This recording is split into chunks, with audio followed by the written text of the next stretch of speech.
who didn't come out on time. So let's move forward so that we can enjoy the benefits of sitting. There's blessing of sitting in front too. You don't know. There's a lot. So please let's come forward. Thank you. God bless you. You guys are young. I want to see the movements, the energy.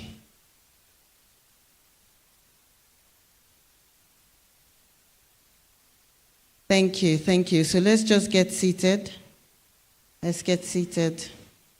Before we do anything, I want to apologize. We're about 30 minutes late. We just wanted to give, it rained in some parts. So we wanted to give enough time for everybody to be here so we can start together. So we'll go right into the program now. Before we do anything, it's only right that we commit the program into the hands of God. And please, if you haven't registered, we expected that everybody came in through this door, but just in case you didn't register, please ensure you do so before you leave. Just take out time to just sneak out, do it quickly, and come back inside so you don't miss any part.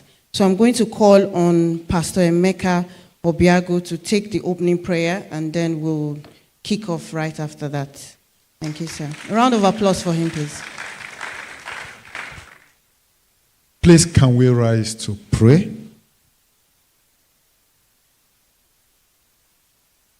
King of glory, we thank you for the gift of life. We are here today because we are alive. We are here today because every part of our body works.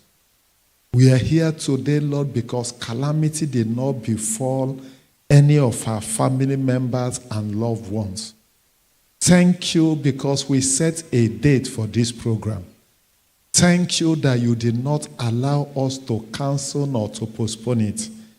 Thank you for our facilitators, the men and women that have purpose to impact us. Thank you for the participants that have come here. King of glory, I pray that this program will benefit them. This program will impact your lives. My Father, my Lord, you are the one that said the silver and gold belongs to me. Father, you are the one that giveth jobs. You are the one that turns around situations. Father, look upon your children. They have all taken steps of faith to come here, to learn. And Lord, after they have learned, from July, as they tidy up their CVs, as they go out to give it to recruiters, favor will envelop those CVs and they will be sought after in the name of Jesus.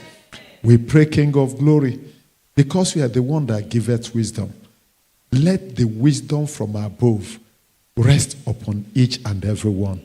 We commit the entire program into your hands and pray, Lord, have your way. Let Jesus be glorified. Those that are still on their way, Father, bring them in here early and on time, in the name of Jesus. Bring them in safely. I pray, Lord, that your children who are looking for jobs, wrong attitudes, you will help them to kill it. Going late to programs, walking like people who have no urgency. Father, please let it die. And I pray, Lord, at the end will be new people, revived, energized, hungry for success. Thank you for answering us, Lord. For in Jesus' name we have prayed. Amen.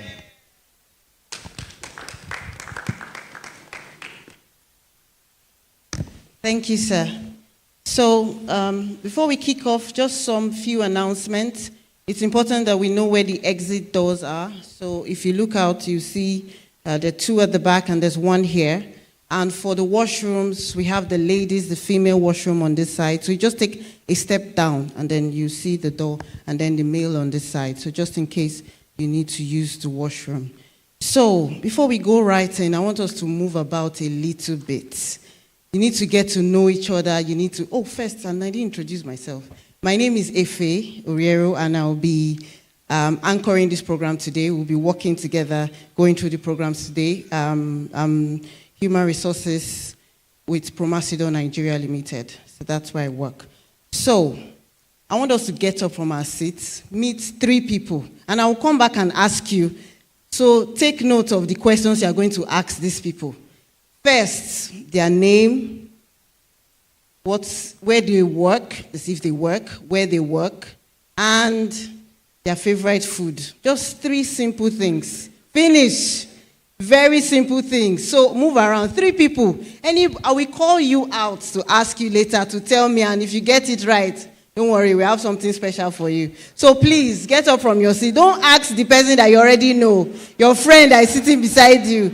If you're on this side, come to this other side and ask. Okay, so movement, I want to see.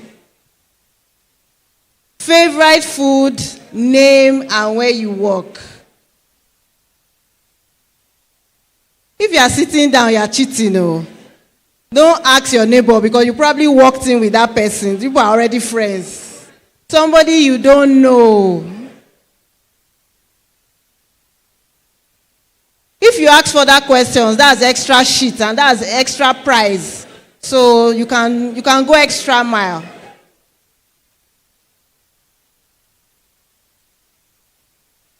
Three people.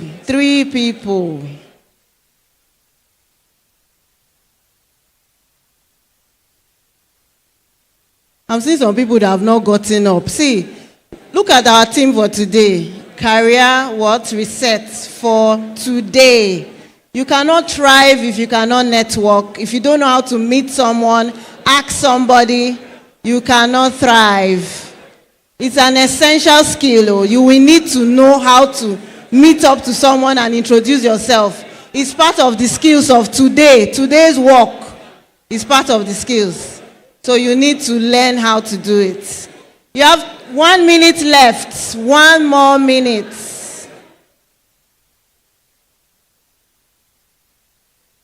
One more minute.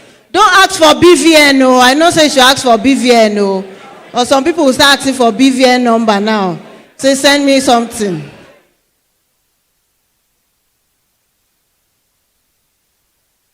All right. So let's get seated. I will come back to ask, so ensure you still remember. So today we will test your listening skills and your memory skills today. If you remember all the names that you have learned. Hallelujah. So let's get settled. We can sit down now. Let's go back to our seats. Let's go back to our seats so we can continue. Thank you. So don't forget the names you've taken down. I'll call you randomly in no order so that you tell me. And if you get it right, don't worry, we have something for you.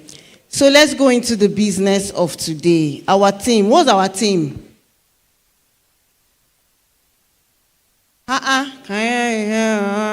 You don't believe in the team or you don't believe in yourself. Which one? What's our team for today? Thank you. Career is set for the now of work, not for someday or for 2026, for today. Career is set for today. That's why we're here. So we're here to reimagine, to realign, to think about what are the things that I need to get for today's work. The world of work has shifted. We have seen it. We have experienced it. Are you ready for how the work is shifting? Are you ready for, and the movement is fast-paced. How ready are you? That's why we're here. So if you've ever wondered, how do I thrive? What do I do? How do I cope? Today they will say AI. Tomorrow they will say another thing. ChatGPT. This one. How do I catch up? Digital skills. This experience is needed. You have so many questions. You are in the right place. Fasten your seatbelt. Buckle up. We are about to take off. So I'm going to call on my wonderful sister, the delectable Sister Lara Yeku, to give us a welcome address. A round of applause, please. A round of applause as she gives us a welcome address. Thank you. Thank you so much, Sister Efe. How do you feel this morning? Great, with such low tone. How do you feel this morning? Awesome, yes, that's it. Thank you so much and you're welcome. I'd like you to give yourself a round of applause for showing up today. It's a Saturday morning, it rained, but you're here with the best version of yourself, so you're welcome. Good morning, everyone, once again. I'm thrilled to welcome you to our Career Right Track 2025. Our Career Right Track is a program under RCCG Lagos Province 35. And this year's theme is very unique to us. Like you can see on the screen, it is Career Reset for the Now of Work. And Sister Ife did an excellent job in introducing the theme and the objective behind the theme to us this morning. The honest truth is we are in a fast-paced world, and we can all relate to it. The level of change that is happening in the workplace, in the marketplace, is enormous, and it's impacting us. However, the whole essence of this program is how do you navigate? We are here to support you, to empower you, to give you insight, to give you tools, to expose you to wisdom from industry thought leaders that would enable you to navigate through. So remember, it's really important that you participate in the next 2 Saturdays for this program. Does anybody here ever use BlackBerry? You will know your age. BlackBerry phone. Oh, okay. Kodak camera. Anyone? Right? Do we still have those products now? What happened? They've gone into extinction. Do you know why? They did not reset. They did not reset. Despite the fact that there were changes happening, they refused to reset. So, but for us, the good news is that is not going to be our portion in the name of Jesus. Because the Bible says in Isaiah 43:19, behold, I am doing a new thing. Now it springs forth. Do you not perceive it? I will make a way in the wilderness and rivers in the desert. So guess what? Regardless of whatever change is happening, because you are a child of God, God has given you his assurance in his word that he's going to make a way for you. So as I said earlier, we have series of sessions put together for you in the next 2 Saturdays, which is going to start from listening to our keynote speaker, an experienced senior professional in the legal industry. And from there, we're also going to take you through the skill assessment session. One of the challenges we realize with young people is they are not fully aware of their skills and how they can communicate and position it. A lot of times people go for interviews and they are asked, tell me about yourself. And you hear candidates talk about their name, their local government area, their ethnic group, the position that they are in their family, the course of study, nothing about themselves. So today we are going to walk you on that journey where you're going to gain insight to what you're really good at and take you to the next level to help you position yourself for job opportunities out there as you personalize it. So sit back, relax, ensure you participate, ensure you listen, ensure you take away distractions. I know a lot of us sort of use our phones every second. You are flipping through WhatsApp status. You're trying to know what's going on. Can I just implore you to put your phones on vibration mode? If you can't switch it off, don't let it distract you for the next couple of hours that you're going to be here. No WhatsApp status checking, no IG checking, no LinkedIn checking, nothing except we tell you to bring out your phone during the session for you to participate. So as we embark on this journey of discovering yourself anew, as you reset your career, so you're able to ensure that your career becomes more fulfilling and more purpose-driven. So say to your neighbor, are you ready? Are you ready to reset? Are you ready to refocus? Are you ready to reimagine? Are you ready to relearn? Are you ready to start now? All right, so on that note, I'd like to formally welcome you to Career Right Track 2025. Sit back and enjoy yourself. Thank you.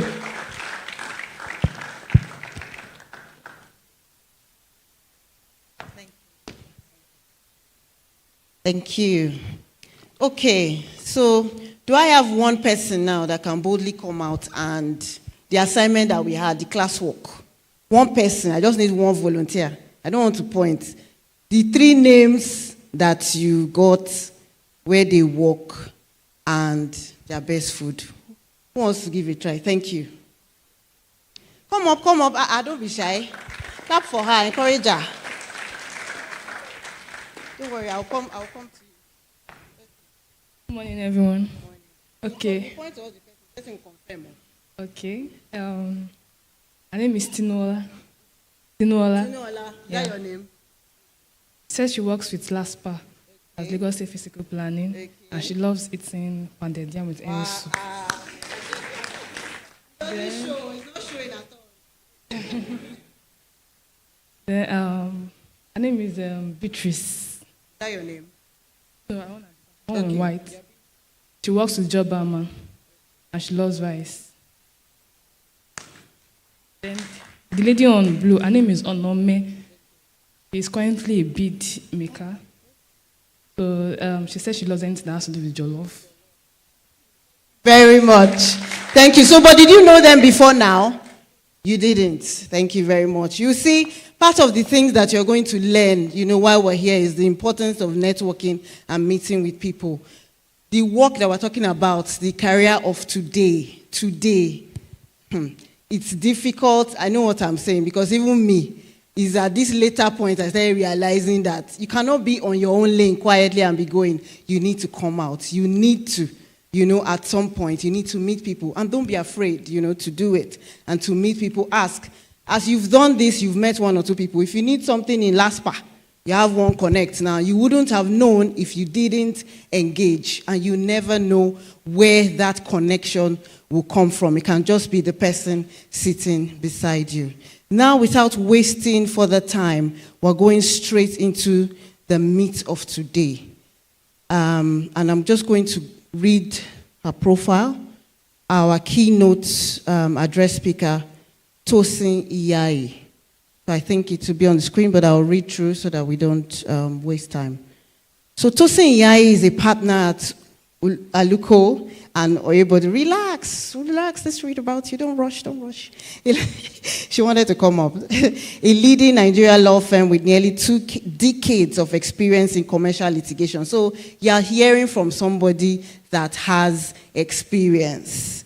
Her expertise is in commercial litigation, arbitration, and mediation, banking, fintech, debt recovery, and insolvency disputes. She has an LLB from University of Kent, Canterbury, England, LLM, University College London, so that's masters for our legal professionals. She's also a member of the Nigerian Bar Association, Chartered Institute of Arbitrators UK, Business Recovery and Insolvency Practitioners Association. Thank you. It's not easy. Women in management, business, and public service, WIMBIS, I'm sure for those of us we already know, and leadership roles, second vice chair, restructuring and insolvency committee. Please, can we welcome, with a standing ovation, let's welcome our keynote address speaker, Tosin Iyai, to give us the keynote address for our team today. You're very welcome, madam. Thank you. Thank you so much, sis, for that kind introduction. Thank you, everyone. Please be seated. Good morning once again. Good morning, everyone. And thank you and well done to the Empowerment Committee for putting this together. Thank you so much for having me. And thank you, everyone. So I've been asked to speak on the keynote topic, the reset for the now of work. I had brought a timer here, but I see that there's a timer on front, so I'll just go with that.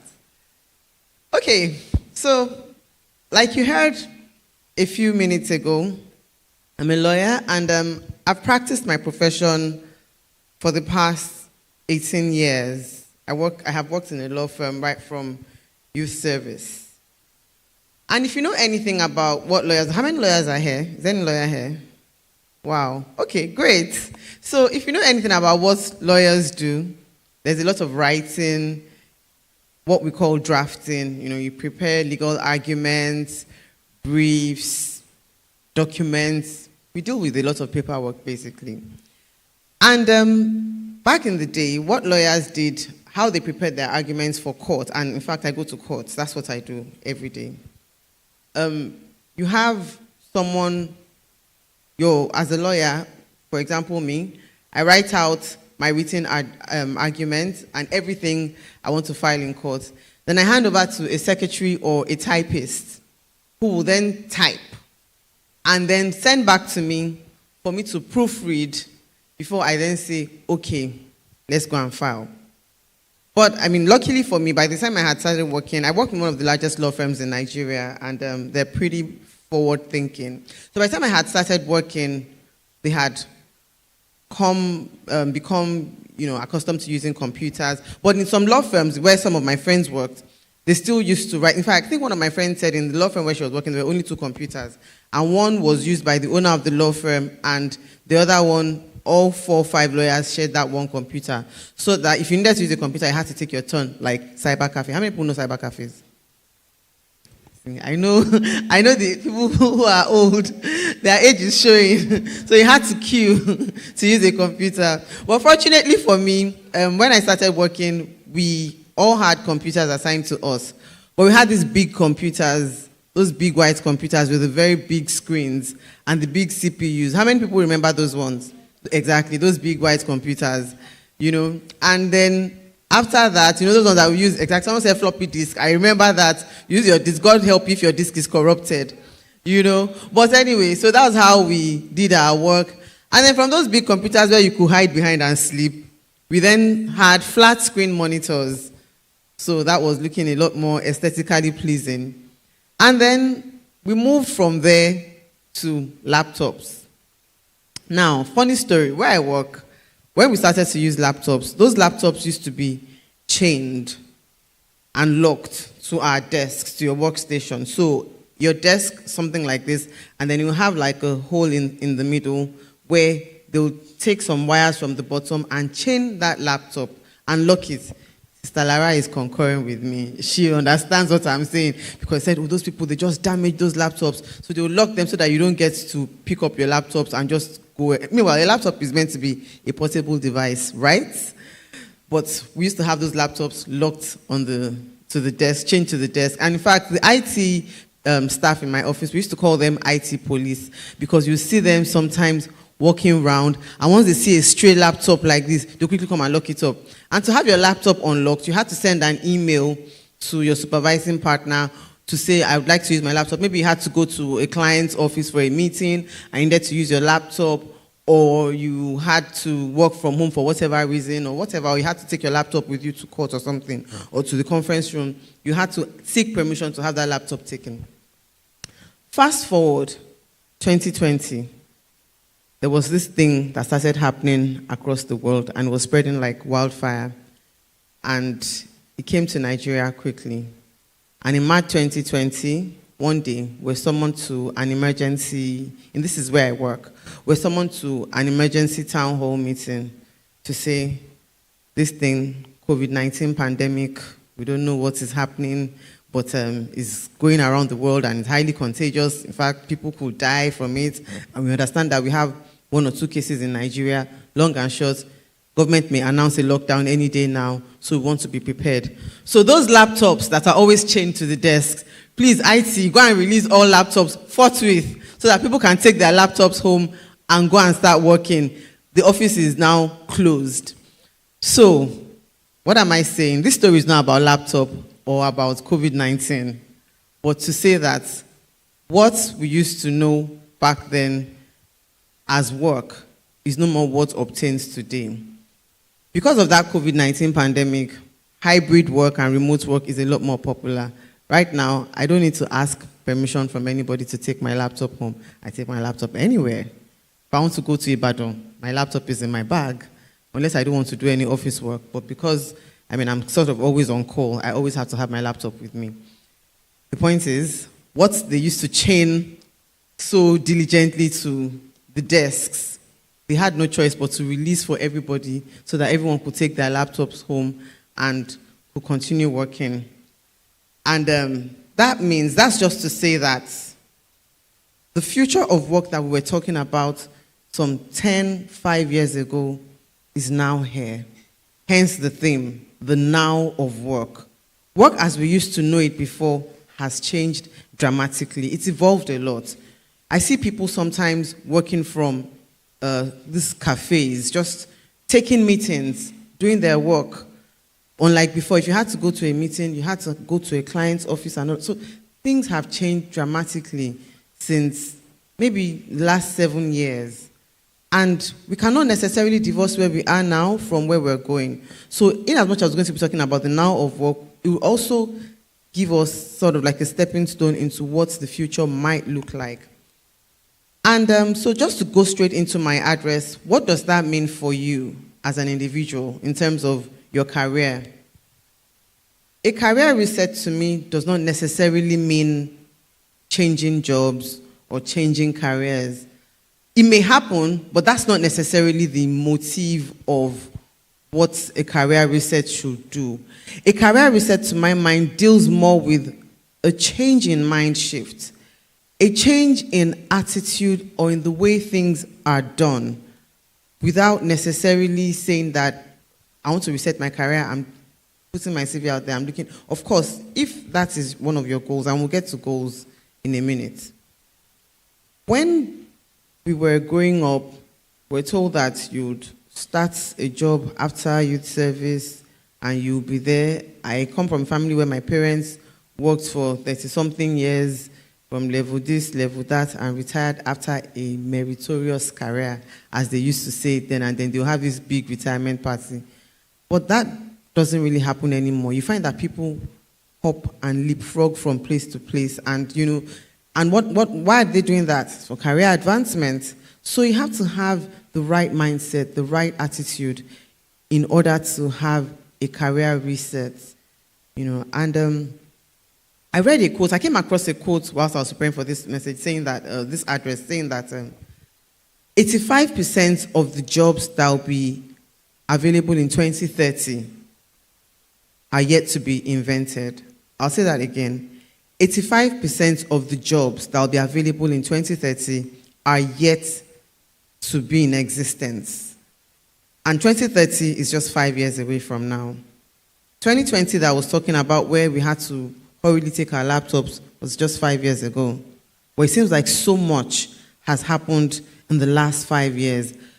Before 2020, I'm not sure that I knew what Zoom was. The only thing I knew was Skype or something, Skype. And I think it had such a poor interface.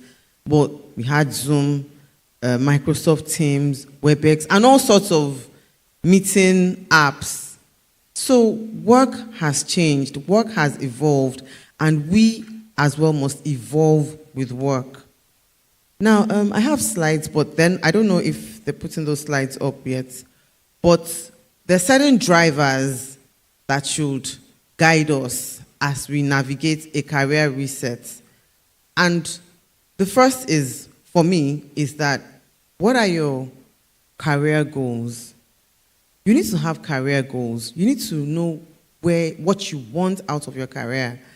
And you need to have, in addition to having those career goals, you need to be able to articulate them and sort them out into short-term and long-term goals. So short-term, say, the next 5 years, those are short-term goals, right?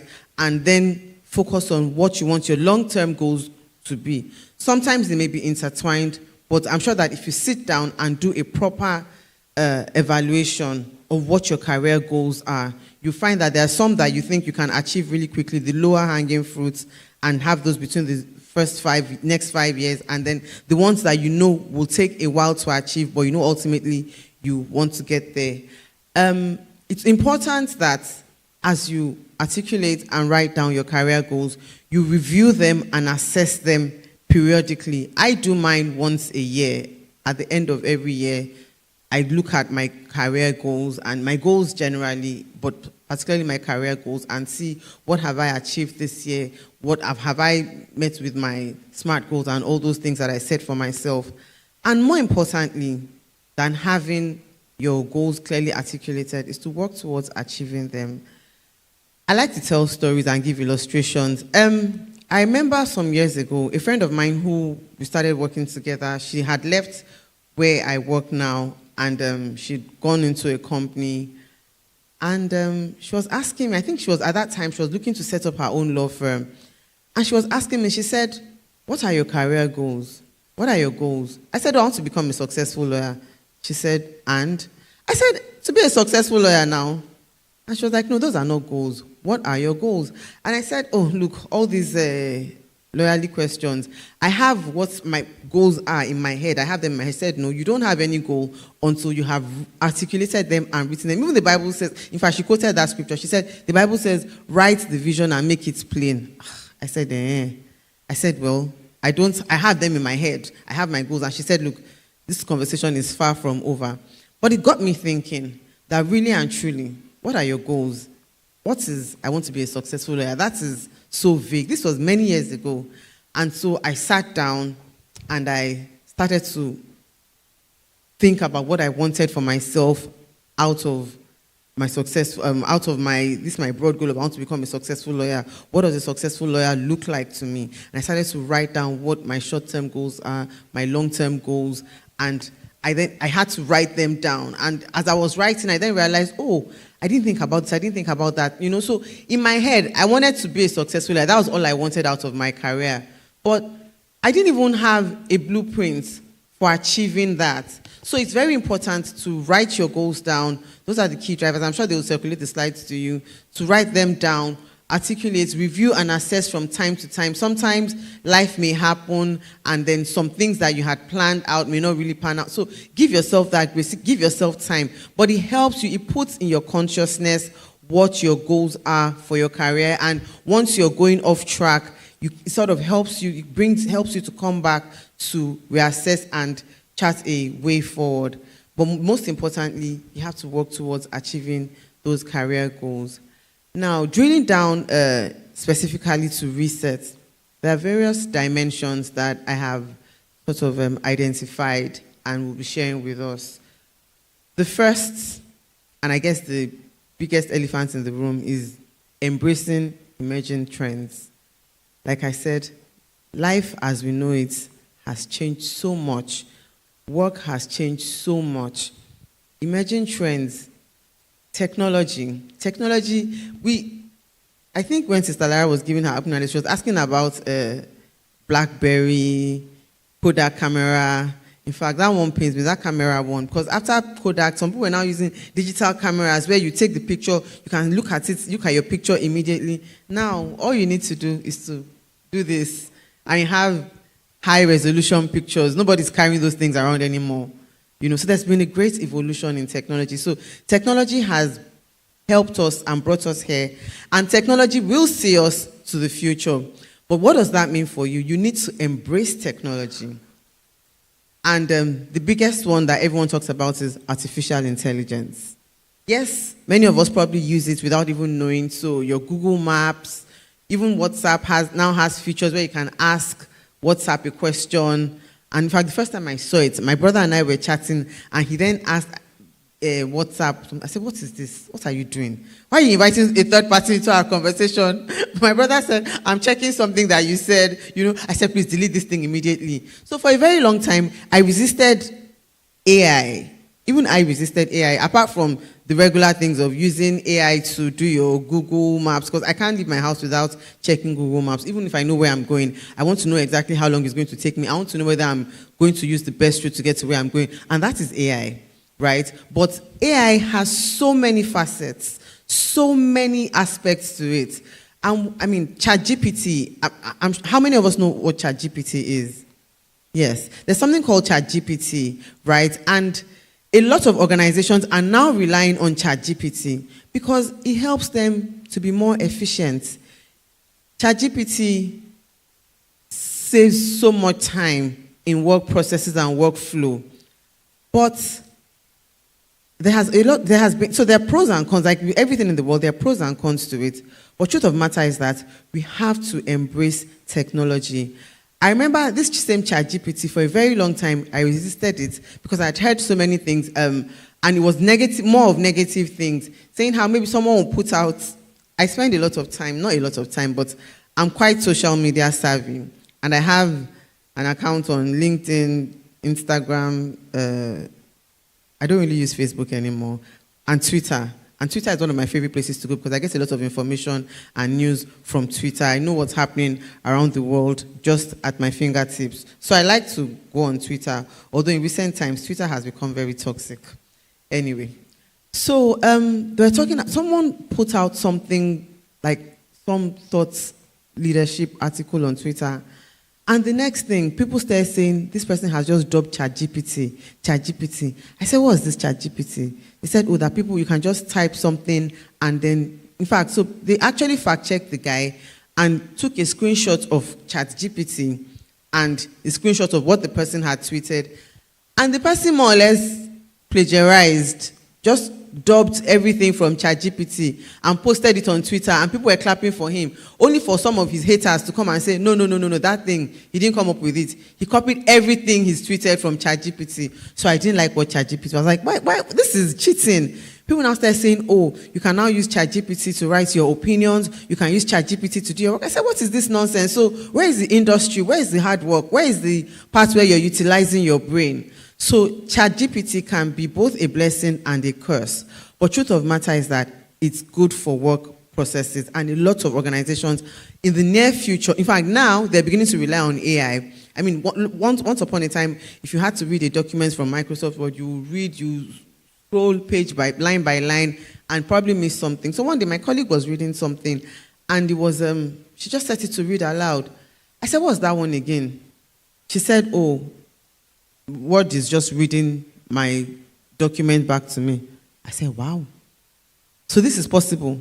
Since that time, whenever I want to review a document, rather than straining my eyes, I mean, I'm looking at the screen, but it's reading it to me, and I'm picking errors quicker. Some places where I've made errors, the thing is reading to me, I'm like, oh, this doesn't sound right. I pause and I correct. My work process is faster. So everybody needs to embrace AI. AI is not witchcraft. A lot of people say that thing, this AI is not witchcraft. And AI is not coming to take our jobs. There are so many things that AI cannot do. Even people who have attempted to use AI to do things, they've failed. There's a case that I heard about recently where a lawyer was preparing an address, and he used, an address is your written arguments, and he used ChatGPT to prepare that written argument. Trust ChatGPT. ChatGPT was quoting all sorts of cases. We use case law to back up your arguments in law. So ChatGPT quoted so many cases. So I think the guy was found out. And the lawyer on the other side raised an objection to say, this thing, all the arguments, when the other side is looking at it and they're trying to counter your argument, then they found that 80 to 90% of the cases this guy has quoted, they don't even exist. So where did you get these cases from? Just pull them out of where? Only for them to find out that the guy used ChatGPT. So ChatGPT can land people in trouble if you don't know how to use it.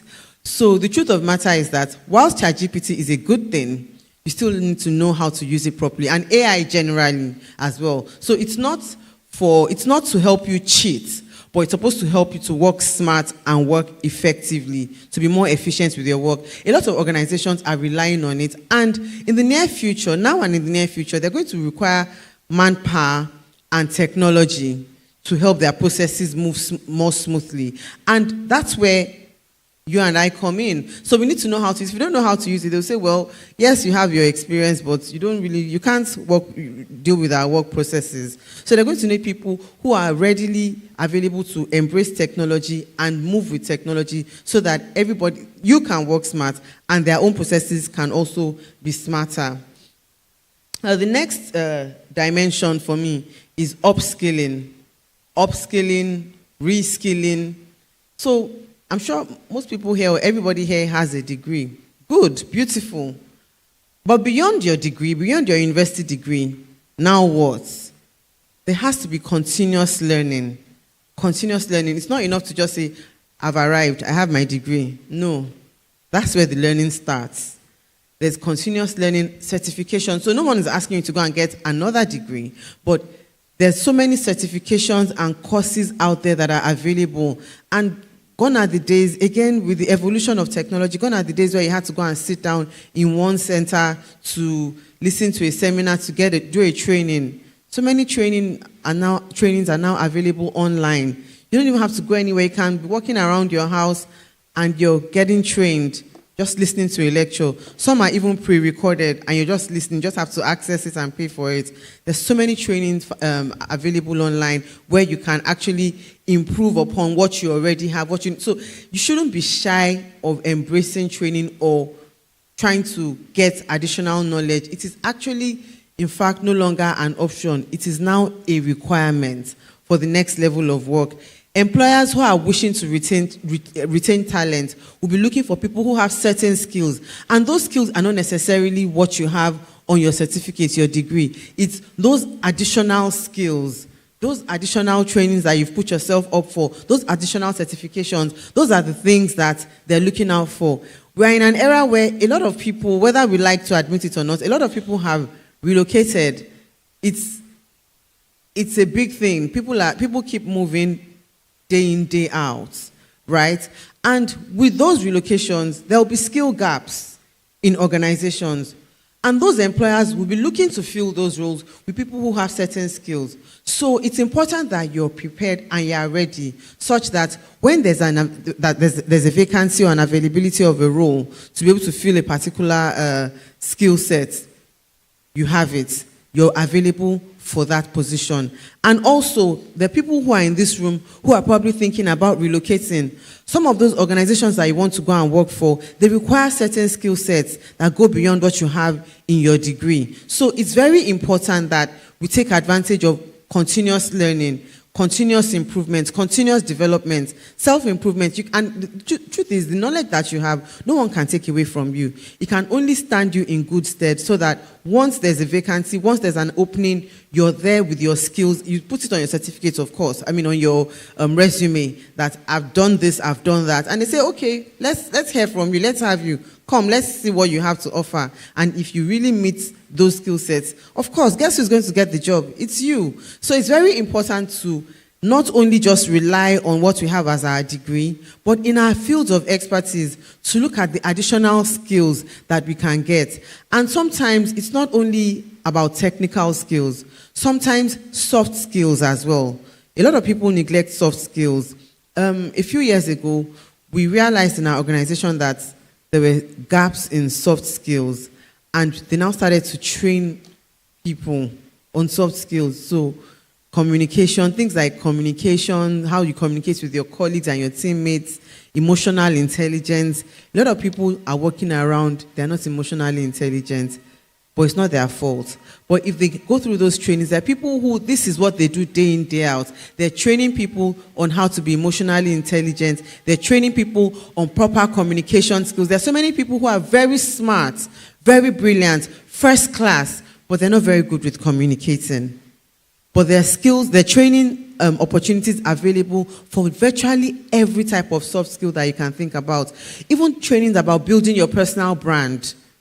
There's so many training opportunities available. You just have to be on the lookout for them. And a good place is always LinkedIn. So many of these things, people advertise, even I see now on Instagram sometimes, people advertising elocution training.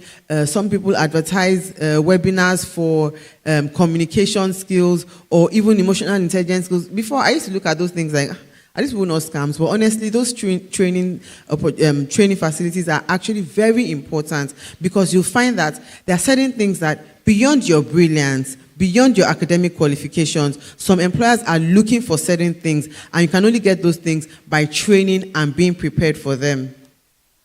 So I'll say that do not be afraid to put yourself up for training. Sometimes those things may even be free. Sometimes you need to pay money for it, but you're investing in yourself. If you look at it as an investment for your future, you won't regret it. The next thing that we see now in the in workspace is attention to well-being. Back in the day, people will work and work and work until they burn out. People will work till they drop. But that is fast changing, especially in the era of Gen Zs. How many Gen Zs are in the house? You don't have to put your hands up. Mr. I'm a Gen Z. You know, a lot of people are now paying attention to their mental and emotional well-being. And organizations too have now realized that, we need to start paying attention to these things. Because sometimes in some organizations, just find that people are resigning. And people, they don't know why they're resigning. So by the time they're interviewing people, they're having exit interviews, they now find that, the work is too much. It's not even so much that the work is too much, but maybe the attitude of management and this and that, or the attitude of some of their supervisors and how they talk to them, how they treat them. And people now start realizing that, look, we need to start paying attention to employee welfare and well-being, mental well-being. And because anybody can be walking around, you don't know what they're carrying in their head. If someone has malaria or a fever, it will be pretty obvious when you see the person that this person is ill.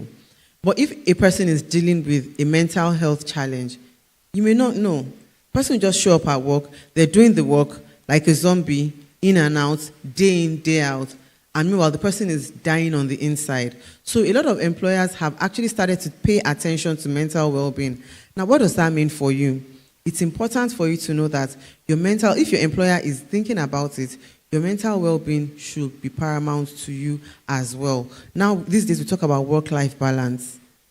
Work-life balance is very important, but you have to be the one to find that balance. Yes, it's important to be a hard worker, and you need hard work to achieve success, but you shouldn't do it at the detriment of your mental health. I need to be very conscious that when it's time to pause, to slow down, because your mental health is taking a beating, you're going through other things that is not making you give your best at work, you need to pay attention to your mental health. It's extremely important, because in law we say something like, you cannot give what you do not have.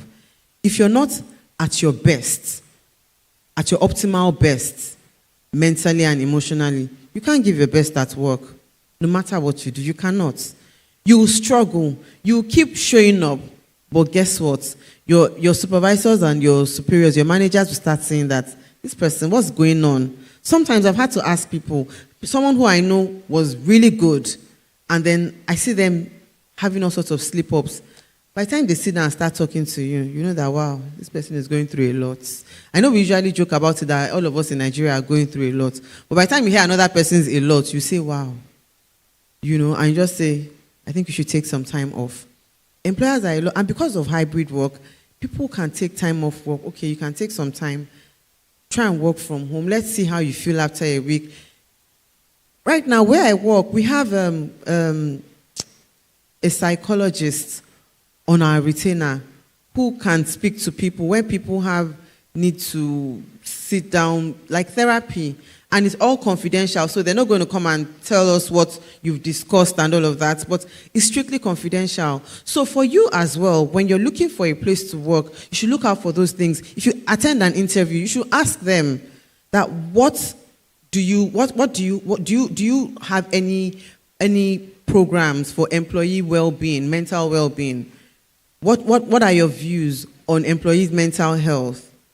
You know, I know someone who works in a particular organization in this country. In fact, I know, not just one person, about 3 or 4 different people. And I noticed that in less than a year, they start working in the place, really fantastic pay, but they resign. So I was speaking to one of them. I said, why did you leave that place? The person said, it's toxic. It's an extremely toxic environment.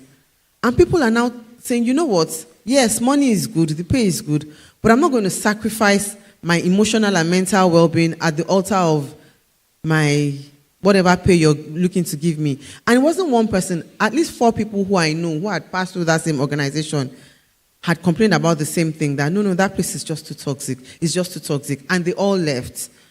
And I hope that organization is now looking into employee, because, I mean, it doesn't make sense if you're paying people a lot of money, but at home they're a wreck, they're a mess, and then everybody around them starts to suffer. Your work is suffering, the managers are suffering for it because you're not giving your best. The people who are around you, your home, your people at home are also suffering for it. You yourself, you are suffering for it. So it's very important that we prioritize our emotional and mental well-being.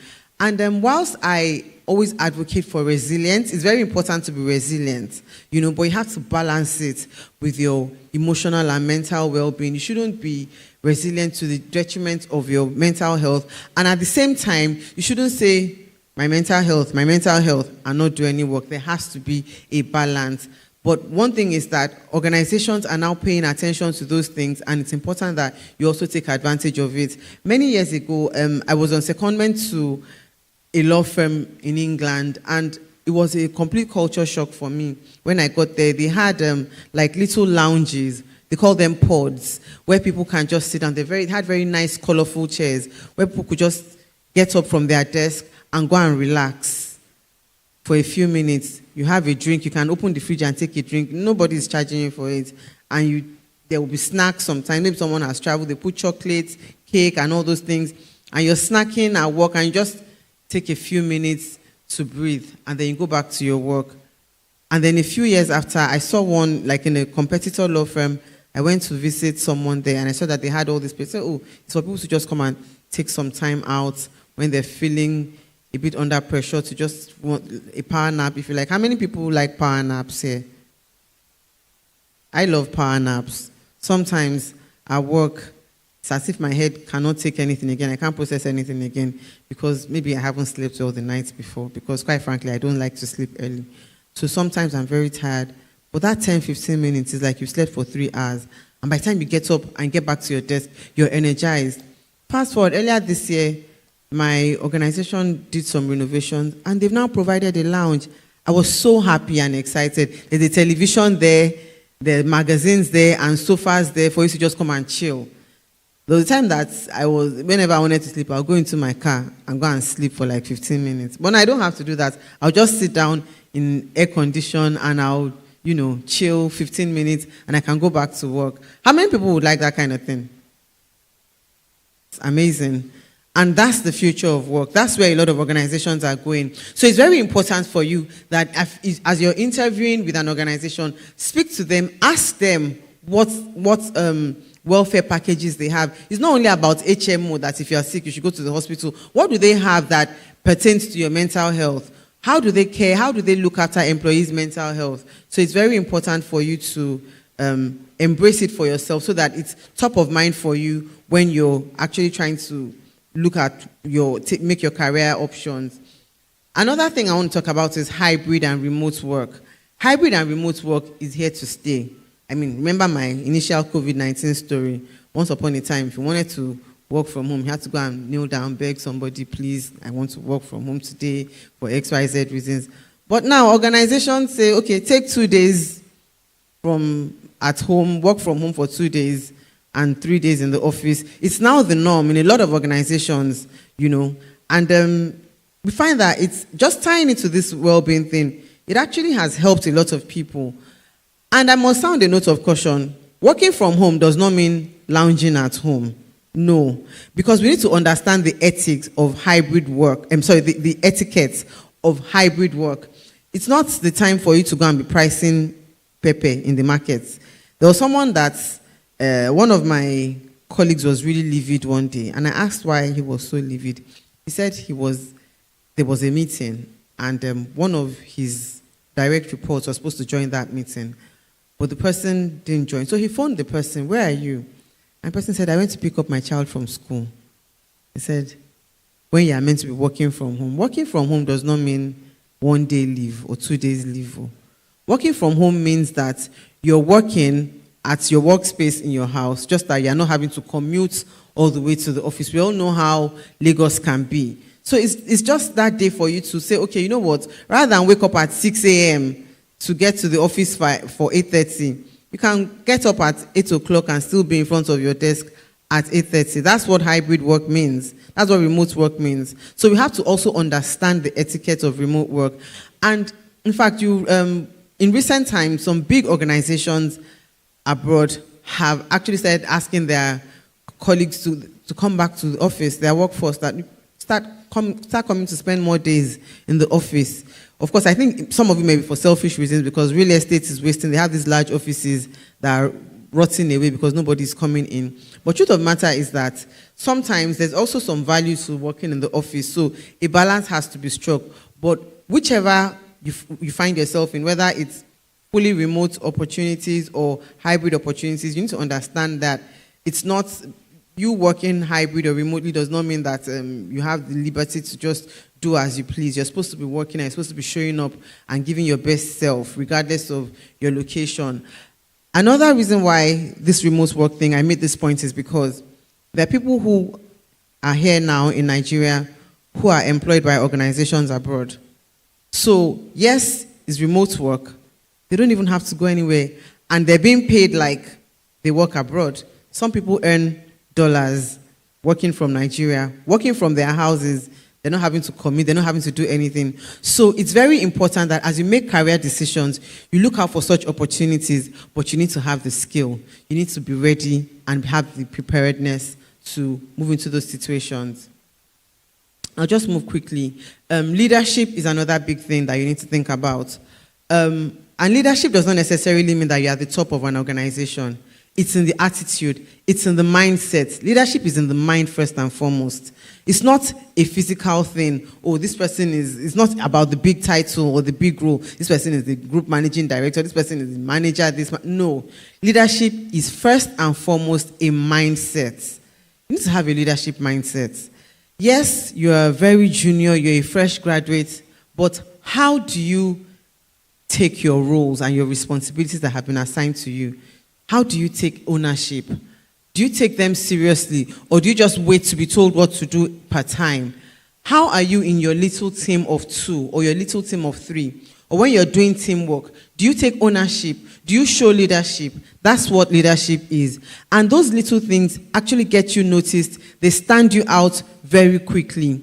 So it's very important, and employers are also looking for people who share their vision, who can run with their vision, and those are people with leadership mindsets.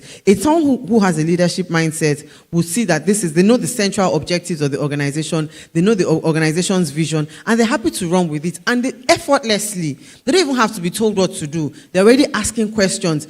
Before you even go to them to say, okay, do X, you say, okay, this is what I'm thinking of doing. This is the assignment you've given me. This is what I'm thinking of doing. So that's why I said it is a mindset first and foremost. You need to have that leadership mindset. Take ownership of tasks. Take leadership. Take responsibility. You shouldn't be the one who people are coming to ask every time, how far, how far? No, when people give you, even if you're running late on a deadline, you should be responsible enough to say, this is why I haven't been able to deliver. I'll be able to deliver by X. Take leadership. Act like a leader, no matter what level you are. Analytical and critical thinking. It's a very important attribute to have, and it's very important that we need to start to shape our minds and our mindset to be analysts in the way we think, and critical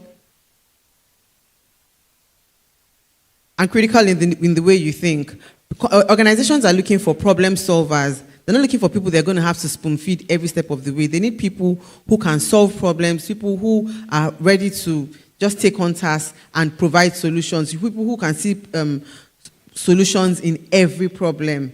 Also, visibility. I can't overemphasize this. Visibility. Your personal brand. You need to build your personal brand. Utilize social media. Everybody now, back in the day, a lot of law firms never used to advertise. It's even against the rules of professional ethics. But now, we are pleased to have done this. We're happy to have done that. We're excited to have done this. It's all advertisements. What are they doing? Visibility. They're projecting their image. They're putting themselves out there. So visibility is very important. You should put yourself out there, but be very intentional about the content that you put out there. Don't put, it's not everything. I know these days we're in the era of content creators, but be very, as it relates to your career, be very strategic. Be very intentional about what you're putting out there. Is it thought leadership? Is it articles? If you obtain a new certification, people have their whole CVs now on LinkedIn. There's no shame in it anymore. So it's important to actually just embrace it, because the truth of the matter is that no matter how hard you're working in your corner, if you're not putting yourself out there, nobody knows. But if you put it on the internet, people are getting jobs on LinkedIn just by some posts they made on LinkedIn. People are getting opportunities from social media just because they put an article out there, they put a thought out there, or they posted certain things, or I participated in this, I participated in that, and people say, oh, I think this is the person for the job. So it's very, very important. As I conclude, as we reassess your career goals and your visions and objectives, it's very important that your roles align with everything that your goals align with your ultimate objective, your ultimate vision, right? And I know that money is very important. Me, I like money. And I know a lot of us like money. But money should not be the primary driver in making career decisions. Money is good, but it should not be your sole motivating factor. These days, you should be looking at things that are impactful, meaningful. Look for a way to show up with the best version of yourself every day at work. That's what will give you true fulfillment, and that's how you're able to make true impact. And also remember that if you don't take away anything from here, take away the fact that growth is not always linear. You can go like this, like that, till you get there. Some people will go this way. So don't always look at your contemporaries. You're your own biggest competition, so you should be the one who will challenge yourself daily. Thank you very much for listening.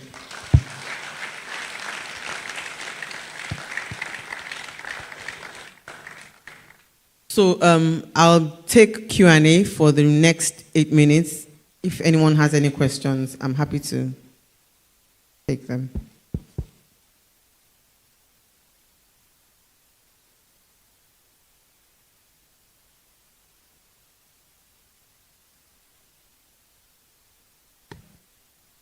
Thank you very much for the wonderful presentation. As a lawyer, I'd like to know just how do you do personal branding and utilize social media without basically appearing as though you're advertising effectively? Okay, it's very easy. LinkedIn, and in recent times, I've even embraced Instagram. A lot of law firms are not allowed to advertise, right? But what you see, if you go on LinkedIn and type in names of some of the biggest law firms in Nigeria and even abroad, they're all advertising. If I've advised the client, if I've done some big transaction in my organization, we put it there. We are pleased to have advised XYZ. We are pleased to have represented XYZ. It's advertisement. It's you telling the world out there that this is what I do. This is what I'm capable of doing. I've done this in the past, and I'm able to do this. When the lawyers are going out for events, they post their pictures. Our lawyers will be attending XYZ conference. Please feel free to connect with them. Is it just to connect with them to say hi? No. It's for networking purposes, so that they can their lawyers can hopefully win business for the firm. So everybody is actually advertising, and law firms are stylishly doing that. I mean, sometimes, initially, it looked a bit unethical, but guess what? It's kill or be killed. So everybody is out there now posting their work, gloating about what they have done, and that, to my mind, is advertising. I hope I answered your question.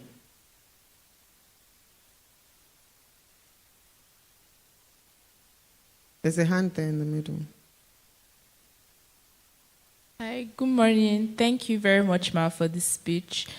I have diverse interests. I studied estate management in school, and I currently work in a remote role as a content creator for a creatives company. Yeah. So I'm kind of confused how to put everything together, because I intend to do a master's in FM, which is also facility management, which is part of my interest. But I still want to be a content creator. Like, I still love what I do, because I'm currently working as a director in the company I'm in in a creatives company. So I don't know how to tie everything together. Got it. I think this goes back to articulating your goals, and you have said some this morning. So when you get home, you need to write them down and look at what you're doing in the short term. So I don't know when you want to do the masters, but it will either fall under your short-term or your long-term goals. Whilst you're doing your masters, there are people who do their masters and work, so there's nothing that stops you from working. whilst you're doing your master's. So you can carry on doing your content whilst you're doing your master's. And even your other remote job, a lot of people, especially people who live abroad, some of them do 2 to 3 remote jobs at the same time. I don't know how they do it, but some of them are doing it. So what I'm saying is that one interest doesn't have to deprive you of taking on another. The most important thing is setting a time frame for yourself. So maybe your master's, it may be something that you intend to do sometime in the future, but you're not ready to do just yet, but it's there. And whilst you're doing that, your facility management degree certification, you can do your content. You're not going to be in class 24 hours. So you can also do your content by the side. I don't know whether you'll be able to combine that with your remote work. If your remote work is full-time, that's another thing that you need to look at. But you just need to look at what your goals are and look at how best to align everything. I think that's what I would say. Good morning, everyone. My question goes thus. Can you advise someone that wants to go for a master's, a physical master's class or a physical master's program across board, as in like Europe or US, or will you advise someone to do his master's here online in Nigeria, since he has applied for scholarship, grants, and some other opportunities or funding doesn't come through? Which one will you advise? Is it the physical one or the online one? I think the most important thing is to look at the institution. It's how good the institution is. I know that there are some fully remote master's programs, and they're probably cheaper because you don't have to think about ticket costs, accommodation, and all of that. And you still come out with a master's degree at the end of the day. But if funding is not an issue and you're able to travel, but from what I hear you say, funding may be a slight challenge. Either the person waits until they're able to fund it, or so that they can get the whole experience, the total experience, because there's also some positivities to being in a learning environment, in a classroom environment with a group of people. But if what you can afford for now is the online masters, but it's something that will benefit you, you should go for it. Thank you, Mrs. Yai. I just wanted to add a few comments. So data has shown that when majority of you in this room are going to be at your peak and working, you're going to be doing multiple things. You're not going to be doing just one thing. You're not going to be doing just what you went to school for. So which is why I like where you are. So in as much as you're going to write down the goals, right, there is none that should actually be put under for the other. You should look at balancing. And Mrs. Yai spoke about it, around balancing. You know, work-life balance, and you juggle all the balls. Everything in your life you need to juggle. You're not supposed to subdue one for the other. Because when you're at your peak, data has suggested that you're going to be doing multiple things. So it's good you're starting early. It's good you're going to do your master's, but it's ultimately about the fact that at the end of the day, you're achieving your goal. And in achieving that goal, nothing must drop for the other. And to my brother that spoke about masters, there is benefit in actually connecting with people. And I think during the Salah holidays, I had a conversation. I went for someone's house party, and I met a group of people, about 3 of them. They were at LBS, and they were talking about the type of connections that you make. And then we were talking about the fact that, those of us that have had our masters out of the country, where is that networking? But in an LBS, for example, I'm not advertising, I didn't go there, I don't know anyone there. They have all of these connections. So weigh all your options. Think about where you want to go, which is why what Mrs. Yai had said comes to play. What is your goal? Where is your playing field? Are you looking to be global? Are you looking to be African? Are you looking to be Nigerian in whatever you want to do? And then that should inform your choices going forward in everything you do. Thank you very much for that.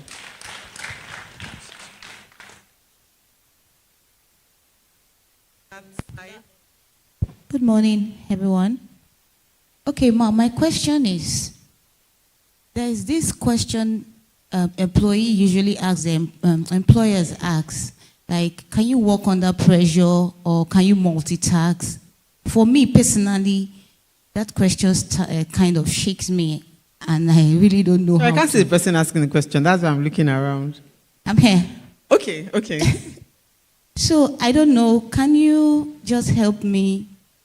Just give me, I don't know, because such questions, I really don't know how to answer them because I don't like pressure, number one. Yes, I can't take pressure. I like focusing, doing and giving my best, whatever tasks I find myself doing. Thank you. Truth of matter is that you always face pressure. You can't avoid it. Depending on the kind of environment you find yourself working at, people who work in banks, for example, people who are in professional services, they're constantly under pressure. Even medical doctors who work in hospitals are constantly under pressure. So you almost always face pressure. And that is why I don't think I've ever come across anyone, and I interview a lot, I don't think I've ever come across anyone that said I can't work under pressure. Even before you ask them, you don't even need to ask them, it's on their CV, has the ability to work under pressure. Even if you've never worked a day in your life. Because truth of the matter is that even when you were in university, you were under pressure. And there's nobody, we're such wonderful beings that we're able to adapt. We're resilient. Sometimes, once upon a time in my life, I never thought I could. When I was a student, I never used to study all night. I would say, no, I need to have my beauty sleep. Now I work all night. That is pressure. Because I know that I have a deadline to do something, and I'm staring at it. I mean, it's not advisable, but I'm staring at my deadline, and I'm doing so many other things, but I know that I have to deliver. And I will deliver, even if it means me burning the midnight candle. So the truth of the matter is that there's almost no professional who hasn't had to work under pressure. Of course, some environments are lower in terms of pressure. They're not as, high pressured or high demand as some work environments. And I don't know what you do, but you can almost not avoid it. So what I would say is to try to work smart. But there will be times that something that you have never contemplated comes and drops on your table, and they say, we need to deliver by 6 p.m. This client needs this thing by 6 p.m. or this customer needs this thing by 6 p.m. and we need to deliver. And to show that you're a hard worker or you're a diligent worker, you need to deliver. At least strive to ensure that you deliver as quickly as you can. So there's always pressure at work. What we pray for is that pressure, the times that we're under a lot of pressure, don't outweigh the times that are a bit relaxed. But the truth of the matter is that you almost always face pressure. There are people who are doing 3 jobs at the same time. They are under pressure, although it's by choice, but even if it's the one job that you're doing, you almost always face pressure. So I don't know. I think you should say that you can work under pressure, and you should try to work under pressure. Thank you very much, everyone. Thank you. And I wish you all the best. Thank you. Please, a round of applause for our keynotes. Thank you for those that are standing. Let's give honor to whom honor is due. Thank you so much. I saved a lot of points, and maybe I'll just start from this last one on the pressure. Really, there's no profession. Do you know even the guy that is selling gala and lacasera on the street? That's his own career. That's his own job. When he's in traffic, he's selling, he can collect his change, collect the money. When the traffic light moves and he has to run, and he has not yet collected his change, that's pressure. He will run and chase to collect that change. So there's no job that does not have pressure. What I will advise is, think about it. Sometimes you say, oh, you don't like pressure, but think about your whole career time, different times that you've worked, that you were under pressure. And in responding to that interview question, you can use that scenario to respond to the question. Oh, that there was a time I was, asked to work on 7 reports or 10 reports at the same time. 3 of them were urgent. So what I did was sort of prioritized. I worked on 1, I worked on 2, and at the end of the day. So always think of the situation. What was the task you were supposed to do, the action that you did, and then the result at the end. That's the best way for answering interview questions. So I learned a lot. How many of us took down notes? If you didn't take down notes, thank God for YouTube. The session is on YouTube, so you can always go back and revisit the points. But there were so many points I took down. And I really do hope that we took down some of the notes. Your career goals, you need to know what it is that you want to achieve. What's your end in mind? Have your end in mind and articulate your goals towards that, and then review it regularly, because times are changing. You cannot say, oh, this is my goal and stay there. It will have to change. So you need to go back, review. She says she reviews annually. You can do yours quarterly, depending on what stage you are. You can review every 2 years, but you yourself, you know what stage you are and what you need to do. But you can't have one goal and say that's the goal. What if things have changed? Times have changed. You are still chasing that goal. You will not be resetting. It's the resetting that we're talking about. Then know the technological tools. You need to know. You cannot be here and say you don't know how to use Excel. You can't use Word. You can't use those basic. Those ones I'm mentioning basic. I'm not even going to ChatGPT that she mentioned. And this thing I'm saying, because I'm in HR, I know what I see. There are so many employees that cannot use these tools. And you want to get into the job and you cannot use basic Microsoft power packages. So it's very important that you know how to use the tools. Know those basic ones and then start growing into now learning ChatGPT, how to use it. And then, of course, your well-being. You need to be deliberate about it. Learn when to rest. Learn when to take back, retract, take some rest. Don't walk throughout. Listen to your body. Listen to your mind, Try and avoid pressure. We had a situation in our office where we actually had someone that we had to give 4 months, about 4 or 5 months away with a dedicated therapist. He was going through depression. So it's real. And we are seeing it. As she was saying it, I could really relate, because in HR, we didn't used to see those things. 10 years ago, there was nothing like, you have an employee that is depressed. We would say, what is doing you depressed? Okay? It would be strange. But now, HR were open to those things because it's real. He was the first child of his home, and there was a lot of pressure on him to be able to deliver and do something. So he took a loan for his dad to buy a bus. His dad was, doing transport, and the bus caught fire. And he was paying back that loan. Money is not coming from the bus. So you can imagine that kind of person. You're now telling him he should, and he was working in the factory. You're now telling him he should press machine. Machine is not working. Press. Press what? Because his mind is going through a lot. So you need to be aware of what is happening to you and speak up. Speak up when you're drowning. And then the mode of work, don't abuse.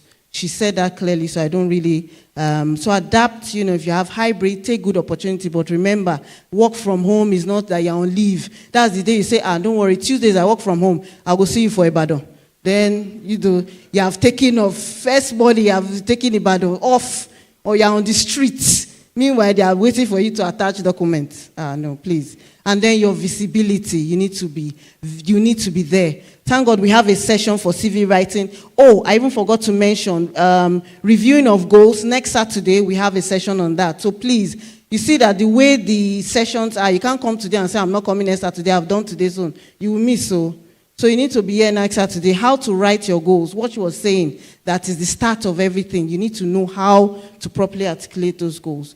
So, CV writing, we have that session coming up today. So that's also coming up. How do you write your CV? A lot of us are still writing our age, our gender, everything on CV. That's olden days. We don't do that. If you still have that on your CV, then thank God you are here. We'll fix you today so that you won't do that again. So you need to be visible. And on social media, you need to be careful. It's not, you don't go. People, HR, we now check social media history. Don't go, be careful. Even the comment, do you know that you can be traced even with a comment you leave? The comment that you left on Instablog that did not concern you, you went to type something, we will see it. So be careful. It's all about your brand. When people were talking about gossip that did not concern you, that's the one you went to put mouth. Why is she leaving her husband? Why is she leaving her? Because that thing is sweet. Why is she leaving her husband? Is it your business? You have put it there now. Meanwhile, you are looking for a job and we have found that you are there. So be careful what you put out there. The trail, internet never forgets. You will find it. So you need to be extra careful. A round of applause, please, for Mrs. Ayi. Okay, so we're going into another session, skills assessment session, and we have the Ribara team here, Dr. Sonia, to take us through this session. You know, again, we're here to reset. For you to reset, you need to know where you are. What skills do you need? Where are you now on that skill journey? You know, that assessment is very key for you to know where you need to work on, what you need to work on, what you need to acquire. All of that needs to be here. And you know, our keynote speaker talked about upskilling. You see, that skilling over and over again is something that you have to do. How many of us are doing what we studied? I read fishery and I'm currently managing fishery. Woo, woo. Let me see that sound. Woo, woo. Nobody. You are doing what you studied. Okay, show of hands. 1, 2, 3, 4, 5, 6. You see, we're not up to half in this place. I'm not doing what I studied. So you can see that the skilling over and over, we spent 4 years doing one thing, but we're doing something else. So it means that you have to keep up.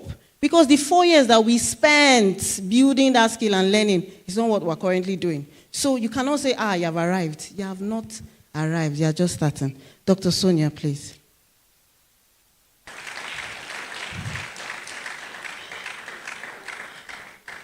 Please, let's keep clapping. You're from Ribara, right?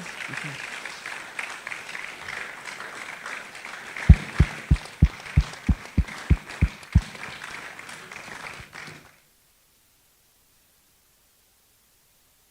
She's standing in for Dr. Sonia. It's fine.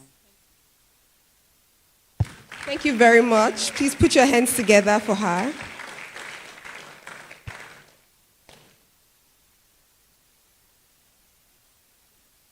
Okay, how are we all doing today? After that amazing, enlightening keynote, how are we doing today? How is our energy right now for the now of work? Are we ready to work? Are we actually ready to work? I'm going to find out today. My session is going to be really, really hands-on. So I'd like to confirm, yes?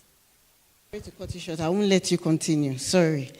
I was to read her profile. I'm sorry. So please, I'm still going to take it. Apologies to cut you short. But we need to know who is standing before us. Am I right? Thank you. So we have Esther Chidi Bernard, who serves as Media and Communications Manager at Ribara, advancing the organization's mission to equip African youths with essential skills. She develops and implements media strategies, ensuring consistent and impactful messaging. With expertise in digital communication and graphic design, Esther transforms complex information into engaging visual narratives. She also serves as a media strategist at Immerse Coaching Company. So what we're talking about, doing many things, supporting leadership and personal transformation across Africa. She has left Nigeria. She has crossed. Please, a round of applause for her, please. Esther's work brings clarity, cohesion, creativity to every project, driving results through effective media strategies. Thank you, Esther. Thank you so much once again for having me. I would like to say thank you to the organizers of this event. Thank you so much. This is so, so powerful, and I'm super, super excited to be here. Most importantly, I want to also say thank you to my mentor and my boss, Dr. Ada Peter. She's meant to be here today, but she had to take care of a few things. But I assure you that each and every one of you here today are in good and capable hands. So please put your hands together once again for the organizers of this event. Thank you so much. So I started by asking, are you ready to work? So our keynote speaker talked about blueprints. She talked about goals. And Lady Ife also talked about handling the tools that are actually necessary for this employability that we talked about, for this work that we talked about. So today I'm actually going to be taking you through, showing you this blueprint that you need, this personalized blueprints, showing you these tools that you actually need for the now of work, and also helping you to connect these tools and these blueprints to your career goals. So are we ready for that? Great, lovely. Please, my slides are like 90% graphical. So I need everybody to be looking at it. And I would also appreciate if the person controlling the slide is working with me. So I'd like to have it up now. So I'm going to be speaking on knowing your employability status. And I'm not just saying, oh, you're good at what you do or you're advanced at what you do, but I'm actually going to be showing you how good you think or how good you really are. I'm going to start by asking these questions.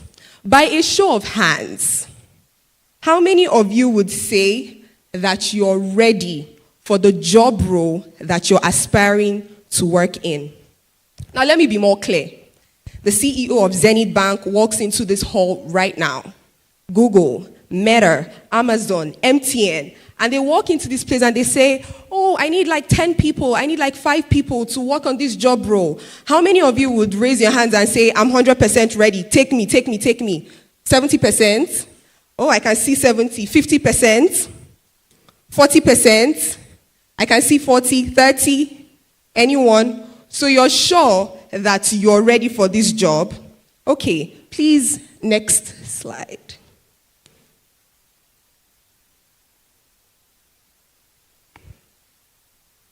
I won't move until you move. Knowing your employability status, yes, we've moved past this. Yes, we've also moved past this. Now, the human mind as a software. Next slide. We're all familiar with this software that we're going to be seeing here, Microsoft and Google. Now, Microsoft started in 1975 and Google started in 1998. Do we still use these softwares today? When you think about productivity, when you think about Google Sheets, when you think about, what else do we use with Google? Can I have Google Map? Thank you, Google Map. Our keynote speaker said she doesn't go anywhere without using her Google Map. What else? What? Sorry? Google Meet. I used Google Meet last night. Yes. What else? Google Forms. Yes. Google Photos. Yes. My point is that Google was existing in when? 1998, and we still use it today. Now let's go to Microsoft. What do we have for Microsoft products? Yes, Microsoft Word. Yes. PowerPoint. Yes. Excel, lovely. And it has been existing since when? 1975. I'm also doing a little bit of history. Okay. Now, please, next slide. And I'm going to show you why I showed you Google and Microsoft. Next slide. The human mind as a hardware. Next slide. So over here, we have an iPhone 15, I beg your pardon, an iPhone 5, and an iPhone 16. Now, make no mistake, these are Apple products, right? iOS devices, right? But then, it's an iPhone 5 and an iPhone 16. And so I walk into the room, and I give you an iPhone 5. Would you take it? Or how would you see me? What would you say? You're like, oh, can I get the iPhone 16 instead? But they are both phones.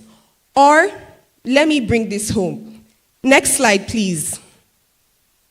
If I walked into this room and I'm sharing any of these devices here with you, you'd probably kick me out before the event starts. You're like, I don't need this right now. Why is that? Why? And these are phones. If you even go to African homes today, you would see these phones in some houses. But then you're not just excited when I give it to you, as people were excited when they did have them. So now my question is, please the next slide.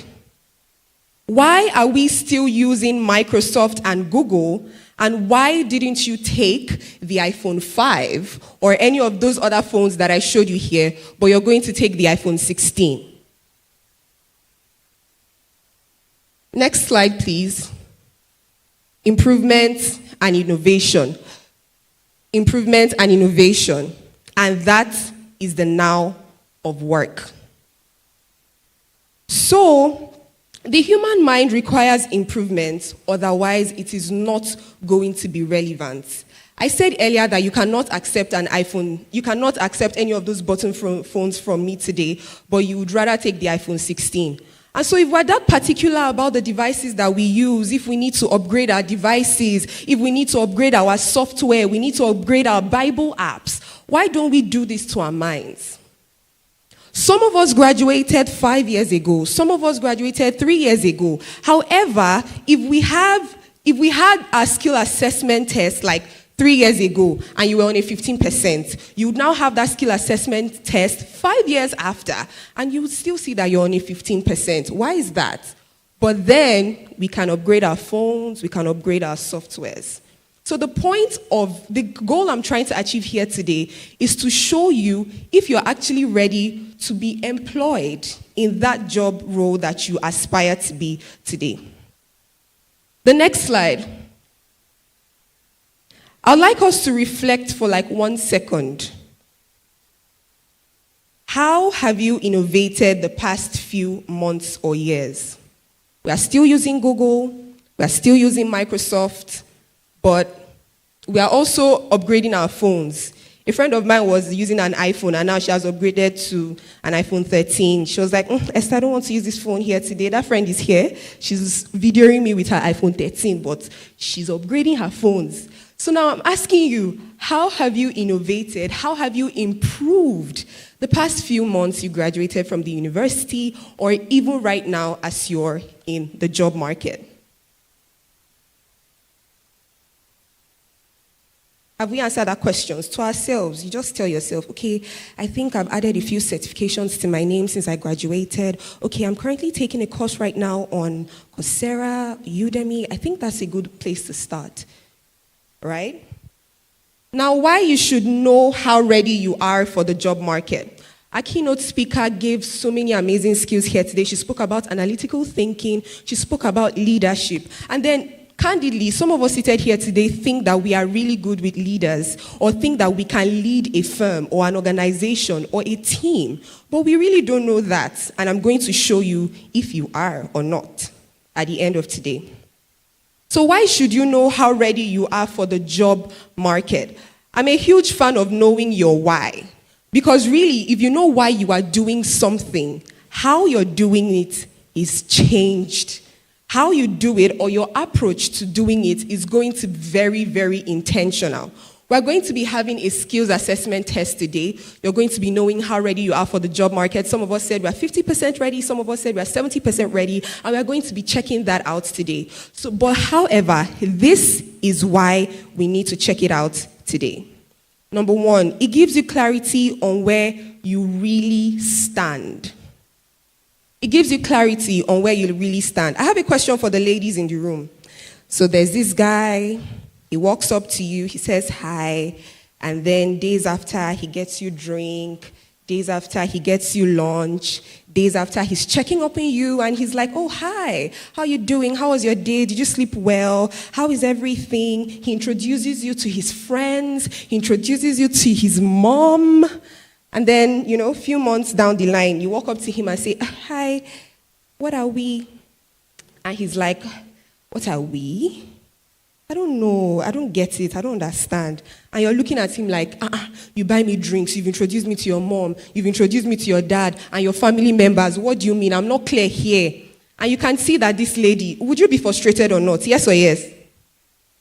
How would that make you feel? The guy is literally saying, I don't know who you are, or I don't know what we are, and he's not clear on his decisions, and then you're just like, it's fine. Deep down, you're actually frustrated. The sad truth is that some of us have that same relationship in our jobs today. We have that same relationship with our career. We don't know if we are actually good at something. We don't know if we are intermediate at something. We don't know if we are experts. We don't even know if we are advanced. And we are just moving. We are just flowing. We are just going. But that is about to change today, because after you conduct this skills assessment test, you're going to be very clear on where you really stand. Now, it highlights your strengths. What I'm about to show you today, you're going to be seeing your strengths. Now, a lot of people say, focus on your weaknesses, but that's not true. Or maybe to some extent it might be, but I would actually say that you should strengthen your strengths. So, for example, you realize that, I can actually rally around people to get the work done. I can actually speak to people to actually execute a project. And that shows that, oh, I have team leadership skills, or I have collaboration skills, and these are soft skills that are actually needed in the now of work, I would advise that you focus and you build on those skills before you start focusing on your weaknesses. And so I'm going to be showing you those strengths that you'd have today. I'm going to be very fast because we are going to be hands-on, and everyone is going to conduct the skills assessment test to know if we are actually ready for the now of work. Now, the next thing is that it reveals the gaps that you need to close.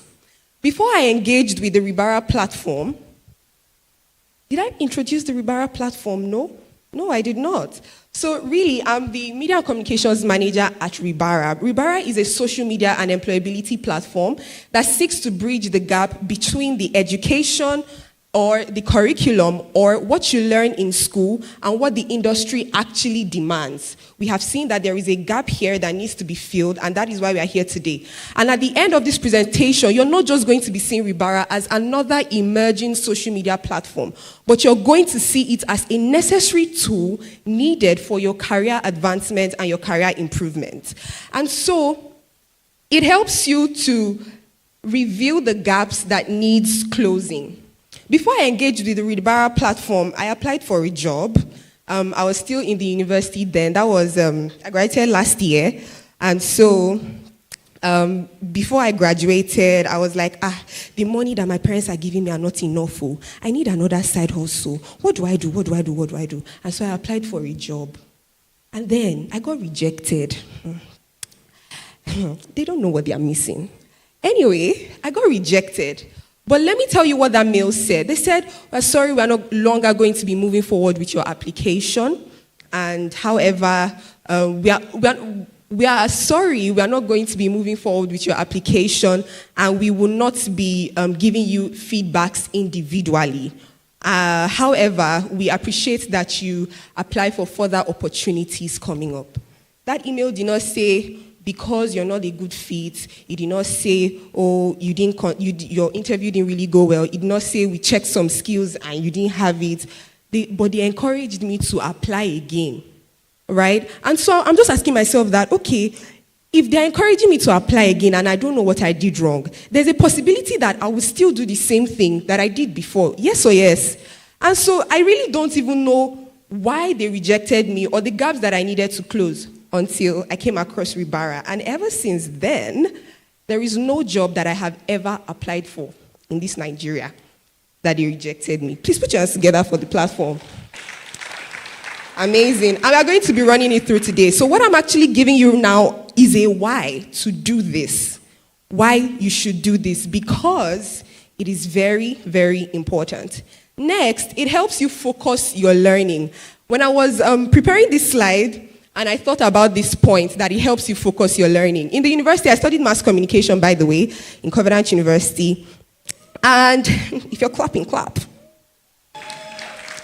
Thank you so much. So it helps you focus your learning. I studied mass communication, and there's this course that we normally learn. It's a general course, and I mean, they say it's important, but I will not mention the course. I will not even tell you what we used to learn. But then during exams and during tests, I'm just angry. I'm just like, how does this relate to media? How does this relate to the interview that I'm going to be conducting with the president? How does this relate to my life? Please, Ejo, tell me, why am I having this course? I don't want to do it, but I still have to do it if I want to graduate. And that's just the sad truth of life, right? But now, in the now of work, and what I'm about to show you today, you're not going to be confused as to what kind of courses you need to take. Like someone asked, I'm into social media management, I want to do this, I want to do that.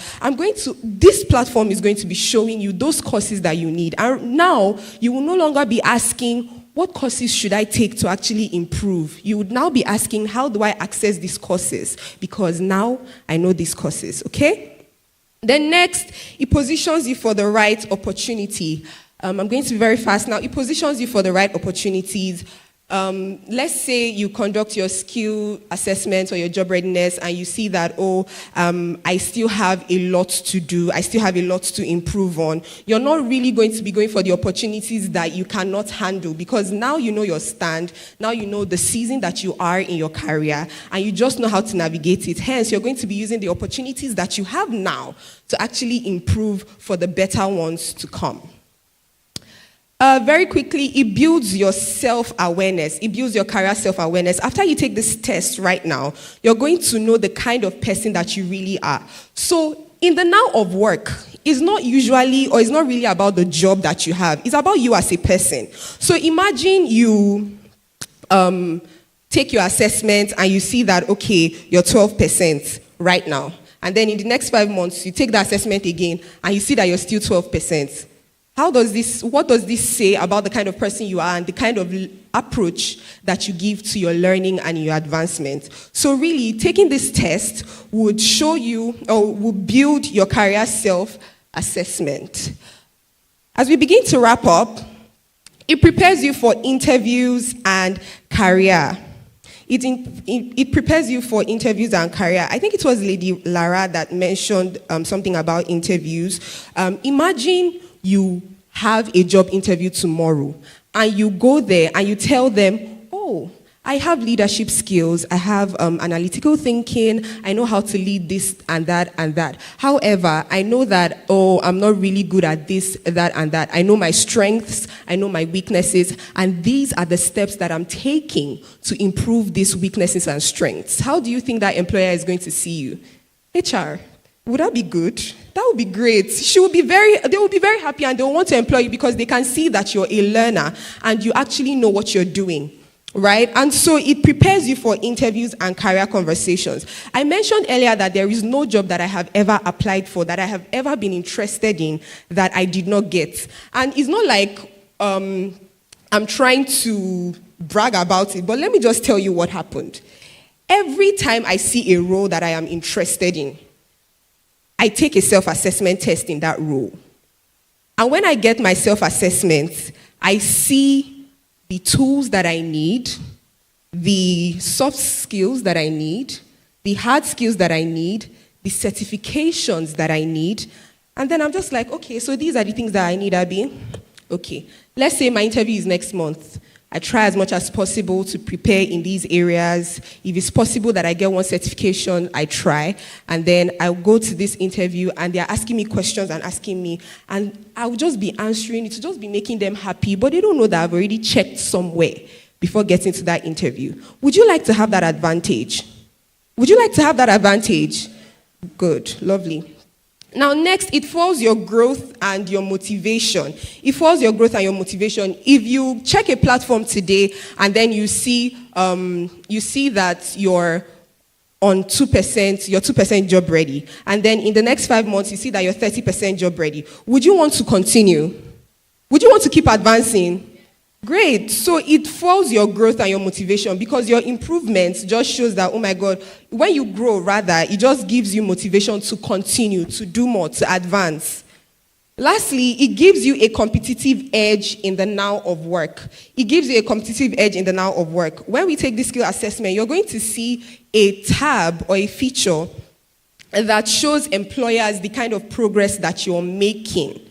So if HR should go to the platform today and they are looking for an accountant or someone that can work in any job role, they would see that, Joy applied for this before. She's actually trying to get ready. Okay, right now she's on 30%. All right, no problem. Let's keep an eye on Joy. She actually has good potential. And then they go to the platform again after 3 months and they see that Joy conducted a skills assessment and then she's now 80%. They're like, wow, this girl has really improved though. She's going to be an asset to the team. And then before you know it, they employ her. She has a competitive advantage over someone else that is not on the platform. For example, now Joy is improving and she's constantly putting it out there. But then Dami is not on the platform, and she's not also improving. So the employer will not even know. Do you understand? Now, next slide, please.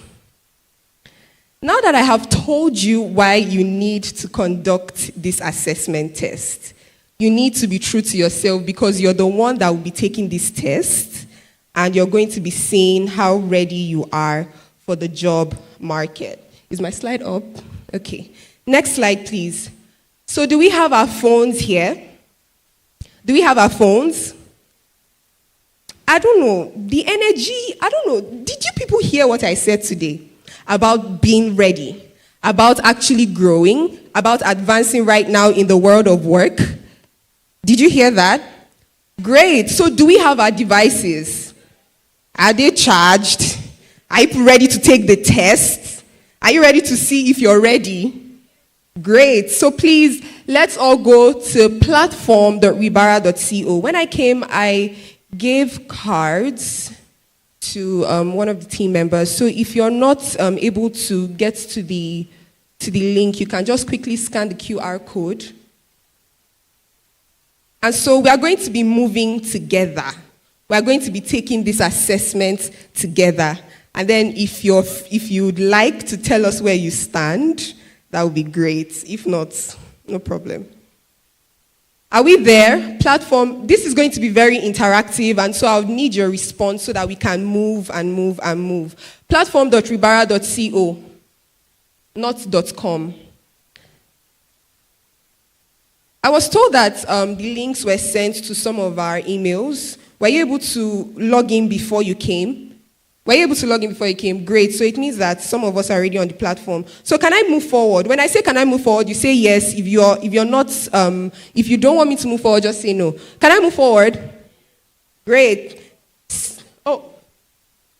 Okay. Can I? Sorry? Okay. So please, what you're going to do is platform.wibara.co. If you need assistance, please call my attention. Platform.wibara.co. Are we there? The person that spoke to me about logging in, how is it going?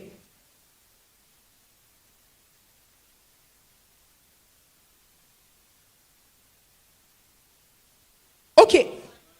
You need to sign up. Yeah. So now this particular place is for those people that haven't signed up at all, right? If you haven't signed up at all, this is what you're going to be seeing. If you've signed up before, all you just need to do is to log in.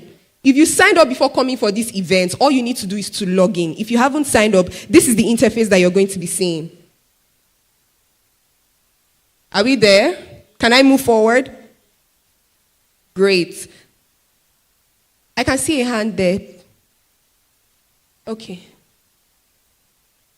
Cards are moving around right now, so if you're still not able to access it, just scan the QR code and everything is going to be sorted out. Can I move forward? What? Headline. So how many of us here are on LinkedIn? Anybody? So exactly. So your headline just tells us a little bit about yourself. So you're a mass communicator, and you can say something like mass communication strategies, digital communication strategies, I help this, that. And then you don't really have to put a lot there. It's just a brief summary about who you are and what you do. That's your headline. Can I move forward? Great. So step 2, set up an account. Yes.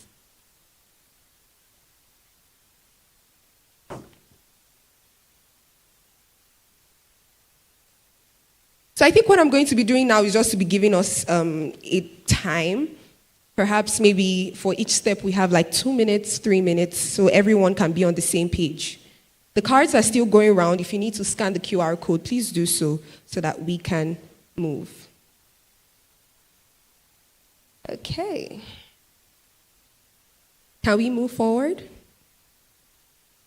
If you're for yes, say yes. If you're for no, say no. Please, if you have issues, call my attention. Let me know what the problem is. Yes?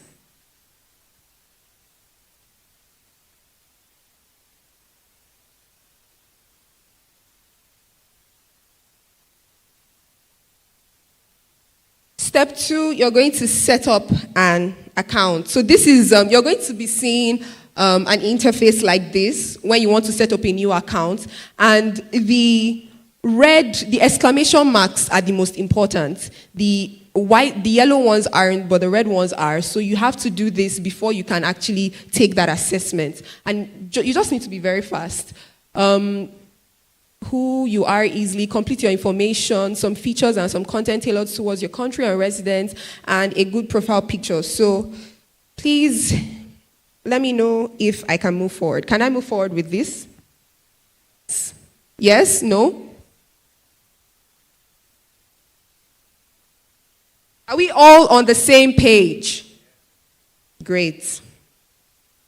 Step 3, please, the next slide.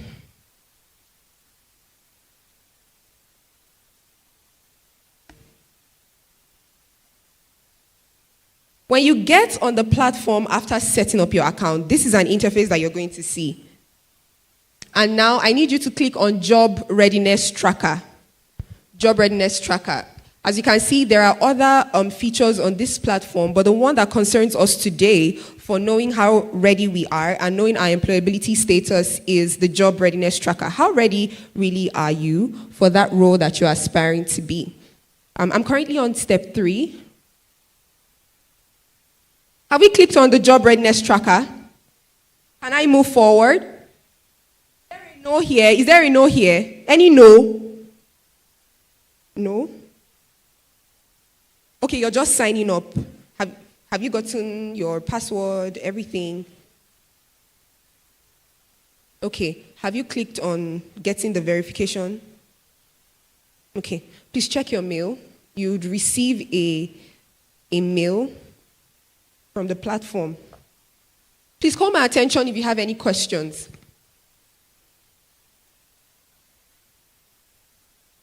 Okay, verify the email. Then you can move forward. Any more questions? Is there a no here? Any no? Please, what's the problem? Okay, no. Can speak. Yes.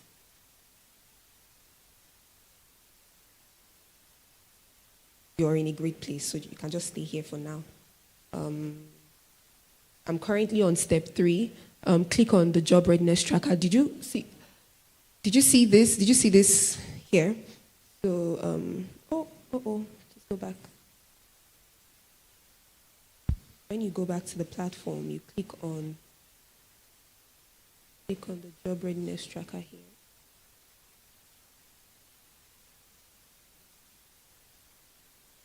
Sorry.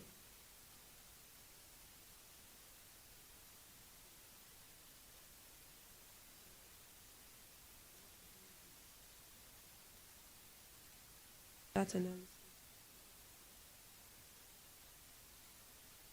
Have you not finished?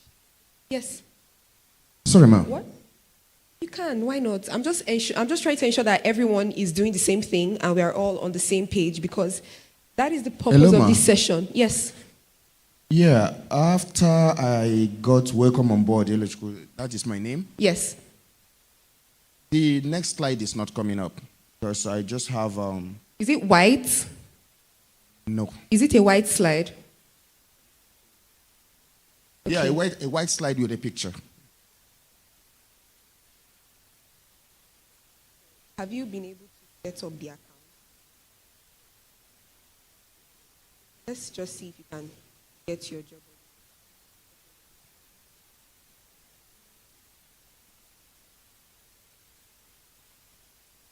I think you need to work on those yellow things.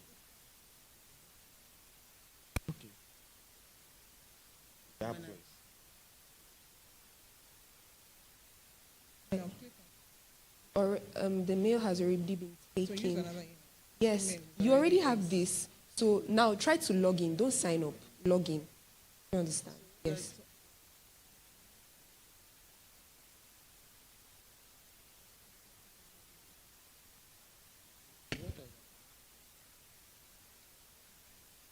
So you need to, have you completed your profile? Okay, this is the about, your work history. Okay. Now you need to click on this Job Readiness Tracker. Let me see. You haven't done this. You haven't uploaded a picture. Yes, exactly. So you need to complete this before you now. That is why the cards were going around, so that if you're having the same challenge, you can just do this at home. No. Just work on this. Yes. Okay, at the verification email. Yes. Okay, so can I use this? Guys.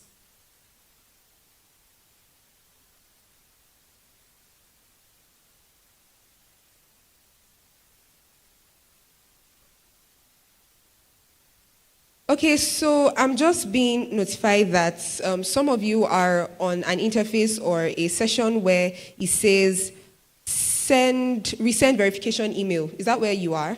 Anybody there? Now please click on resend verification email and then go to your mail to check if it has been sent to you. Okay? All right, so let me just move on. So for the sake of time, I'm going to be moving on. However, if you still have issues at the end of this session, I'll be happy to take your questions and know how we can move forward from there. Okay, please, I will be here at the end of the day. Step 4, which is my next slide. Click on track by role. So you're going to see this when you click on the job readiness tracker. Next, you click on track by role. Now, this is where the assessment really starts. Can I move forward? For the people who have actually been... Have you clicked on the job readiness tracker, the tab? Yes. When you click on the job readiness tracker tab, you see track by role. Now, if you're still getting that pop-up that comes in when you set up an account, it means that you're not done setting up the account. So that pop-up will still keep showing up until you're done with those red exclamations, right? So please try as much as possible to finish up, and then we move. Now, on the platform, you're going to see, not sure, please guide me through the process. This is for people who have not been there before, like some of us here. And then the second one is not to be rude, but I already know the role that I want to pursue. So these are for people that, they already know what they're doing, they're already there, and they can click on that. But for this, you can click on not sure, please guide me through the process. So when you click on that, you're going to see a drop down. Let's start by choosing a department or a field of interest. HR asked a question, and she said, how many of us are doing what we studied? And some of us are not actually doing what we studied. Some of us are doing what we studied. So this drop-down is not exactly for what you study. If you want to do that, that's fine. But if you feel like, okay, I studied engineering in the university, but right now I think I want to pursue something in media and communications, you can put that department there as well. Maybe you can put mass communication there. That is a department in media and communications. And that is step 5. Step 6. Are we on the same page? Please. What is...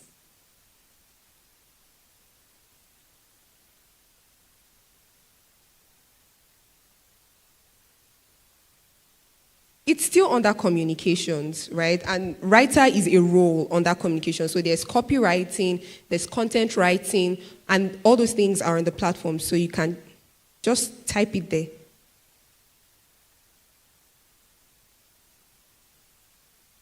Can I move forward? Yes.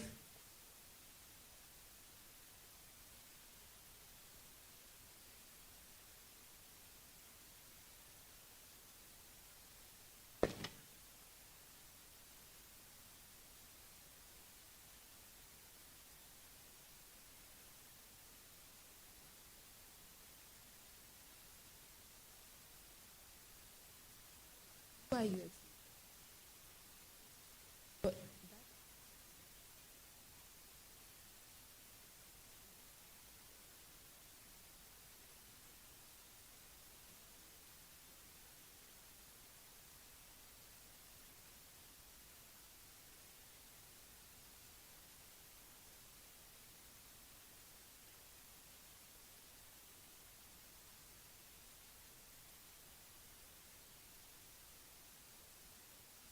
Any other person? Yes.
Okay, I think everyone is on the same page.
Okay. Yeah.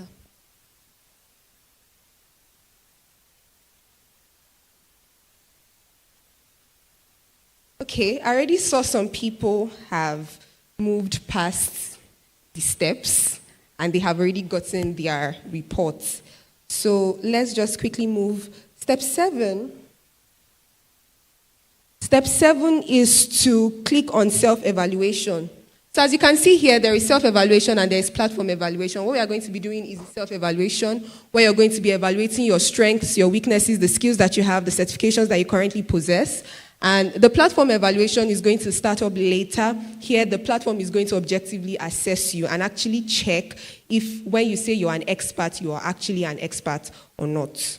All right? So please click on the self-evaluation. Step 8, you would see an interface like this. This is showing the hard skill and the soft skill that you need for that role or for that department. This is what it looks like. If you scroll up, you'll see the hard skill, the soft skills, I beg your pardon. So right now is the hard skills that is there. And step 9, you click on next.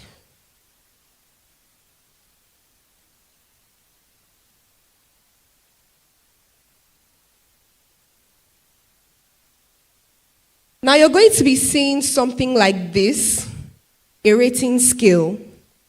And so if you look at that rating scale, you see something like basic, intermediate, advanced, and expert.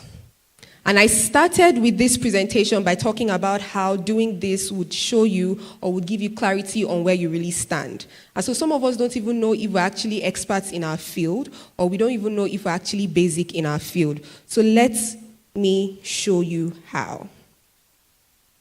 Before you take this assessment for the rating scale, if you're basic, it means that you have invested about 20 to 72 hours in that skill. And now it's not just about the time, but it's also about the results as well. So as a basic person in that skill, you understand the basic concepts and you're just a newbie, right? You just understand the basic concepts. If they ask you, oh, do you know what this means, or do you know what this is, you're able to answer, right? And that is what basic means. As an intermediate, you've invested about 72 to 240 hours in that skill. So let's say, someone told me he's into UI UX. So let's say as a designer, you have invested about 72 to 240 hours in that skill. You understand the basic processes within the complex concepts. You know how to get in deep. You understand what is actually going on as a designer. It's not only just about the hours, right? Now, next we have advanced. Can you see how this is very clear and is narrowing it down to the kind of skill sets that you have and your proficiency level? So as an advanced, you have led teams with the skill to produce solutions and services. So you've gathered people, you've spoken about it, you know what to do, and you have been able to come up with solutions for problems, or I beg your pardon, to problems, right? And then as an expert, you have invested over 760 hours in that skills. And this time you don't just know the basics, but you are getting results from the services that you have provided. You're actually seeing the job done. Okay. Step 10, now that you have an understanding of what basic, advanced, intermediate, and expert really means, now it is time to rate yourself. This is where the assessment really is. So you're seeing this interface because I ran an analysis here, and you can see SEO and keyword research. So I can either be basic, intermediate, advanced, or an expert in it, social media management, content analysis, copywriting and editing, and the list goes on and on and on, right? So please, we have let's say 5 minutes, 3 minutes to assess ourselves. Here, I'll be taking questions. If you need my attention on something, it's not really going well, you're having issues analyzing it, just let me know.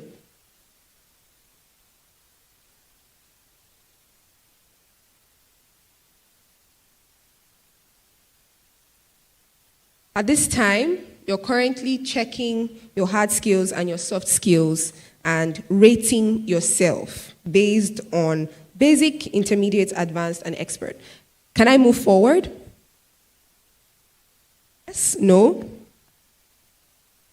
Everybody is focused. They want to see how ready they are. Okay.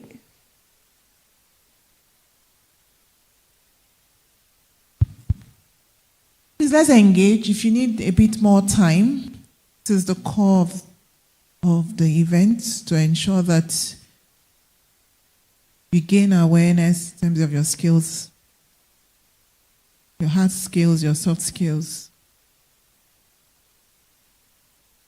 At the end of this assessment, I'll just be asking perhaps 2 to 3 people how this assessment made them feel, what they got at the end of the day, and what they are going to be doing better now that they have a personal, a customized career blueprint for their career.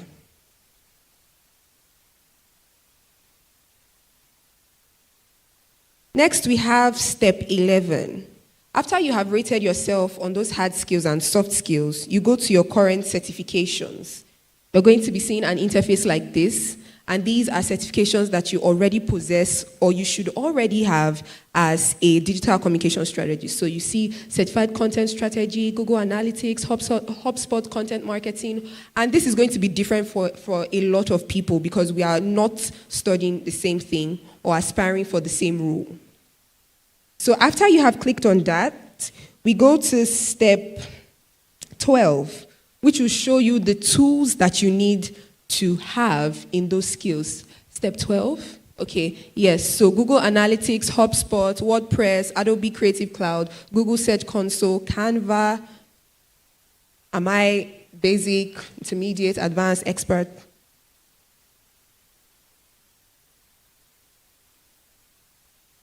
I'll just give 1 minute for everyone to do that. Are we all on the same page? Are we all on the same page? No? I heard a no. Okay. Step 11, discovery. Just can we go to the next slide? How ready are you for the job market? So for some of us, we are going to be having different percentages here. And really, it's not really about the score. It is necessary to know the score, but it's really not about the score. Here, what you have are KPIs needed for improvements, needed to take you from where you are currently to where you need to be. It highlights your hard skills, it highlights your soft skills, your certifications, every single thing that you need for that career, right? And so you're no longer asking yourself, what courses do I need? What videos should I watch? What certifications should I go for? What degrees should I go for? But now you have everything on this self-assessment. Next slide, please. How ready are you? So if you saw your job readiness score and you're in the chai, can I see your hands? Or maybe you can. Okay. If you saw your job readiness score and you said, no comment to Jesus. Okay. If you saw your job readiness score and you're like, Esther, please don't talk about this. Just ask me next year. Don't ask me now. Ask me next year. By that time, now that I know this, I would improve. Yes? Anybody like that? Okay, I see hands. If you saw your job readiness score and you can beat your chest and be like, I am ready. If they come now, they can take me. Clap for yourself. Nobody. Okay, so this just shows that we need to know our job readiness score. We need to have clarity. We need to know how the job works right now and how to properly navigate the job market. Now, if you want to do this on your own, perhaps now that you have already seen your analysis, you want to keep improving, this customized blueprint and this template is good for you to work. However, if you want us to hold your hands to do this, this is the program for you. Next slide, please. So Ribara is going to be having an employability accelerator program. It's going to be communicated to everyone when it starts. However, if this is something that you're interested in, we'll be happy to hold your hands for 6 months. And not just 6 months, you just be learning one thing or the other, but you're going to take yourself from basic to advanced across 8 different skills, and you're going to be committed to imputing about 16 hours on Saturdays and Sundays by industry professionals from different Fortune 500 companies who would hold your hand to actually move from one skill to another in any program of your choice. And at the end of this program, you're guaranteed a job placement. So please put your hands together for Ribara. And if this employability accelerator is something that you're interested in, this is the link to register for the wait list, and we are going to be updating your mails. Please, next slide. Yes, so this is the link, bit.ly/Ribara Accelerator Program. I'm going to have the team just leave the link here for a while. But with that, I would like to say thank you for this amazing privilege. And I am super, super excited to take any questions that you may have. I spoke to some people, I think about 2 or 3 people. I told them that I'm going to be here for some time to take their questions. And if you're not them, you can still come as well. Thank you very much.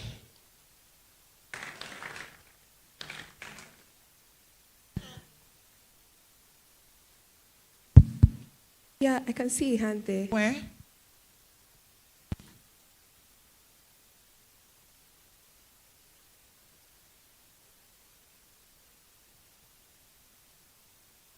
Okay. First of all, I just want to say thank you so much for that. Thank you. I mean, it's good to see that we're not just learning what we're missing out on, but like there's also room to grow. I think I just want to ask, are there like options to actually see, because when I was taking my test, I saw some certifications that I'm actually interested in getting. So does the platform actually like show us how to get those certifications, you know, sort of give us okay, these are the best places to learn to get the certification, these are the best places, these are the best schools, the best universities, the best programs that would actually help you to get these certifications to get the job that you want? Is that available? So thank you so much for that amazing question. So right now, the platform will not tell you where to get those certifications, although they have already put it there that these are the kind of certifications that you need, what's it called now? The certifications, the courses, the tools, right, that you need. We are currently working on having our own LMS where we provide these courses for you in real time. So if you take your job assessment test and then you say that you need digital marketing as a skill or you need to have that as a certification, what you simply do is to navigate towards getting that learning or getting that course because it's already going to be available on the platform. Right now, it is not, but it's definitely going to be. Thank you. I hope I answered your question. Yes, thank you so much. Thank you very much, our speaker. I want to find out. Now, we have a lot of us now have dropped our information on this, your platform now. Is it that the organization is involved in matching skill, or maybe like a recruitment firm whereby you check your pool to, give some organizations according to available skills on your platform? Okay, thank you so much for that amazing question, sir. So we are not matching skills. Rather, we are helping you advance in those necessary skills that you need in any job role or in any industry that you want to get into. However, what we are matching are mentors. What we are matching are course professionals. What we are matching are employers. So like I said, that the Employability Accelerator program, at the end of the Employability Accelerator program, you're guaranteed placements. That is already a match. But what we are doing now, the job readiness tracker isn't the only feature on the platform. We also have the employer's pool. So what the employer's pool is all about is that after you have taken your assessment, you have the choice to either make that assessment public or not, right?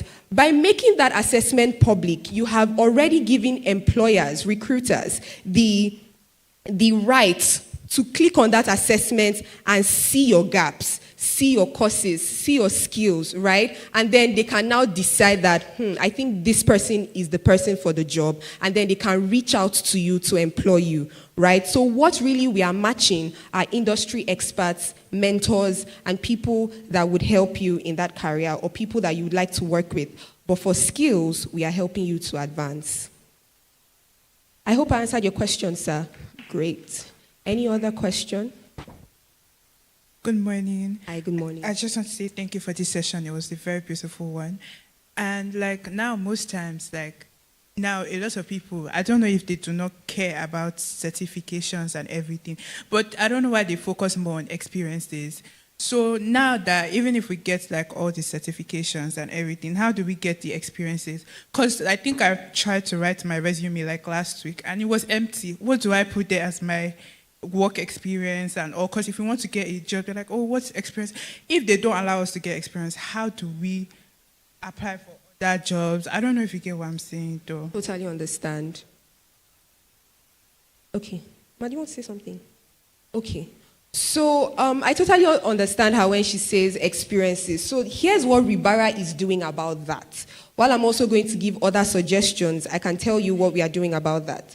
So programs like the Employability Accelerator, we know that these are pressing questions in people's minds, right? And so we are starting programs like the Employability Accelerator, where you will not just come, you will not just sit down, and you will not just learn or get certified. However, you're going to engage in hands-on projects. You're going to engage in thought-provoking projects. You're going to engage in projects that actually relate to that job role or to that skill. So that at the end of the day, if an employer should say, okay, this is a scenario, we have Mr. A, Mr. B in in this situation, what are you going to do about it? Your mind quickly goes to the program that you've already had before, and then you're able to profess solutions, right? So programs like this would help you to gain the kind of experience that you need. That is number one. Number two, volunteering. So I volunteer a lot. Before I actually started working to earn, I volunteer a lot for any role that I'm aspiring to be. Maybe a social media manager or a content strategist or a graphics designer. I used to design for my friends for free. Every single time, they can just call me and I do this. And I'm not just doing this, I'm actually adding it to my portfolio. And so if I used to design for my friend and I've been designing for her for 1 year, will you tell me that I don't have 1 year experience? No. As long as you can see that result on my portfolio, you can't tell me that I don't have a 1 year experience as a designer. And so that is another suggestion. There are so many opportunities for volunteers now.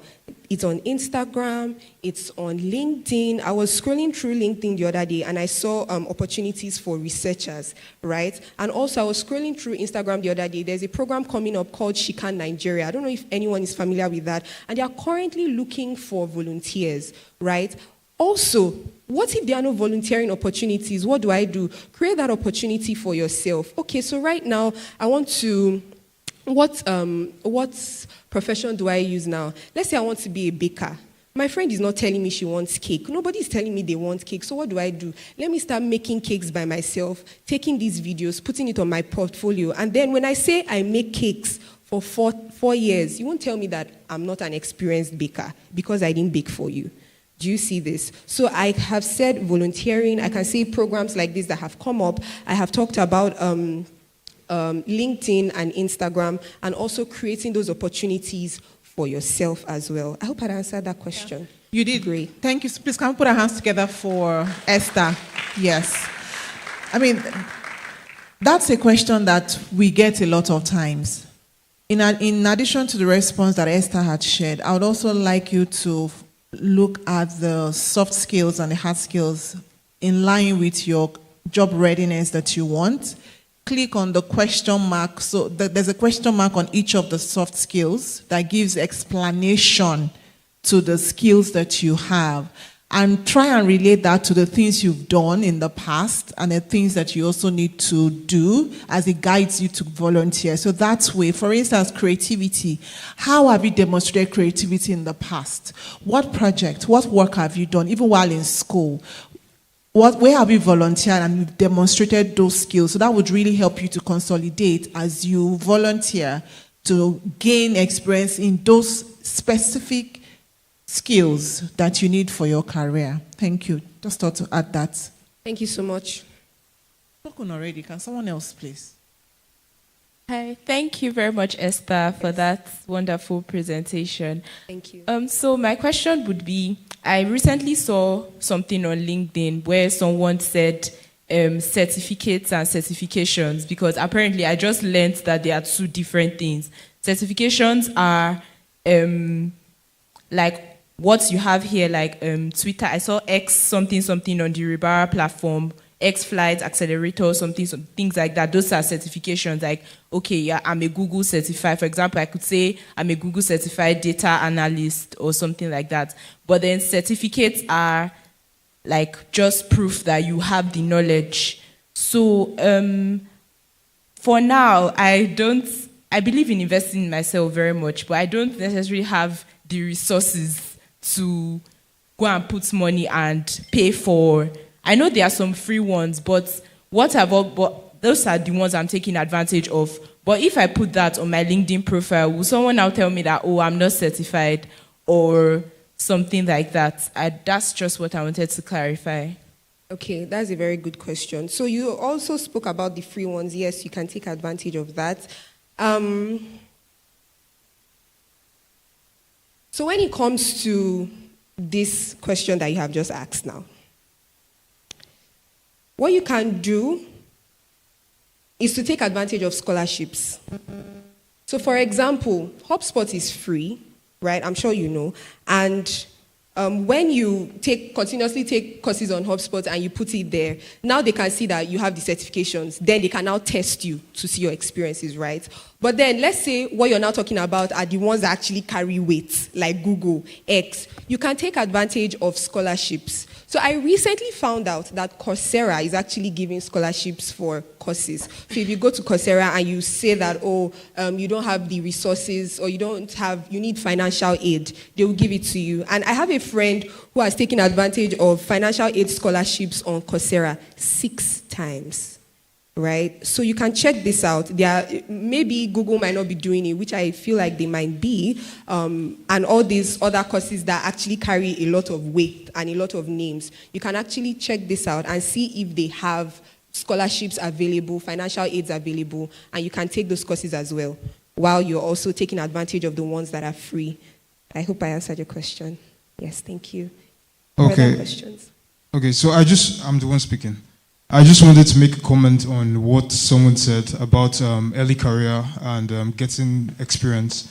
Now, sometimes what people don't know is that companies actually bring about graduate trainee programs, internships, and people don't look out for them. And some just think it's only like the banks or the engineering firms that do that. But now we see even HR companies are doing that. Hospitality companies are doing that. So those are places one would want to look out for, particularly as a new entry person or fresh graduates. That's where you would get experiences from, and within 1-2 years, you can move on to another company that you're looking at. And another thing I would want to say is that for some, people are targeting particular roles, and those roles are not open to them, maybe because they do not have experience. So one thing you would want to do is to get into that organization or into that space. I know someone who was looking towards working as a software engineer, but he didn't get that particular role, but he was into the IT space, and within 1 year, he was moved into the software engineering department. And so those are things you would want to look out for, not just particularly targeting fixated on one role, but getting into that space and then transitioning. Thank you. Thank you so much. That was so amazing. Thank you. Any further questions before I take my leave? Yeah, thank you very much. I just want to chip in this, especially for our youths. I happen to work in an HR department of an organization before. Now, the lady was talking about sometimes we don't have experience, and I don't know how they expect us to gather the experience. However, I have to tell us this. Some of us, we go for our NYSC. Where you were serving, you have started gathering experience. But ask anybody, they completely omit that NYSC service. They never know that it's part of, especially when you bring some CV to us, we check. Did you actually go to that state to work, or you went to go and play? We start from there to check. So your NYSC experience is part of the experience that you put together to submit in your CV. Thank you so much, sir. Please, before I get down, I would like to take a few feedbacks from about 2 people, maybe a gentleman and a lady, on how their experience was, how they felt when they saw their job readiness score, and, anything that you would like us or you would like to share. Can I have 2 volunteers? Just 2? Yes, thank you so much. How was your experience? How do you feel after now? And what are you going to be doing differently? Yeah, good afternoon, everyone. Thank you so much for the opportunity. When I took the test, first of all, I saw my gaps. I saw a lot of softwares that I wasn't even exposed to in my area of aspiration. So seeing that, I quickly took a screenshot of all the platforms that were mentioned there. And the first thing I told myself is once I get home, I'm going to visit all these spaces. So now I have opportunity to prepare myself, and I know exactly where to go to prepare myself. So that was the first experience I got. And then number 2, it also helped me to rate myself, to rate where my skills are at the moment. I saw a part that said you are not eligible for a Fortune 500 job. And they even gave the estimated rate that I will be earning at my current position at my current, based on my current skill set and ability per annum. I saw it there. So it just challenged me that, okay, I can do better than this. I want better than this. Thank you very much. Thank you. The last person, please. Any other person? It doesn't have to be a gentleman. It can be another lady or a man. Okay, I can see a guy, right? See him. Are we shy? How did you feel when you saw your job readiness? Someone saw their job readiness here, and they were raising their hand. Anybody? Okay. The lady that said chai. Please give her the microphone. Okay. Okay, good morning, Good everyone. morning. Thank you again for the opportunity and for the class. For me, I just like the other lady said, I've been in a career path, so it's only opened my eyes to see more things that I need to work on. The professional courses and then the tools. The tools I also need to work on, or those that I didn't even know was existing. I now know, and then I plan on learning them to upgrade better, although I'm not through with all the tests, but it has helped me to know a lot that I need to fill up to progress in my career. Thank you. That's amazing. Thank you so much, Ma. I'd just like to put out there that these skills, certification, these tools, hard skills and soft skills are not just limited to Africa, it's not limited to Nigeria. You can actually take this assessment and improve, and I assure you that you're able to compete locally and globally in the job market and meet expectations in the now of work. So thank you so much, and thank you for having me.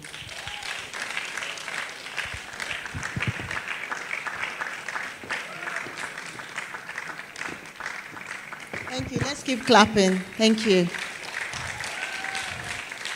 Thank you so much. So we are moving right, we're right on time, but we need to get up a bit. You know, our keynote speaker said something about well-being. It's part of how you feel, your body. We have been sitting, so we need to get up. We need to move our bodies a bit. So let everybody just be upstanding. So we're going to play a little game before we go to the next session. And we're going into career transitioning strategies. There are some of us that have questions. How do I transit from this to that?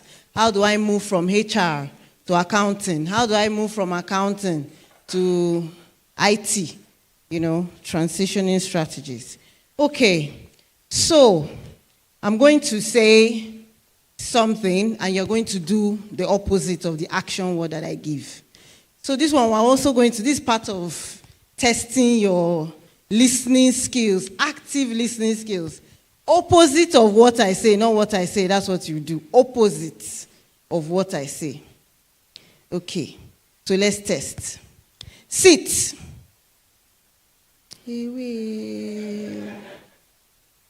I saw one or two bending down. Okay. Stand.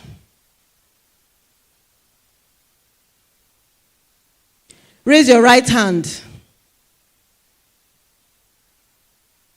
So the opposite will be left. I saw somebody asking. Raise both hands up. Auntie. Okay. Stand. We're getting it. Shout. Keep quiet. Keep quiet. Stand still. Sit. Stand still.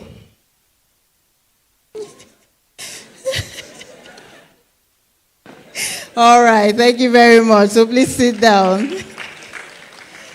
All right, so we're moving to the next session. We're really doing good with time, so please clap for yourselves. And once again, I think we should also put our hands together for the committee that has put this together. Really, if we were to pay for this session, the real worth, honestly, because you can see everybody coming on stage we're bringing people with wealth of experience. So we're bringing real stuff that are relatable, that are practical. When we say, oh, assess your skills, we didn't just say, go and assess it. We brought the tool to say this is what you can use. And it's something that you can use going forward, not just for today. So you have the platform, you've registered, keep on checking, finding out what you can do to improve yourself, because we said we need to upskill. So our next session, and I'll just go through if we can have the profile of our next speaker up as I read his profile. Okay. So we have Pastor Igo Orienro, and I think I pronounced that correctly. So is he around? Is he in the building? He's around. Okay, fantastic. Pastor Igo Orienro is a transformational leadership coach. He's a trainer and he's a speaker certified by Maxwell Leadership. Those of us in HR know that those are one of the top training bodies, with expertise in guiding individuals and organizations towards positive change. As a chartered accountant and tax administrator, he has led various projects on strategic planning, organizational design, and performance improvement. Pastor Igo holds multiple degrees, including an MBA and MMP. He's a fellow of it's not easy to be a fellow. Let's put our hands together. He's a fellow. He's a fellow of the Association of National Accountants of Nigeria and the Chartered Institute of Taxation of Nigeria. So with over 29 years of experience, some of us were still drinking pap. In financial services, taxation, and leadership development, Pastor Igo has worked with top financial institutions and government agencies, including Lagos State Internal Revenue Service, that's LRS. He's the convener of the Leadership and Business Success Workshop and co-founder of Rohi Consulting, a management and financial services firm. Please, a round of applause, standing ovation for our speaker, Pastor Igo, as he comes up to take his session. You're welcome, sir. Please keep clapping until he gets here. Mingo, sir.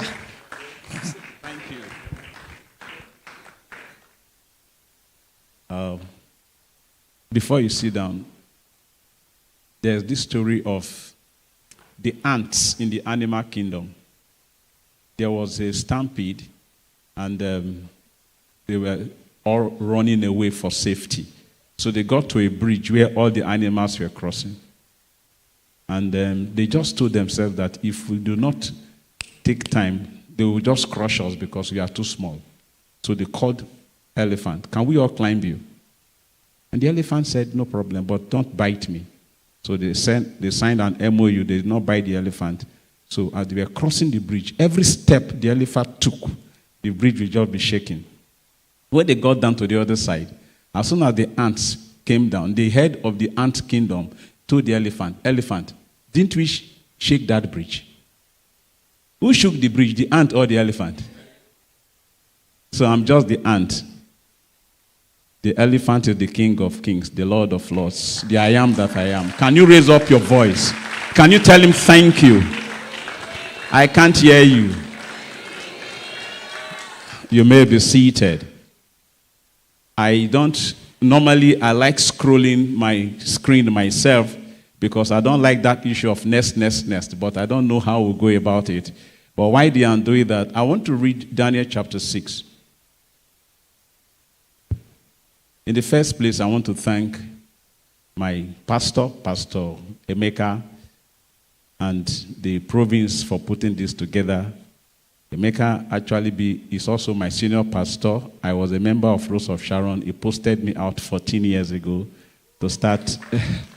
So this is home for me. Daniel 6:3. Then this Daniel was preferred above the presidents and princes, because an excellent spirit was in him. And the king thought to set him over the whole realm. Amen. You don't claim this by speaking in tongues. You claim it by making a decision. If you go to Daniel 1:8, Daniel purported in his heart, I will not defile myself with the king's meat. Excellent spirit means over and above. Are my slides ready? I'm just using this to wait. Or should I bring my laptop so that I can? So, Daniel purported in his heart. You need to purport in your heart what you want. Is it just looking for a job, or you want to make a change in the life of people?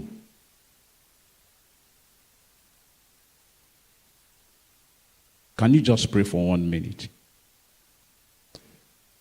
Daniel survived 4 unbelieving kings, and for about 60 years, according to Bible history, he was on top. Father, the way you helped Daniel, help me. Some of you are looking at me. I said, pray, you are looking at me. This is a Christian program now.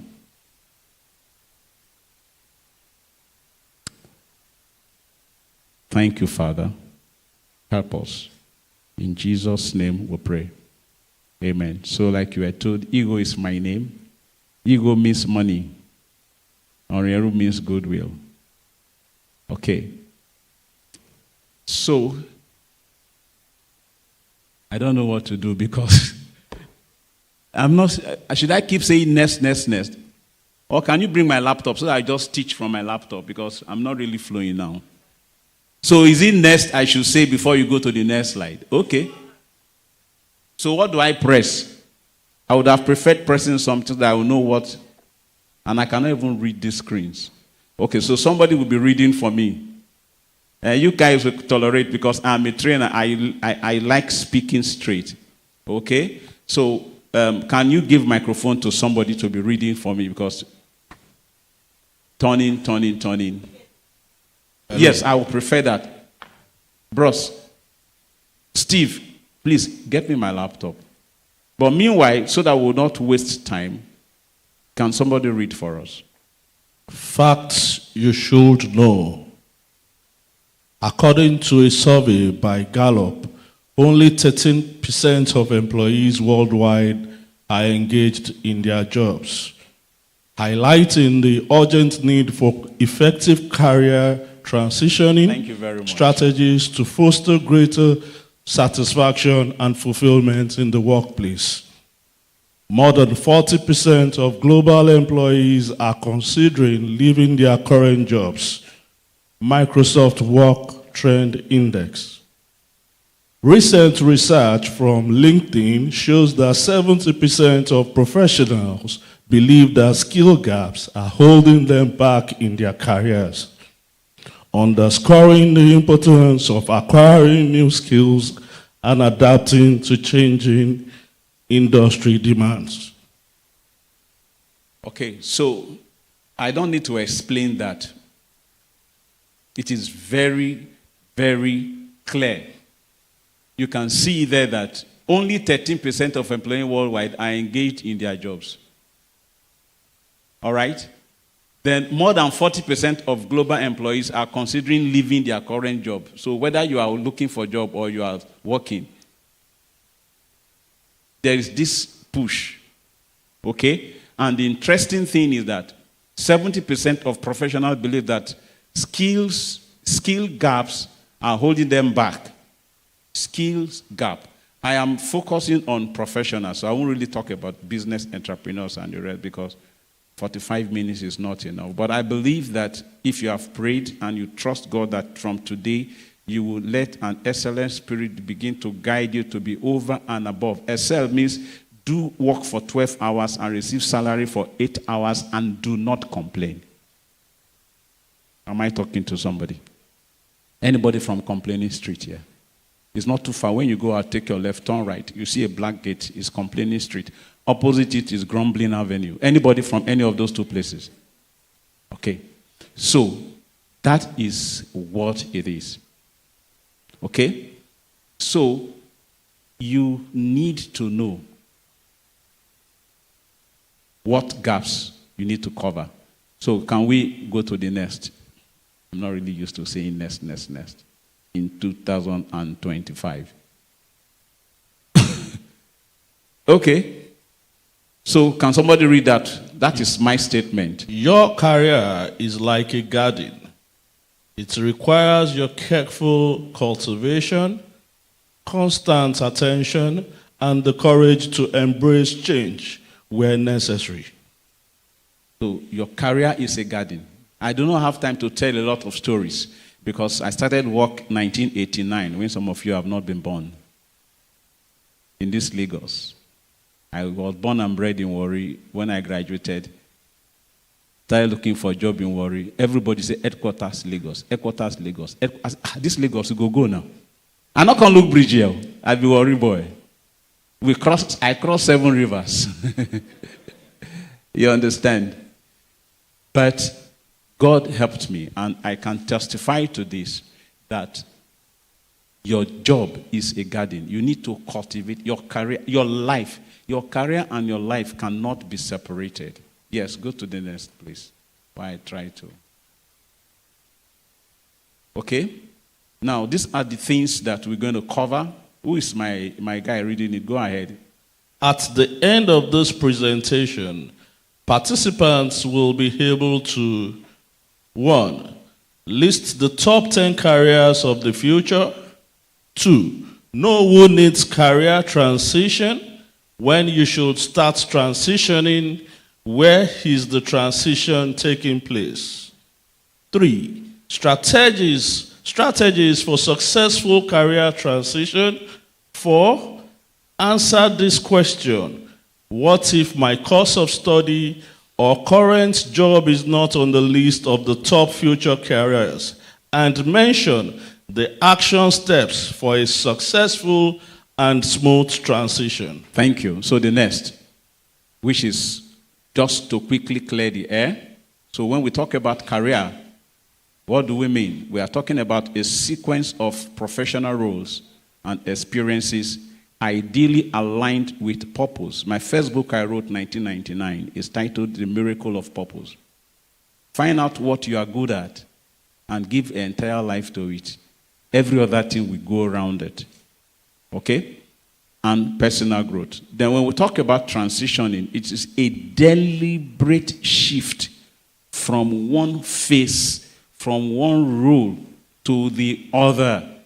By year 2000, I knew that banking was not for me. And I realized that I chose banking because coming from a humble background, I just thought if I enter bank, I don't blow. So when I published my book 1999, I've done so much research, I realized that my strength is in what I'm doing now. So I strategically pulled out 2003 and no looking back. So it's not only Oyo that say, no, I'm not going back. I didn't go back to banking anymore, but rather I started teaching, writing and teaching even bankers. So it is a deliberate shift. Then we'll talk about strategies. Simply, we're talking about planned actions or approaches designed to what? Achieve a specific goal. Where do you see yourself in the next 5 years? Where do you see yourself in the next 10 years? If you did not see yourself there, you will not be able to get there. I joined LRS 2010, and I told myself that I want to get to the highest echelon of taxation in Nigeria, and before I left in 2013, I got there. I was not only a fellow of the Challenge of Taxation of Nigeria, I became a member of the governing council. Even now that I've retired from the civil service, I was headhunted by UNILAG to come and teach taxation that I've been teaching because I taught over 2,500 people. But it was a decision I made that this I have entered in 2010. I want to get to the best. And in a specific area, not every aspect of taxation, but personal income tax for states. When you talk about personal income tax for states, I am an authority because I decided many years ago. So this is not, my session is not a session to just listen to me, begin to make decisions that will affect your life in the next 5, 10, 20 years. If Jesus tarries, when you see me, you will remember today. Where is today's date? Talk to me. Are you hungry? 21st of what? So take note. Take note. You saw ego and you made these decisions. And those decisions will guide you. In fact, you don't need to waste time. If you make any decision and pursue it for the next 90 days, you will call me. So I'll give you my number and my account number so that you can lay some seed at the apostles' feet. So career transition, it is intentional process of what? Positioning your skills, your values. Okay? You put them and your experiences to your roles and industries. I've transversed banking to civil service, to taxation, to training, to leadership. Okay? And now, I'm not just training, I am actually in digital space because I told my children, "You're not going to leave me behind." Though. I was 62 February. So you're not going to leave me behind. So my training now is mainly online. I have to go for 8 weeks course on how to teach online. So if you go to LinkedIn, check my name, my course, Self-Mastery for High Achievers, is online. I have participants from different parts of the world. So when we talk about the now of work, I love that word.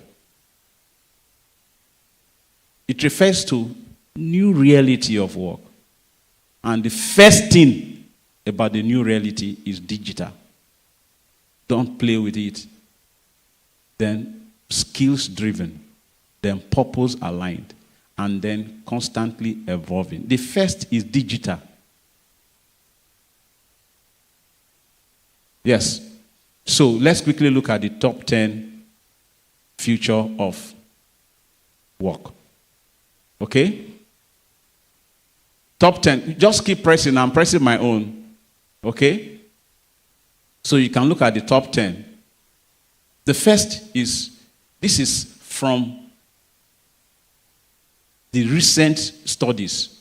So it's not, this is 2025. The first one is what? Everybody read together. I'm a teacher. Read it like you mean it.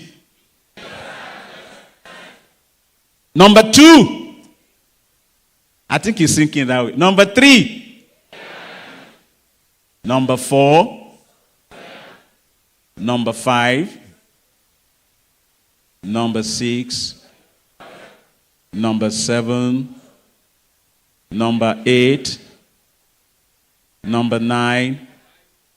And number 10. So immediately I saw this, I quickly asked AI, where do I belong to? Because I'm a self-mastery leader and a coach. And he told me where I belong to. I've already saved it. So very soon I'll begin to change my title and begin to work towards that. Okay? So, this is from the World Economic Forum job report. And before they got this, it was based on 1,000 leading global companies collectively representing over how many? Talk to me. Over how many? 14 million workers across 22 industry sectors and 55 economies. Okay? The study, oh, this is very touching, said that by 2030, 2030 is how many years ago? 25 years ago? 25 years' time? We are talking of now. Said by 2030, 117 million new jobs will be created. But not for, let me not call anyone yet, so that I will not abuse anybody. But one of them is, I always tell, if you are still doing secretarial studies, you not get work. Will I employ you? I typed all these things myself. I developed my slides myself. I preach from laptop. Even in my church, when you are doing church programs, you don't, in fact, if you write anything with pen, I won't read it. Okay? So the World Economic Forum of job report, which I've just highlighted, it also said that even healthcare and biomedical technology roles, from nursing to digital health analysis, are among the fastest. So even if you are a nurse and you are a doctor, and you are not adding digital to it, you will soon be hungry.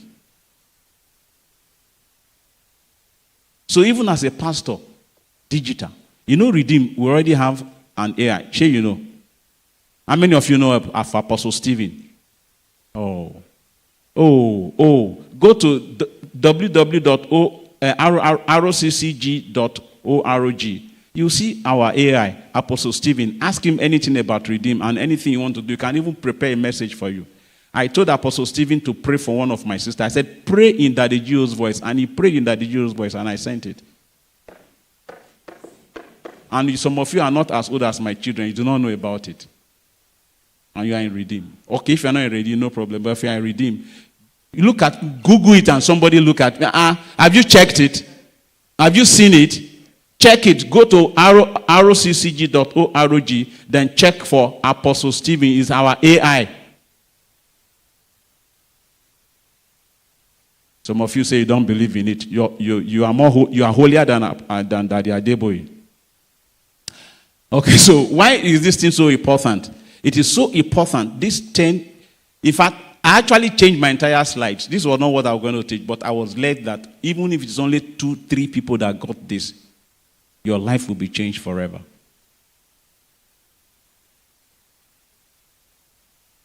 Even though 170 million jobs will be created, 92 million people will lose their jobs.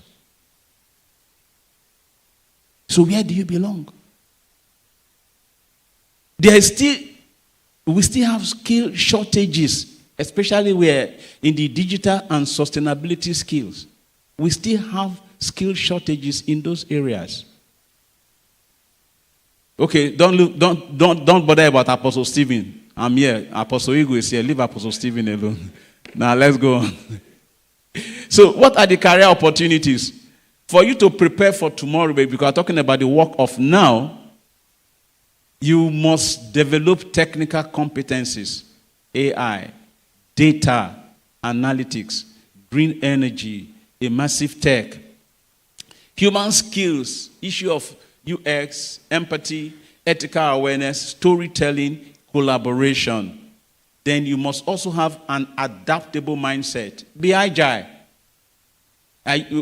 When I thought it was Facebook that was the best, I was Facebook. By the time I now searched, I found out that where do professionals like me, LinkedIn, I migrated. I don't need to pray. So I go to Facebook once in a while, but if you check LinkedIn, I am there 3 times every week. Teaching, speaking. If Anthony Robbins, whose net worth is bigger than the budget of Lagos State government, is there, then do I need to pray before I get there? Adaptability, agile, learning center. I am a lifelong learner. Then you must be purpose-oriented. Purpose-oriented. What are you called to do? When you get to heaven, when God asks you, how did you deliver your job? What will you say? So those 10 roles, like we have just said, they do not only offer high salaries or job security, but also the possibility of what? Let me know whether you are following me. Of what? Meaningful, impactful work in a rapidly evolving world. The world keeps changing.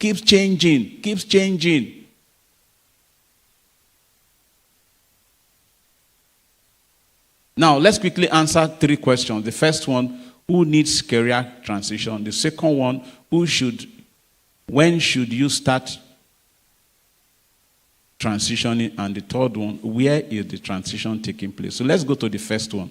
Who needs career transition? Number 1 is that stagnant star. You are skilled, but you are stuck. I started work 1989, and because I came in from a humble background and I got this bank job, I grabbed it with my spirit, soul, and body, my hands and legs, everything.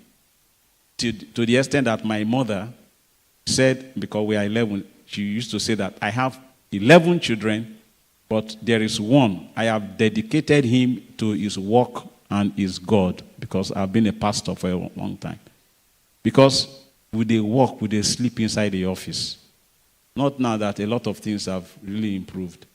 So I grew so fast, I can't forget, I think it was in 2002, I was transferred to a branch. 8 years down the line, I was a cashier. I became a branch manager. As I entered that place, something told me, what are you still doing here? Nothing changed. It's only the sitting position. 8 years ago, I was a cashier downstairs. Now I'm a manager upstairs. Nothing changed. So such a person need career move. If you are a star and you feel stagnated. The second one is purpose seeker. You are paid well, but you're feeling empty.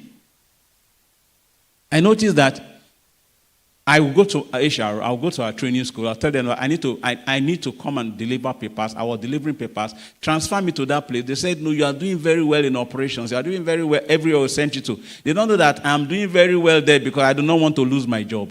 My natural habitat is to teach. They said, no. Then burnt out, tired of the hustle with no heart, or the displaced, maybe affected by layoffs or automation, or aspiring like you, graduates stepping into unknown terrain. Where do you want to be? Where do you see yourself? The same question I've been asking you, I've been asking my children. Okay? The baby of the house just graduated this year. We are even begging her to go for youth service because she have registered her business. She's been doing her business right from school. And even me, I find it difficult to understand what she does. She says she's into talent management, photography, the inside, entertainment, the inside, everything inside. You understand? I've been asking her that question. So, then you need transition. The next one is, when should you start transitioning? When your values no longer match your workplace. When you have outgrown your role and stopped learning. When there is a new dream stirring in your spirit. When change is happening to you instead of through you. When you feel a holy what? You are not following me. What is happening? When you feel what? A holy discontent. A divine nudge to evolve. Oh, take time to study the life of Daniel. You know, he survived four kingdoms. I'm sure the Babylonians and the Persians, they are not speaking the same language. So even in different languages, Daniel was there. And he was an Hebrew boy. Do you know you have the capability of reading, learning, and speaking in nothing less than 10 languages, and you will not be confused, you will not go bonkers, and you can learn all these languages even now. So once there's that urge, okay? Where is the training transition taking place? Very important. It is not just from one job to another. The transition is from where? Oh my God. It's from where? It's from where? Confusion to clarity, and then again from what? Employment to entrepreneurship. You must take this job, whatever thing you are doing, whether it is volunteering or not, take it as if it is your father's son. And of a truth, it's your father's son. The earth is the Lord's, and the fullness thereof. Until they tell you, now your papa own, then you have not started work. That's entrepreneurship. If I am the MD, if I am the CEO, how will I treat this job? That is where the transition is coming from. And I always challenge everybody, if an unbeliever is on the same job with you and is doing a job better than you, you need to pray again. Like I told you, I came into Lagos, knew nobody, joined banking job 1989, met the requirements, got my promotions. Before I left, I was heading and managing some people I started with who had connections, who had uncles and big people. Because then appraiser is very clear. Your targets, you understand. Because it's my father's job. Okay, so the third one is what? Is what? Offline. My son works in one of those IT companies. He's always at home. So one day I was now telling him that all this data you are using, the office will pay. That was when my wife, the mother, said that it is him that opted for it. I said, okay. So they said, if you feel like working from home, you can work from home as long as you are delivering results. Otherwise, you can come to the office in Yaba. I live in Anthony. So the guy is just there with his short and is working. He'll be working, doing some work, be listening to Lawrence Oyor. He'll be doing almost 3-4 things at the same time and will be delivering. So once in a while, when they ask him to come to work, even to wear trouser and shirt, and he's like, oh, what is this again? And he's delivering and delivering well. And he also have some side hustles that does not counteract or does not disturb the real work that is paid to do. So that is where it is, from offline to online. In fact, Rebecca Kiyosaki said that in this age and time, if you refuse to be online, very soon you will be on the bread line.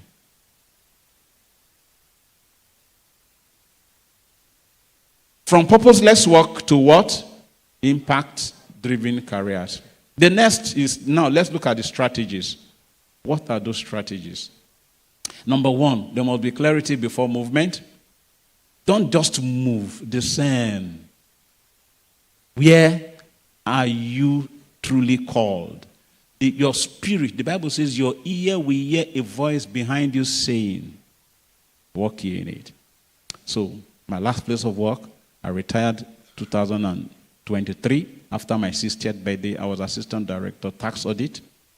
So most of my colleagues, when they just live like that, they become tax consultant. No, I know what I'm called to do. So yes, I can get some jobs to come and do tax consulting. I'll subcontract it out. My own is teaching, impacting people. So I can do it, but I will just subcontract it. I love what I'm called to do. Even if I'm not paid, I will do it. Okay? So, you need to conduct a personal career audit. What do you love? Or what drains you? What do you love? Me, I love this. Do you know that I spend time to just enjoy myself? I spent over 8 hours preparing these slides. I never felt it. Because that is it. I just go into, once I start learning, time becomes nothing. But what do you love? Use tools. They've given some tools. These are some other tools that you can use to know your areas of strength. We can do some exercises, but there's no time. Then prayerfully reflect. Is this job I'm choosing, or is it a destiny I am pursuing? Is it job I'm choosing? There was a time, because of the zeal of the house of the Lord consuming us, I wanted to go full time. I went to pray. God says, I've called you. It's not the way you are thinking. There's no way you are going to drop Bible and drop all you are going through and just carry Bible. So I knew that I was called in the marketplace. So I remain in the marketplace. I'm a member of the Institute for National Transformation. And I'm relevant in the marketplace. So you must know what you are pursuing. Is it your destiny? Or the Spirit of God is in you? You will know. The next is, you must begin to stack your skills. The future doesn't belong to the most experienced. It belongs to who? Oh my God, my people. Now they read for morning time. You want me to start using the robot to talk to you guys? I said the future doesn't belong to the most experienced. It belongs to who? Are you adaptable? If yes, let me hear you say so. So take online courses. LinkedIn is the most, I learned the statistics is mind-boggling. Over 1 billion people, professionals are on LinkedIn. Professionals on LinkedIn. You need to pray again before you go there. Holy person. Build tech adjacent skills, data design, data communications. You need to do that. Then learn AI tools relevant to your field. Learn AI tools relevant to your fields. Artificial intelligence, it is artificial until you add your intelligence, because if you do not know how to do your prompting right, garbage in, garbage out. Then build a personal brand. What do you want to be known for? What do you want to be known for? Today, your LinkedIn profile is your first interview, whether you like it or not. And you don't go to LinkedIn profile and begin to snap pictures. And I will post this next week, this teaching. But when you go and read it, you will see that you will learn something from it. Your voice online is as important as what?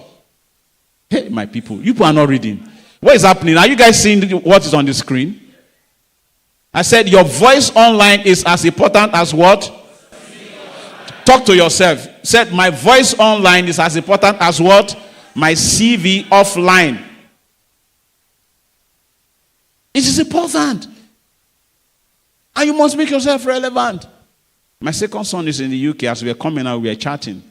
Because he needed to pick a job and things like that with all the social media, blah, blah, blah.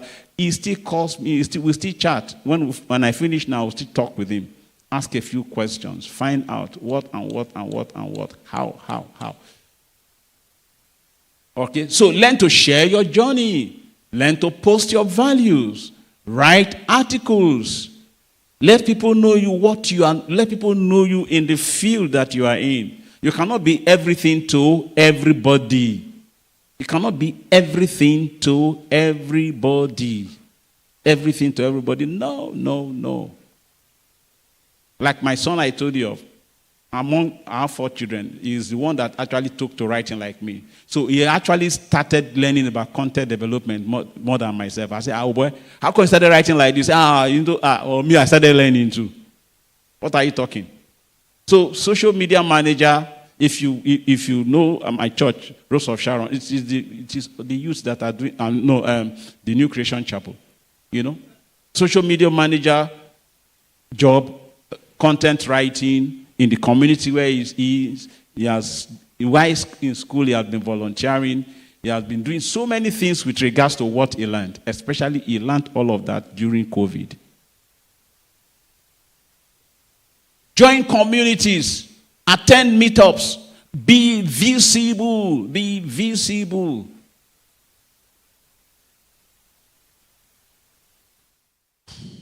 So, network. Like your life depends on it, and it depends. The next person to your destiny might just be the person to your right or to your left. You may not be more than 4 people away from the person that you know that he knows. Okay? So your network is your net worth. Reach out to mentors, industry leaders, and hiring managers. Ask intelligent questions, not just jobs. But ask for insights.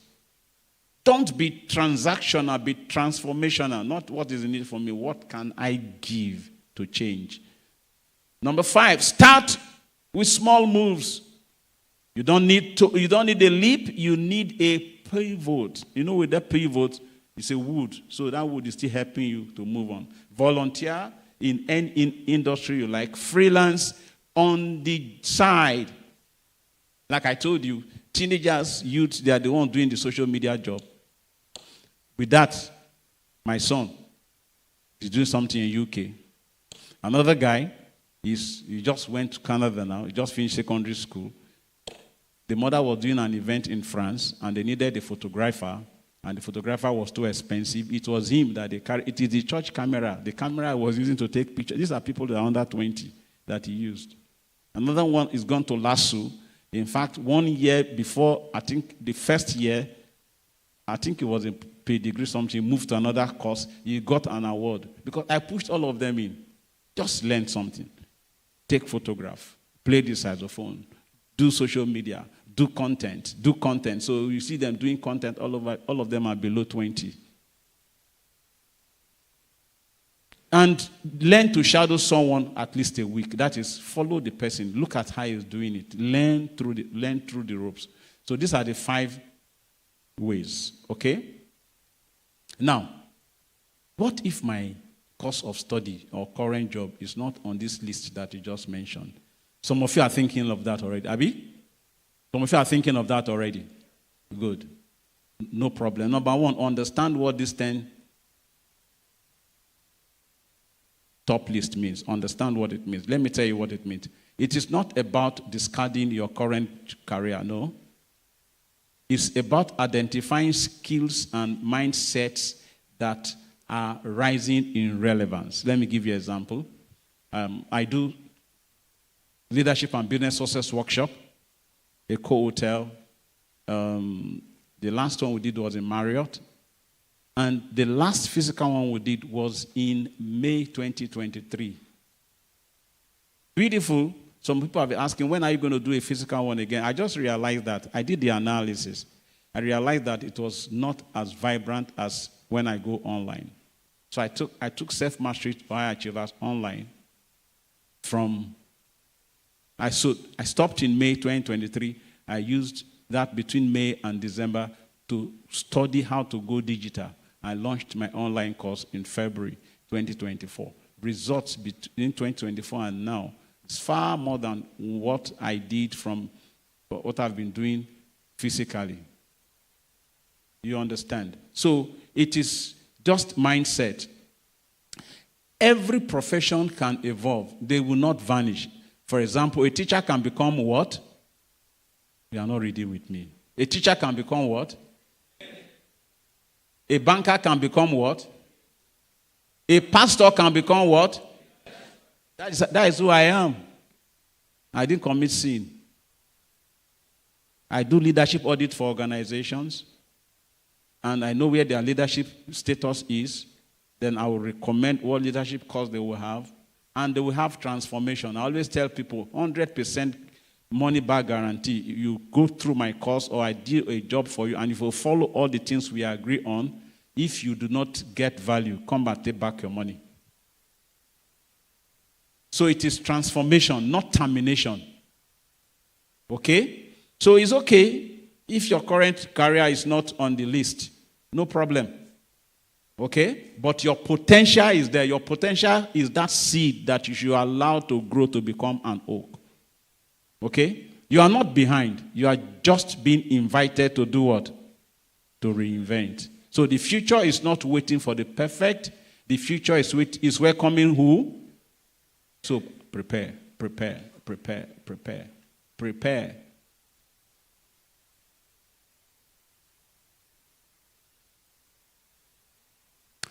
The next thing is reframe your identity. You are not a degree. You are a problem solver. They won't pay you because you had first class. What problem can you solve? Ask. What is the question I said you ask? Oh yeah, ask it now. 1 to go. Can be upgraded.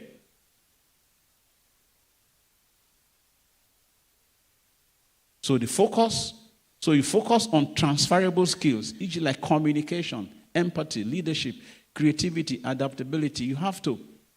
Like I said, until I took up myself and when I realized that everybody is growing up, especially when my second son left to UK 2023, I said, Omo, very soon. Because normally I would just sit down like, Daddy, put on my laptop for me. Hey, post this for me. Hey, I do everything myself from start to finish.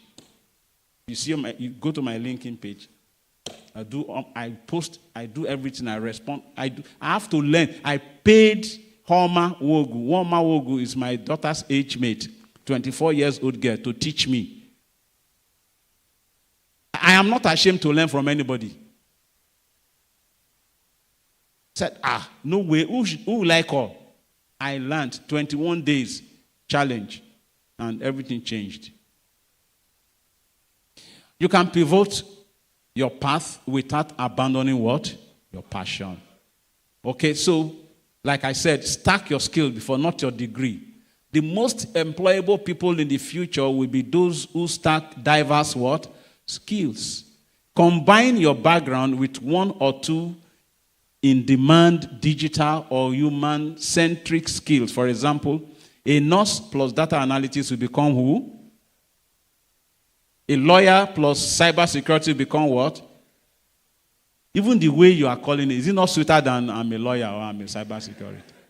I am a legal tech consultant. The bigger the grammar in your mouth, the bigger the money. A pastor plus digital tool will become what? A purpose-driven influencer. It's not what you studied, man. It's what you are becoming. So embrace continuous learning and reinvention. The world is shifting. You must shift, man. You must shift. You must shift. I don't tell people I retire. I didn't retire. I'm refiring. I've changed the T to F. I refire. I belong to one group they call themselves senior citizens. I just look at them and laugh. They just sit down, read newspaper, and be gossiping about Nigeria. I don't have time. Within 2 years now, I'm teaching people how to live your life after retirement. I'm actually doing a book on it. I should launch it by January next year. Be a lifelong learner, not a lifelong what?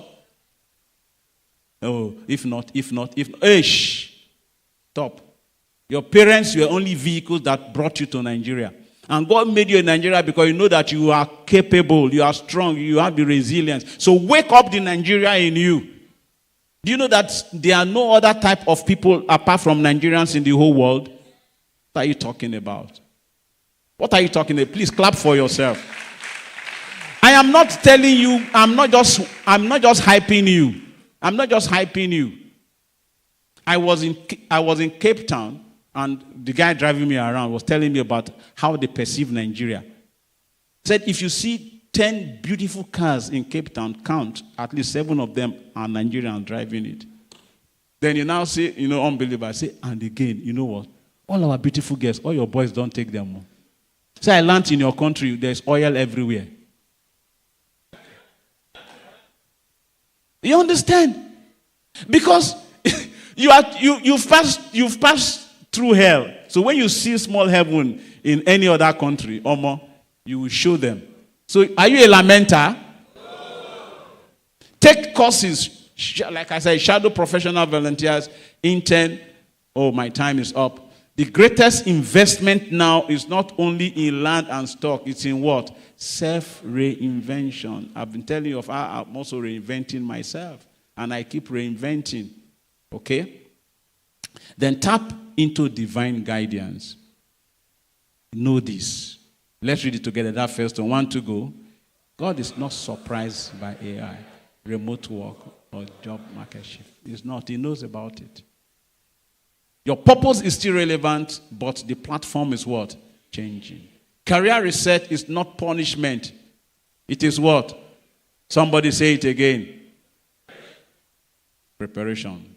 Let's read this, Jeremiah 29:11. Then if you want me to stop here, I'll stop. Let's read together. 1 to go.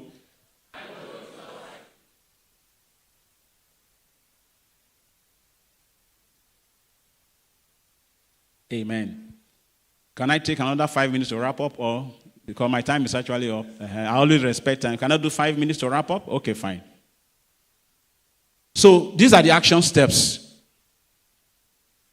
I call this one 10 minutes pivot, but you can just snap it, you can do it with your friend. All you need to do, write down your current course or your profession, then sit down. Sit down. There's no word for me to describe it apart from RoboWord. RoboWord says brevukbiroro. That is, consult your spirit inside you. Go inside you to think. Brevukbiroro.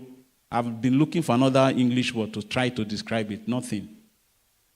Enter yourself and write down 3 possible ways. In fact, you can actually write down what you are doing now and put it on AI. Say, AI, give me at least 3 possible ways that I will use tech, new skill, and purpose alignment. And get the answer. Even after AI giving you, still pray about it. Then share with people. Then give yourself, I am a growth-oriented person. Give yourself the next 30 days, this and this and this and this and this and this is what I will do. If you don't do it, nothing will happen. I didn't say pray. I said do something. The next one is, this one is a must. You must pray with intentionality. Don't just pray for a job. Pray for what? alignment. Because the jobs are already there. Hello? If we tune this TV now to Channels TV, will you hear Channels TV? Will you hear Channels TV if we tune it? But are you hearing Channels TV now? Because it's not tuned to Channels TV. The same way, the jobs are already there. All you need to do is to align. So, apart from the first one, said, write down your course or whatever it is and find 3 ways to align and do it for 30 days. This one is for 90 days. Design a 90 days transition plan. What you want to read, who you want to talk to, what you want to study, how you need to upgrade your CV, your profile, whatever. Then in the first place, how you begin to see yourself. See yourself in that new job. See yourself in that new position. Then go and look at how do people in that new position dress. How do they talk and behave like that? I always live one step ahead of me from time, and it has never failed me.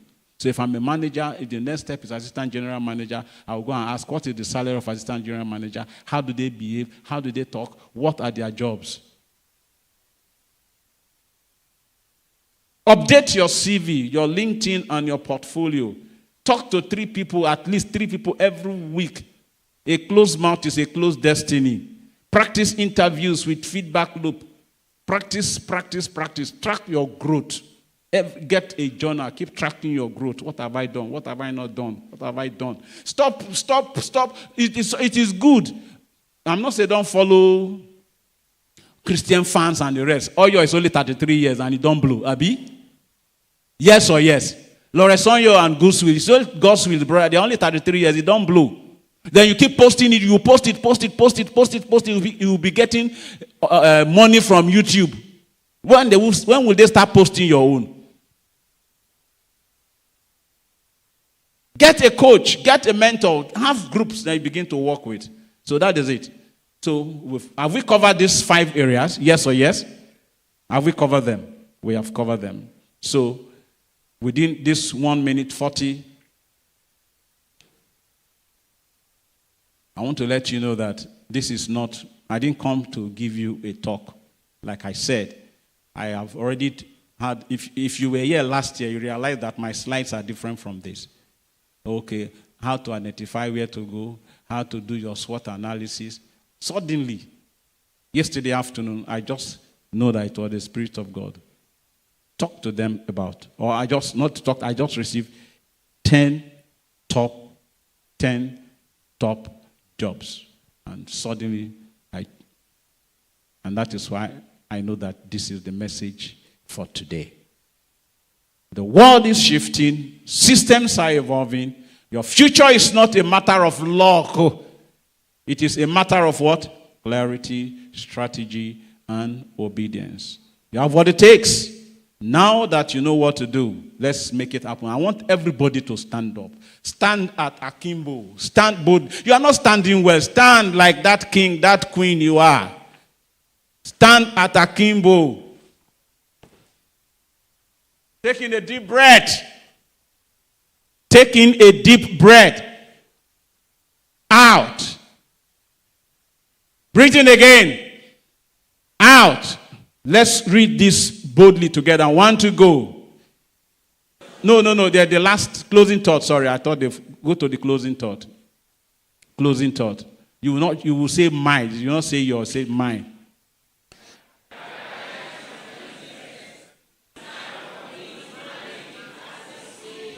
Again, my career is my business. It is time for me to manage it as a CEO. Who is a CEO here in this place? Wave your hands and say, thank God I am a CEO. God bless you. I love you.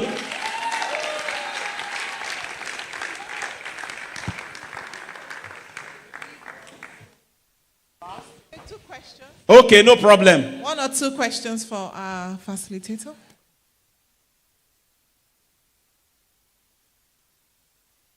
Don't tell me, well done, we'll just go straight to the question.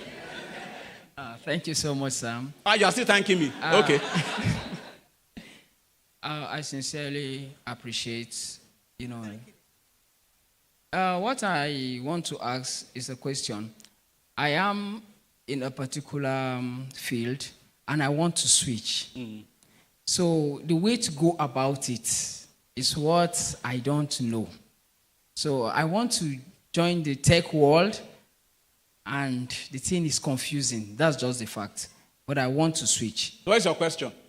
That is, I want to find out how to. All the things I've been saying since for the past 45 yes, minutes. Yes, sir. I can't help you. Sorry. So maybe you should be a bit more direct. Where are you now? What do you do? That's it.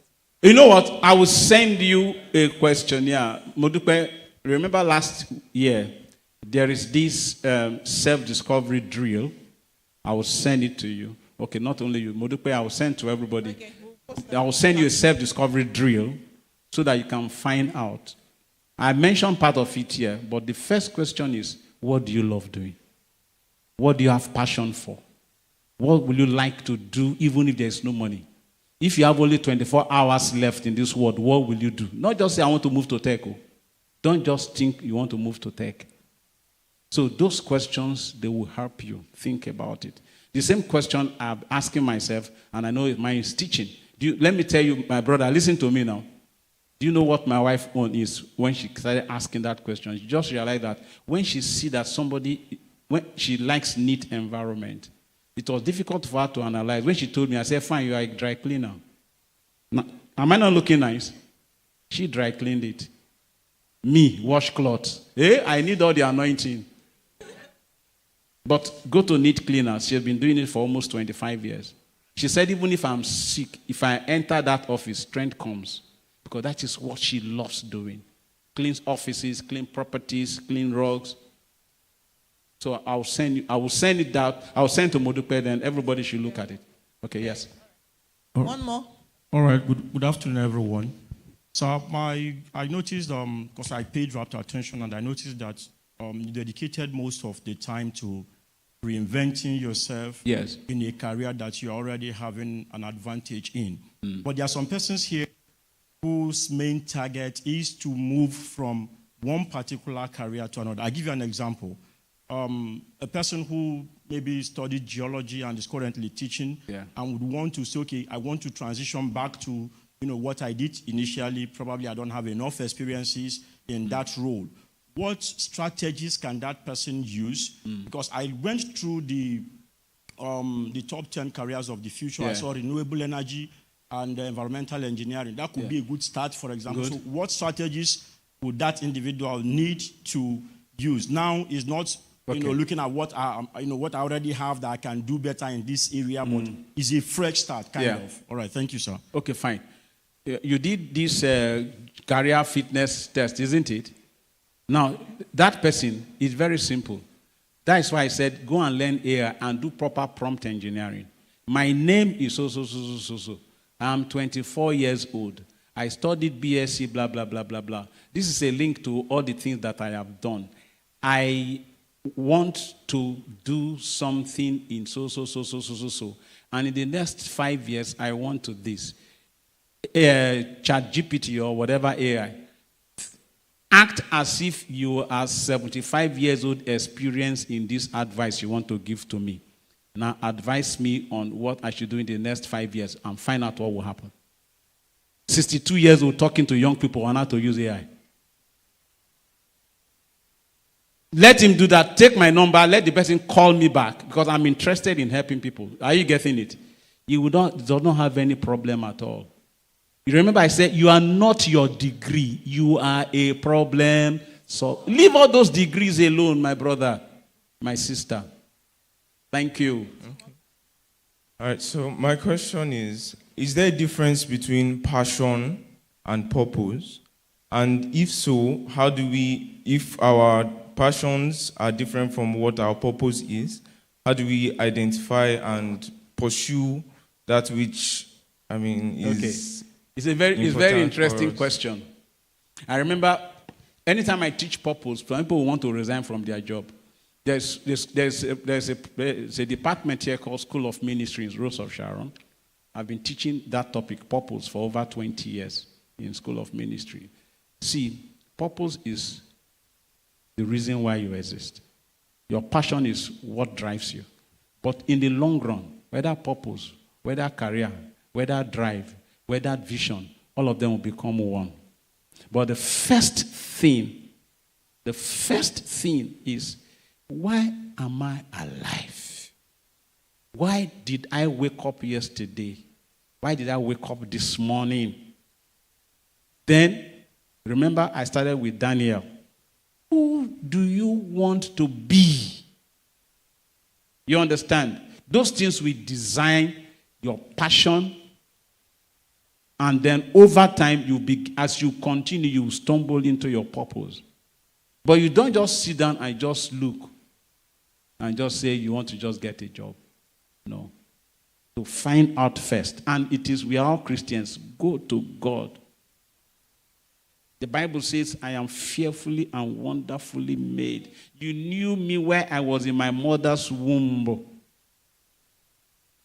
Go to God and be very open. Like I said, align. Whatever God guides you, fine. Like my brother, I said, talk about geography. For example, my gifting is teaching. I'm a teacher, but am I carrying chalk? I'm a teacher in the marketplace. All right? But if you need more information, chat me up. Don't call me. If any of you call me, I won't pick. Because I'm busy. But if you chat me up, even if you take a week, I will respond to everyone, especially to young people. The first ministry I joined was youth ministry, and I'm still a youth minister because I'm a volunteer for Youth for Christ since 1988. Okay. Good afternoon. Thank God. I thought it was only men because I'm a man talking. Thank you, sir. Mine is, you said we should focus on what we love doing. So mine is, I love taking care of children and older people. So I'm confused. I don't know which way to go. You are not confused. I'm an art student, so there's no way I can say I'll go into nursing. What year are you? My age? What year? What year in school? You say you're an art student. No, I'm a graduate. Okay, fine. Where do you work now? No, I'm still searching for a job. Okay, so have you find out the organizations and institutions that are taking care of such people? Yes, but I need a certificate to go Auntie, leave certificate alone. Leave certificate alone. Leave certificate alone. Hey, Joe, sit down. John Toriolon. I use John Toriolon to appeal to everybody. Find out the organizations that are doing such jobs. Go to them and volunteer. As you enter, begin to speak in tongues. Say, God, I will do this job better than the person they are paying. Do it for 1 month and stop. They will look for you. They will look for you. You don't even know them. There are many of them. Find out. And look for the top. Look for the best. Don't look for the one that is in one. Look for the best. Then work, volunteer, and tell yourself, I will do within 1 month. Omarisha. So with these few points of mine, have I been able to convince you and not confuse you that this is the right time to transit? If that is it, somebody say, yay!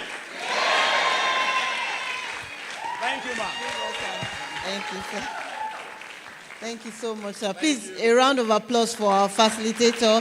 That was thought-provoking.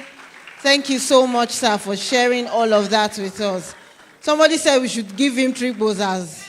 I agree. Boza. Thank you so much, sir. Thank you. Please, let's get seated. I want to just also recognize our online community. We haven't really recognized them since we started. We've had people online that have been following us all the way, and we really appreciate you guys. We're here with you. We've seen some of your questions. We didn't see on time, but we've sent to the facilitator at that time, and she would respond in due time. Thank you so much.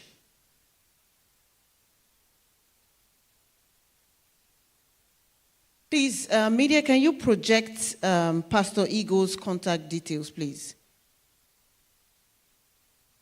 Please. Let's have that up so that we can all have access to his contact details and reach out to him as much as possible. Please, who learned something, I beg? If you really had a good time in that session, I want to see show of hands. Wow, wow, wow. Very, very. One thing I took out from the session was your job is a garden. I took that one hit, you know. So you imagine a live garden, imagine whatever it is, maybe a tomato garden, and you don't take care of it. What will happen? It will die. It will die. So it's your responsibility, it's my responsibility, it's your responsibility to take care of your career like a garden. You need to water it. You need to remove the weeds. So what are those things that are standing in your way, like complaints and grumblings that he mentioned? Weed them out. You need to water, trainings. You need to meet people. You know, all of that is taking care of your garden. So please, let's look at our career. Take your job as a garden so that you can care for it and keep learning. He shared his age with us and he's still learning. He still pays on to learn. So everything that we have been saying, you can see live examples. The learning continues. You not say you're not retired. He's retired. He's not tired. He's still learning. He's still trying to adapt to the new things that are coming on. So let's take all of this. Get clarity before you move. Don't just say, look at it, this is the upcoming jobs, and then you just move because they say this one is raining, you jump there. That one is not raining again, is this one, you jump there. By the time you jump from one place to another, you have nothing, nowhere to jump to again, and nothing to look back to say you've achieved something.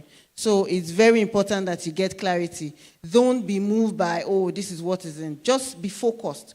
Know what it is you want to achieve and go.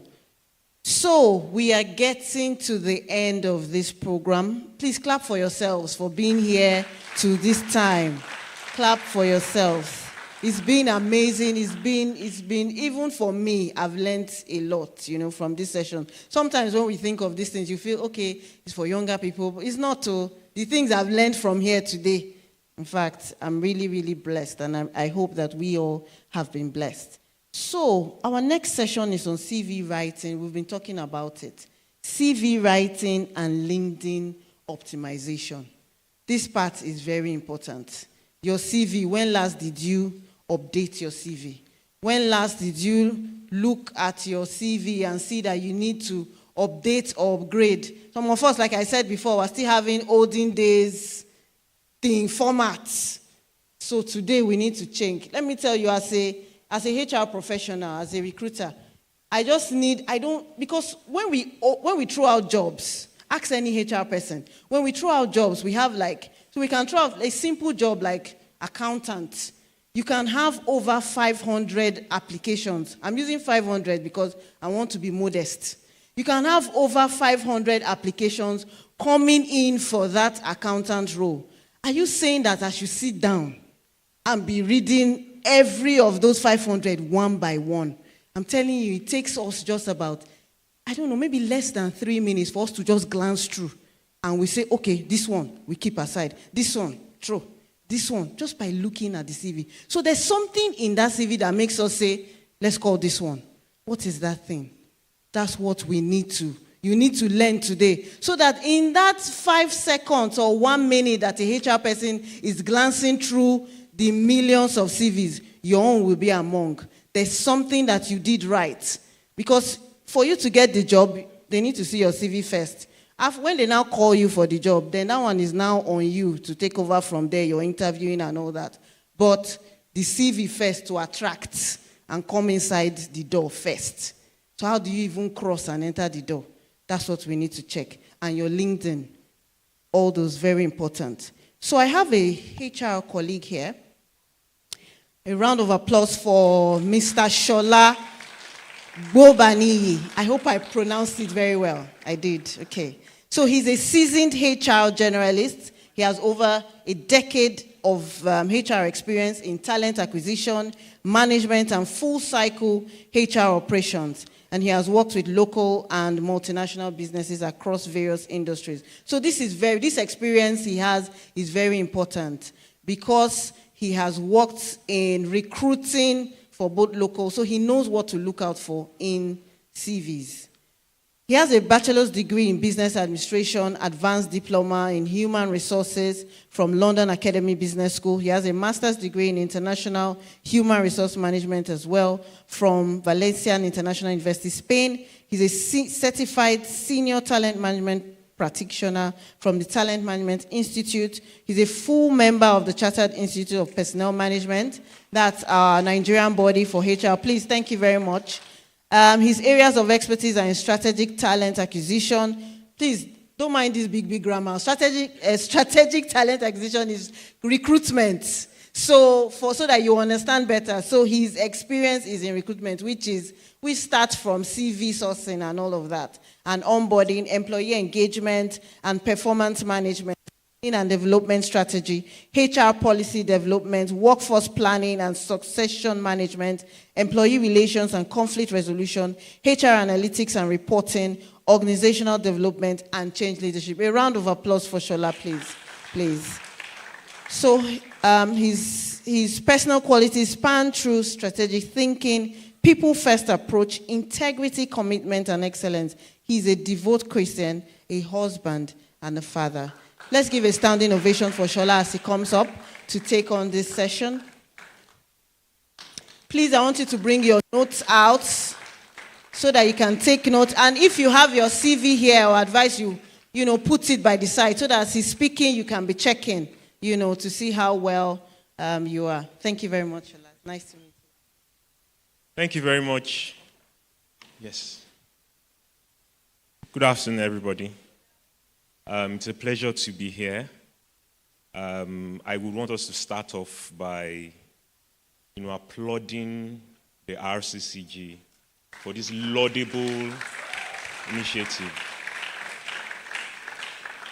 I think Nigeria, as a country, we need more of this. Yes, we need this alongside the praying, the fasting. We need practical programs like this where we can become better for ourselves and, of course, our society. So I think I have about 45 minutes. I didn't know they were going to project all of that. I don't usually want to do that. But it's good to meet you guys. It's good to be here. And I thank God that I'm able to contribute to the body of Christ professionally. So, like she said, typically I would just say I'm a human resources professional. That is all I can tell you. But my forte is talent management, okay?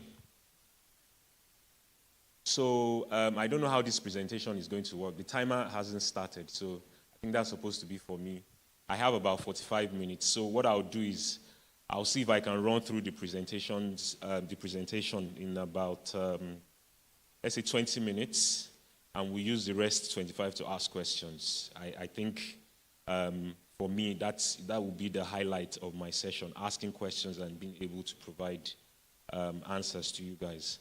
So are we ready? Okay, thank you very much, so I can see. Thank you.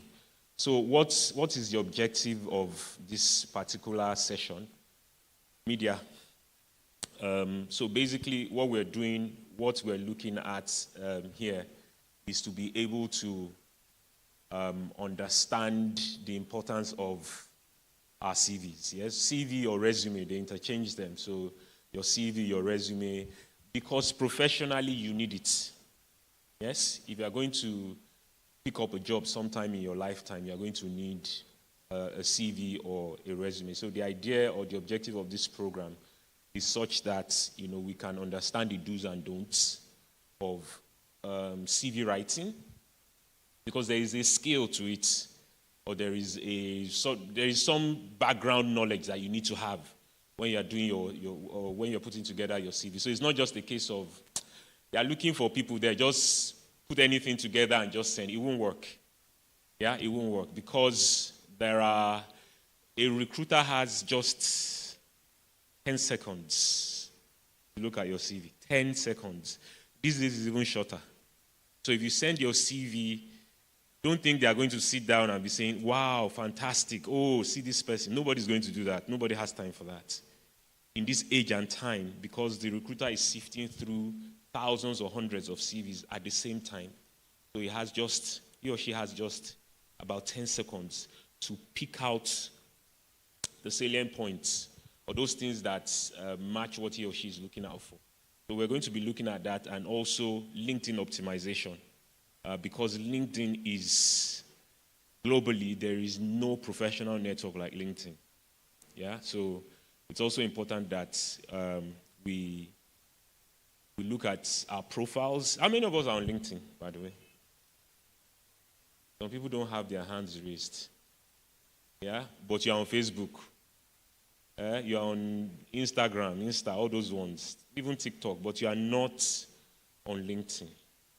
And the advantage of LinkedIn is that beyond you trying to look for work, recruiters can also look for you. So that's the beauty of it.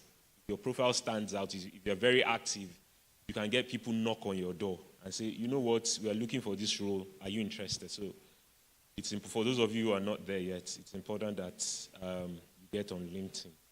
Okay? So let's start off with, just simple intros. What is a CV? Yes? Who can tell me what a CV is? Okay, not the definition now, but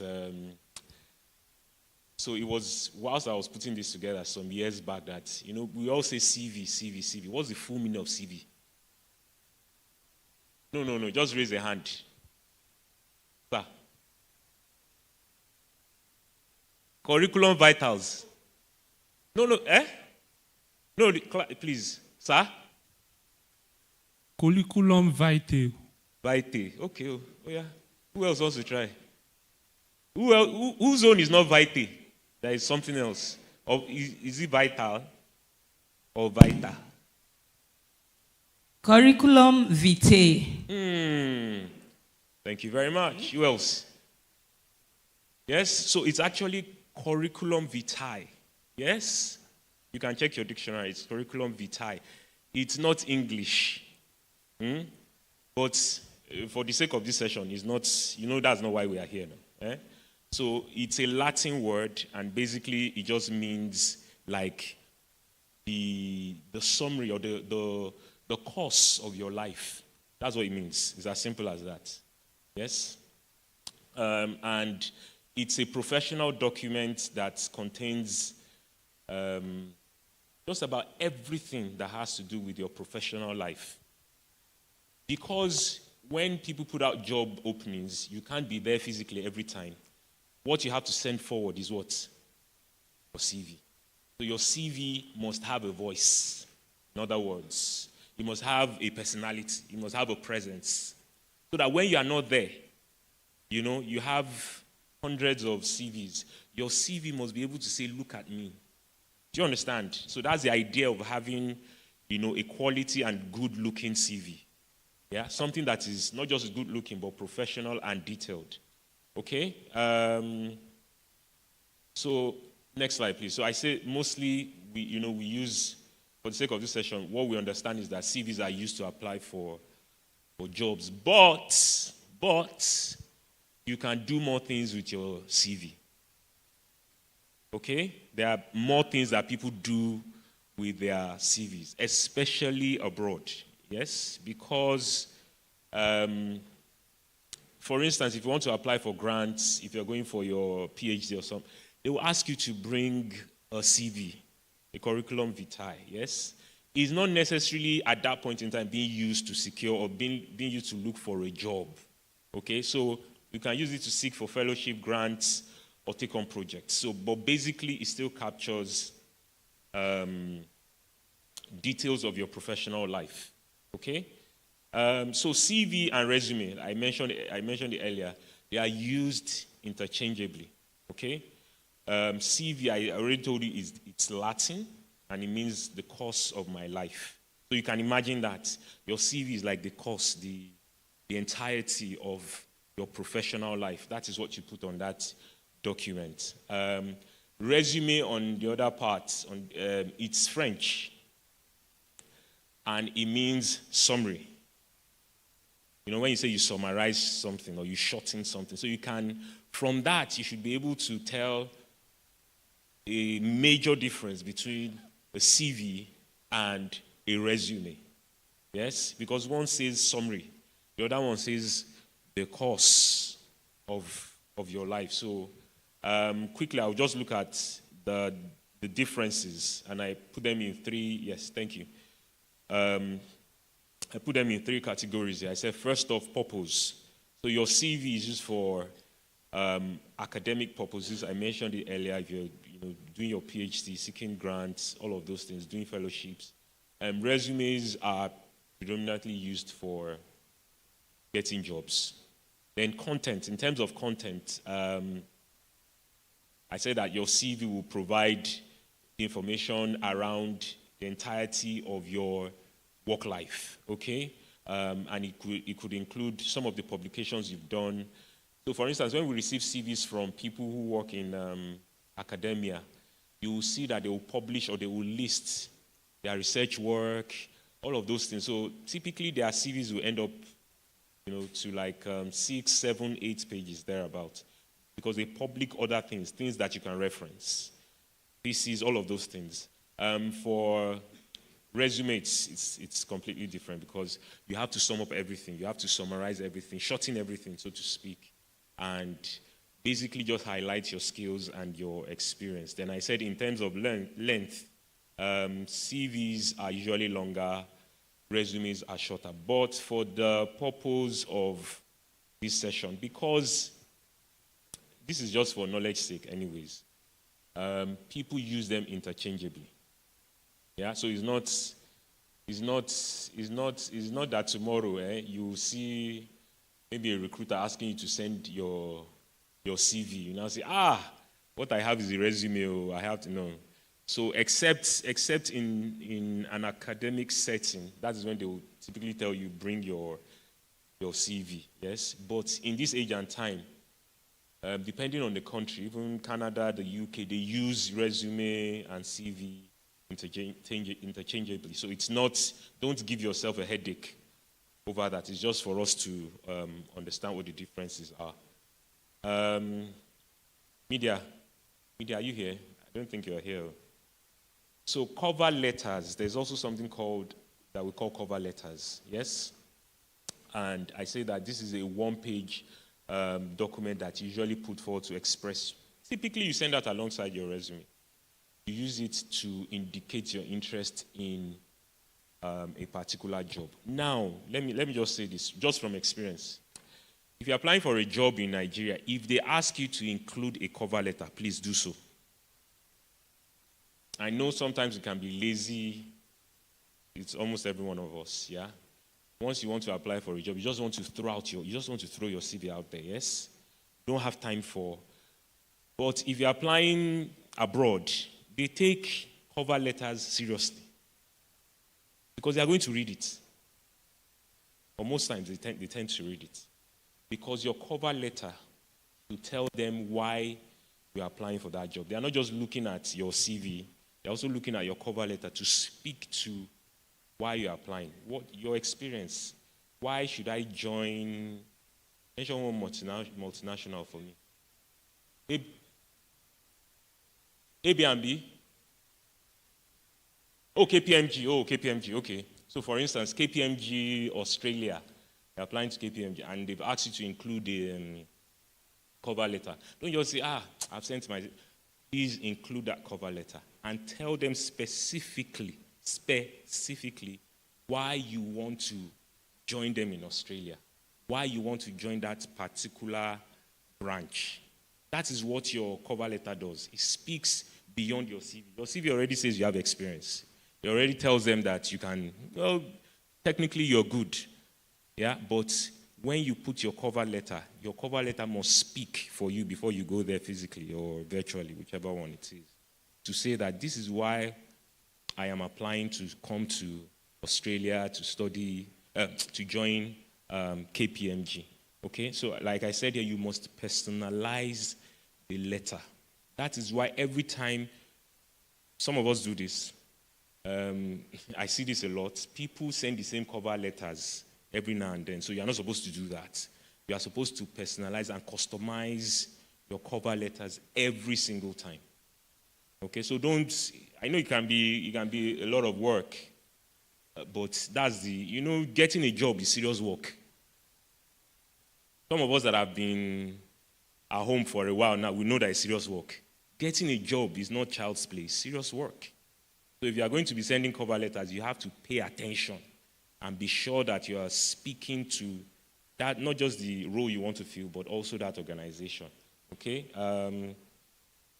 Next slide. So what I tried to do here, just to show us parts of the cover letter. And I said you must have typically, like every official letter, you must have a header with date and your contact information. The salutation part and greeting says that you have to address the hiring manager if possible. You have that information. Don't just say dear sir, dear ma. You know how we just do generic letters. You have to be able to personalize it and address the person. Or maybe, for instance, you can say the hiring manager. Don't just say dear sir, dear. You have to put some sense of connection. Yes? Then opening paragraph, I said it has to be attention grabbing. That your first paragraph must nail things. Yeah? That your first paragraph has to win whoever is reading it over. Okay, so it's important. That is the one that is most important. Then the middle paragraph is where you explain why you think you're good for the job, but typically your CV would also speak to that part. Then there's closing paragraph and then sign off. Okay? So types of CVs, I've listed about 3 here. I know typically when I go for sessions like this, young people or people who are fresh out of school would always ask, I don't have work experience. What kind of CV? How can I? They've asked us to submit a CV, and I don't have work experience. What do I put on my CV? So I've listed here 3 types of CVs. There's the chronological CV, and a lot of people have this type of CV. This CV basically just lists your work experience. So when you're applying for a job, what you want the recruiter to see is where you have worked and what you have done. So you typically start with that. Okay? So there's a functional CV. A functional CV more or less speaks about your skills. So you are selling your skills to the employer or to the hiring manager or the employer, not just where you have worked. So you put that first. Remember what I told you. Recruiters just spend 10 seconds or less to look at your CV. It's the truth. Ask any HR person here. Whether the person is an HR generalist who does everything HR or a recruiter, they don't spend time unless you have gone past the shortlisting stage and they've identified you as, oh, we are going to hire this person. But if they are just still going through the pool of CVs that have come in, they will not waste time. They have several CVs. You put out one opening, you get like 3,000 applications. When will you have time to look through everything? So you can imagine. The attention span for recruiters is, when it comes to reviewing CVs, is short. They only pay attention after they have narrowed it down, maybe the top 10, top 15, 20 or thereabouts. Then there is the combined CV, which is a combination of the chronological and the functional CV. But you understand what CV works for you. If you are somebody who is very experienced, you've worked here and there, big companies, you can do the chronological one. If you are somebody who feels that you have, well, depending on the role, if you are somebody who feels that you have some technical skills that are rare, you have certain abilities that you are one in a kind, you can sell that, put that forward. Yeah, let that be at the top of your resume or CV, whichever one it is for you, okay? Can I take questions now after? Is after, Abi? After, okay. Let me just run through. Next slide, sir. So I listed here what recruiters want to see on your CV. Next couple of pages will typically be repeating set of same things that I've put here. So I said contact information and location. I needed to put this because I've seen CVs, I think it was last month or this month, we shortlisted a couple of CVs and we needed to reach the, Gen Zs now. Are you Gen Zs here? Just wave. Gen Zs, where are you? I see you. I'm a millennial, so, there are some things they do that it's not a bad thing, so you don't come for me. It's not a bad thing. But they expect that, they expect people to be at the same wavelength with them, especially when it comes to how they reason. So they reason very fast. Their reasoning is fast. It's fast, but not deep. Fast is good. Fast is good. Yeah, there are times you need to think on your feet. It's good. But you must be able to blend it with depth. It's very important. So this guy, we shortlisted all those CVs. This guy matched everything. And when we started looking to call them, we realized that this guy did not put his phone number on the CV. See, it wasn't the first time I was saying that. Because what this guy probably was thinking, eventually he didn't even get the job. Later I started sending mails. What this guy was thinking about, was I have applied through an email or a portal. So if you want to contact me, go through that same channel. But it doesn't work like that. So when recruiters shortlist your CVs, let's say 5 of them, they want to reach people by SMS, via email, and fastest one is what? Phone call, phone. This guy did not put his number. So because sometimes those things get to me and I was just already upset, like, see this guy, can you imagine this guy? I said, you know what, let's at least send him an email. And emails, you don't check them. It's not, it's not as prompt as. This guy got back to us, I think it was the second day, the client was already pressing. The first day, we already sent those profiles for the client to review. The second day was when this guy got back, I think it was in the evening, but it was already late. I wished at the point I had seen the guy to say, guy, what were you thinking? And that was not the first CV I would say. Like, I've seen CVs like that, where people just feel that I put my email address or I applied through a medium. So if you want to reach me, follow, go back there. It doesn't work like that. Yeah? So also ensure that recruiters want to see that your document is free of typos and errors. Are you saying I have 20 minutes left? Okay, clarity and clean formatting. Yes, your CV must look neat. Must look. When I say neat, I don't mean stain free. I don't mean that. I mean that it must look, in terms of formatting and font, it must look appealing.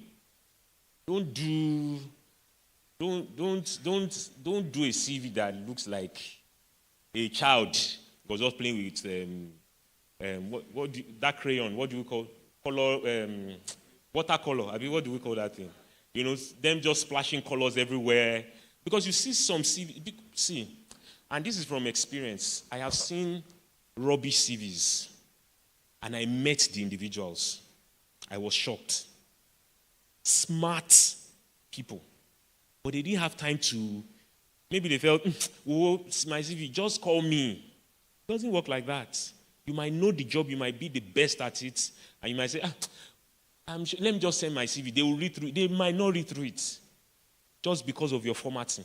If your formatting is not in place, the recruiter might miss certain things. So your formatting has to, this is psychological. Your formatting has to appeal to the person reading it. So if your own CV, your formatting does not appeal to you, then you've not done a CV. So it's psychological. Some people would have fantastic CVs from experience. You look at their CVs and you say, wow, I'm sure, see, if the guy walks into the room, you say, is this another person? Yeah, because of course, this age of people helping you to format your CVs and all of that. But the advantage of having that kind of good CV is that it gets you a leg in. At least you can be called to come and defend what you have put down. You understand? So don't throw caution to the wind when it comes to your CV. Don't say, let me put it on luck or chance. Don't do that. Okay? Another thing your CV needs to capture is relevance to the role. This is a choice, so I can share this. I've seen CVs where people, they don't have the work experience, but they will now put in the body of the email, "Sir, you have the fear of God." It's not a joke, oh. This is not a joke. It's not, I'm not trying to crack you guys up. It's not a joke. If you have the fear of God and you want to show mercy, please give me an opportunity. It's not a joke. I didn't frame this up. I've seen, people do that. They don't have the experience for that job. What they just want is an opportunity for you to call them and give them anything. And these days when you ask people, when you have, how they say, you must always have a pitch ready. When you meet people and you say, what kind of work do you want? What do you want? I hear this a lot. I can do anything. Just give me anything. It does not work like that. If you are young here and you're just starting out, you better start building a career path and focus. Don't do jack of all trades. Don't say, MTN is salespeople they are looking for now. Let me become salesperson this year. Next year, Dangote, they are looking for accountants or data analysts. Let me go. Don't be like that, though. You'll find out that 10 years after, you now look back. You are jack of all trades. You are a master of none. And when you have like 10 plus years experience, what organizations are looking for in you is your experience. So if your experience is now spread thin, you are not useful. Your experience must be narrowed to one path. Yeah. So if you're a young person here, you need to go back home, talk to yourself and say, what do I want to become? What do I want to do? What is my career path? What is this journey I want to embark on? What is it? You need to tell yourself the truth first. Don't look at the economy. Don't look at that. And I have my reasons. Don't say, in Nigeria, this one. No. First and foremost, talk to yourself. Look at your strength, your passion, the gift, the talent that God has deposited in you. And say, this is my path. Okay? Now, after defining that is when you will now go and say, can this Nigerian economy support me? If Nigerian economy cannot support me, I can go to Canada. Yeah? Because these days you can apply and the world will see your CV. Okay? So, late last year, honestly, I thought I was going to get that job. Late last year, I got contacted by a company called Alec. Not in Nigeria. And the job was looking sweet, too. As I'm telling you now, it's paining me. I'm not joking. The job was looking sweet. Alec they have a massive brand across Asia, but most especially Dubai. It's a construction company. Somebody is lamenting for me. It was looking good. My interview was done in New Zealand. The head of HR was based in. Everything was looking. Now, this job, so you can imagine, it's actually possible. And that was my second job opportunity outside of the country. That even when I was applying, I didn't even know it was something that global. But it just tells you that I didn't get the job, by the way. That's why I'm here. It just tells you that there are opportunities beyond your borders. So don't limit yourself to this country. Don't say, in this country, this is my talent. They don't pay people well for it. Look for the place where they pay people well for it. And apply. And apply by faith. By what? We are Christians, by faith. As you apply, like the last speaker said, send the word of God with that application. Please, don't send the word of God if you don't have the skills. If you don't have the required, don't play with God. God will not even answer those kind of. Don't try to mock God. You don't have what it takes. Just say, Shebi they said we should pray and we should kabash, and so it doesn't work. Okay, so let's just move on. Another important point, media, that I put here is don't just list your job duties. Always list your achievements. These days, we want to see achievements. We don't just want to see. It's easy for you to just go and get your JD in the office. For those of us who are working, just go and copy your duties. Always sell your achievements. We interviewed somebody yesterday. And funny enough, I didn't say this there, but My own, and it was my, so I didn't say it because he was from, or he's from my organization. We recommended him. But when he was being interviewed by the president of the company, this guy was not speaking about the company. So when you go for an interview, this is what I mean. When you go for an interview, you see all the things that you have done where you are coming from. They are good, though. But what the recruiter or the HR manager wants to hear when you are there is how you can bring all that you have learned, all your skills, how you can come and plug them here to work. So don't just be speaking about, oh, when I was at Neso, I did, all those things are good. But we have gone beyond that. We are coming here now. What are you going to do? How are you going to help our business? So the guy yesterday was just talking about, in my mind I was saying, guy. But thankfully he got the job anyways. But, as business owners, as HR managers, we are always looking for people who can speak about what they will do when they come. That is why some of in my organization, if we are recruiting for C-level, that is all those OGA positions, we always tell you to come and do a presentation and tell us what you will do in the first 6 or 9 months. You have to tell us those strategic things you are going to do. You understand? So we need you to come. Don't just, because you can be let me use a very good example. I'm trying to look for maybe a footballer that was fantastic somewhere and went to another club and failed. Anybody?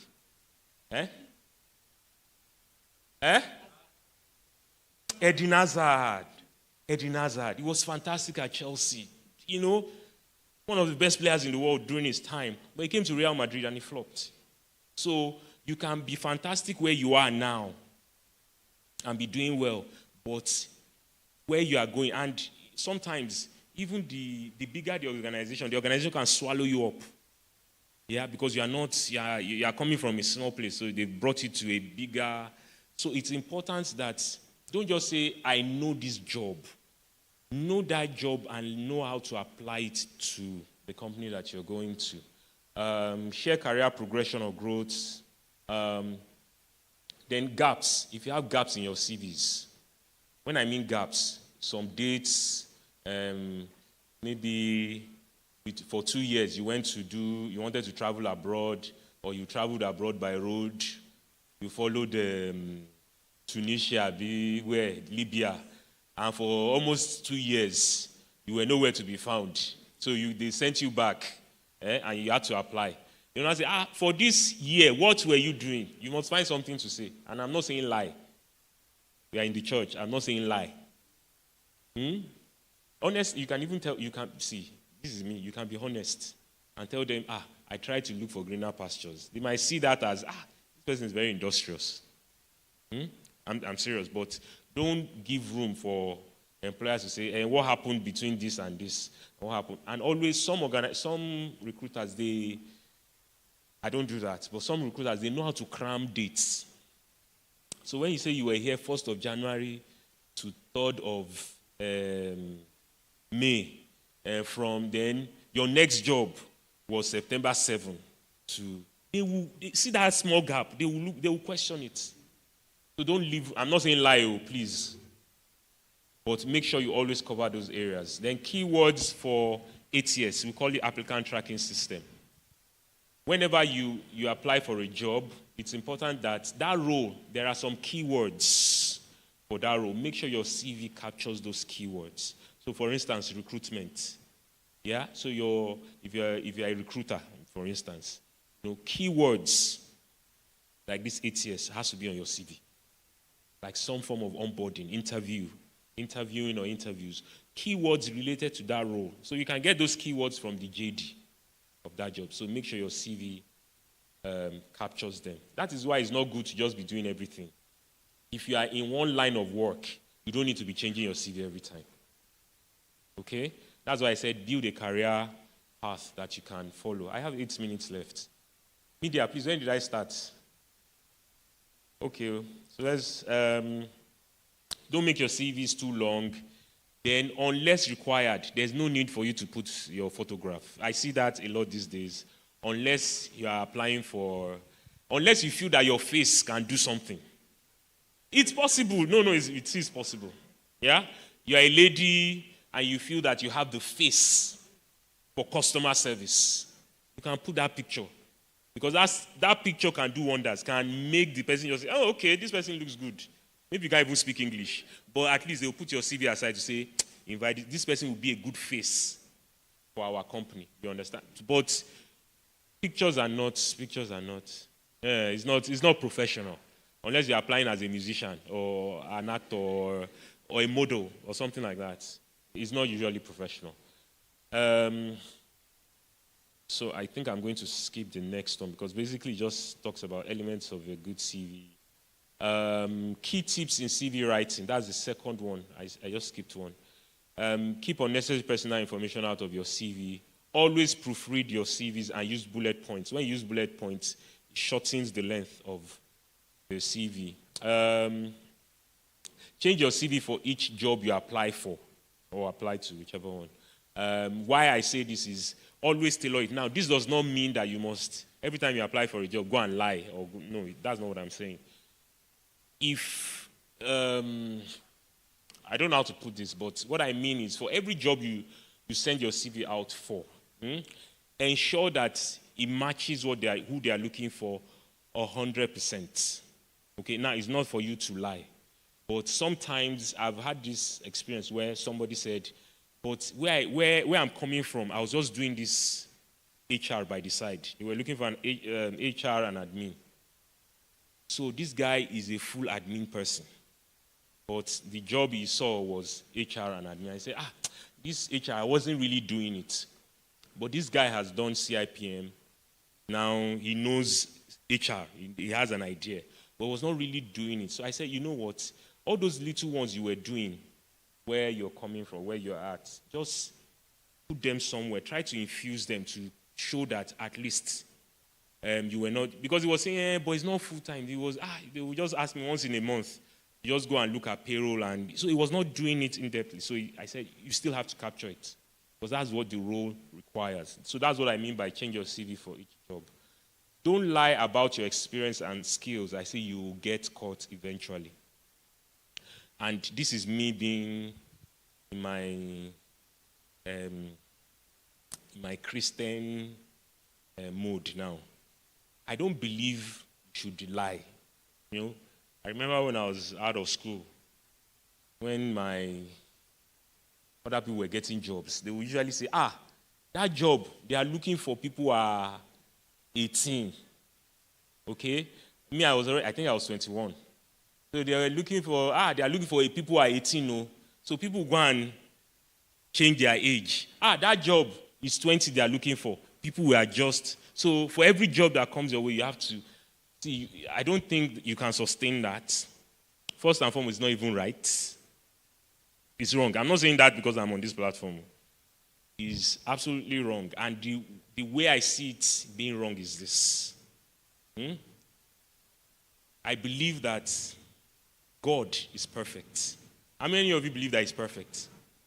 Don't just raise your hand because you're in church. You see, there's a level of perfection that God has that the brain cannot comprehend.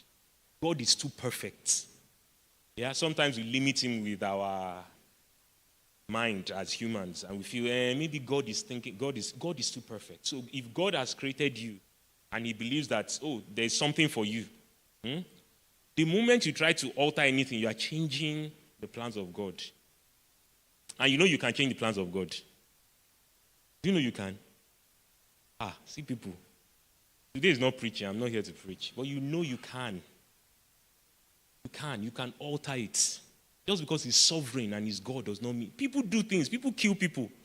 Do you think God wants that to happen? Or wanted that to happen? So people do stuff. So He gave man dominion in this realm. That's why men do things they want. And you also, if you are somebody who feels, I'm wise, and the world is there, I can learn. Let me follow what people are doing, let me do this, let me do that. What you are trying to do is that you are trying to tell God that, God, you are not smart enough. I can do this myself. So if you do go and alter age, lie to enter one place, and you say, that company, that's the, fine, you can get in. You are not the owner of your tomorrow. Somebody already has a plan from beginning to the end, but you feel me do it, I'm smarter. This is what is trending, let me do it this way. You're going to miss it. So don't lie about your experience.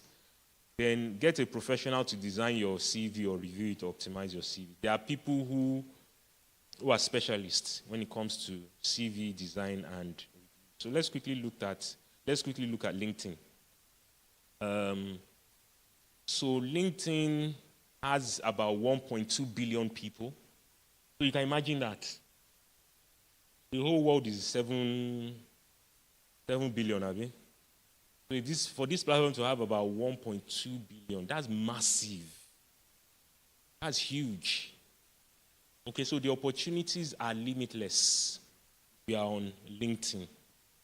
So it's a social networking platform primarily designed for networking, seeking job opportunities, and the likes. You can research companies, you can look up companies, you can read about them, you can follow them, you can have access to industry news trends, and also join professional groups. So if you're an accountant now, there's an ICANN group on LinkedIn for accountants. You can join.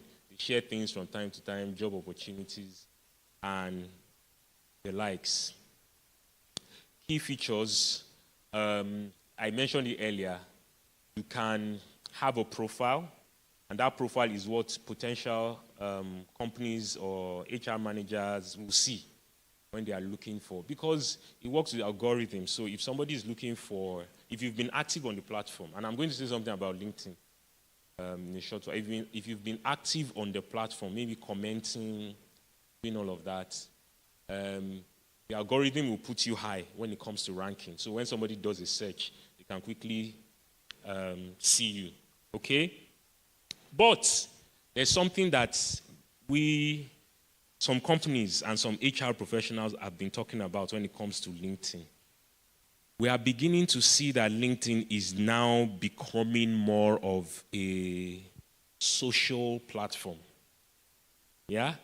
Where people don't face their work, they go and just be following somebody and be liking and be commenting. You know, it's addictive. You can get on LinkedIn now and just be following, you know, because people are posting all manner of things.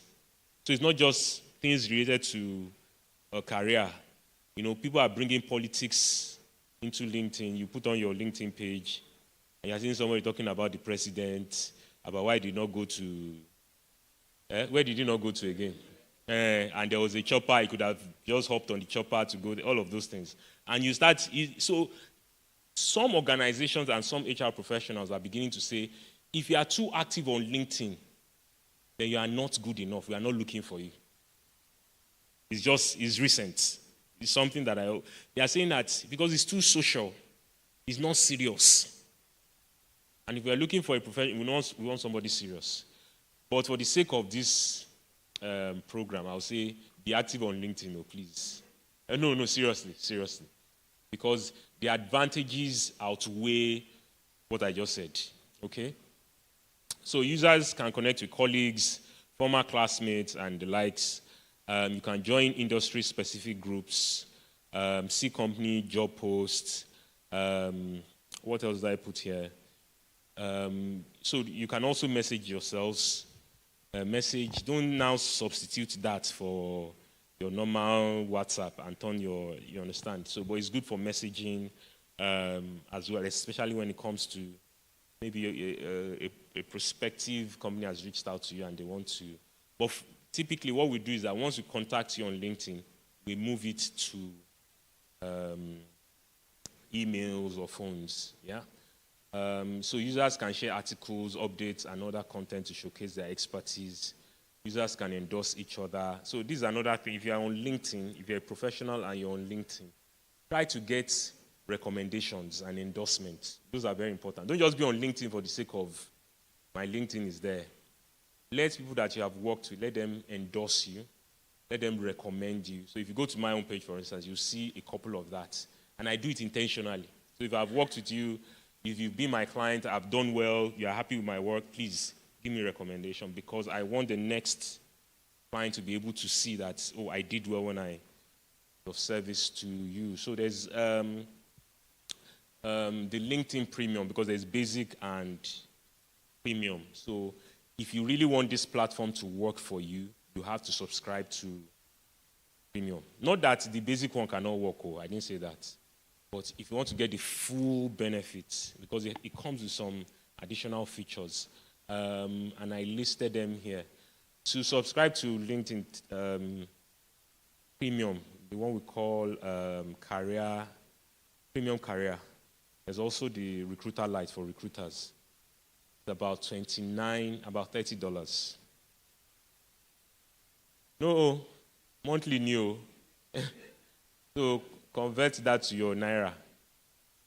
Okay, so with Premium, you can identify and apply for jobs where you are considered a top candidate. So LinkedIn, because of the algorithm and data, it can tell that based on your profile, you are better for job A than job B. So it will tell you, go and apply to this company in job A.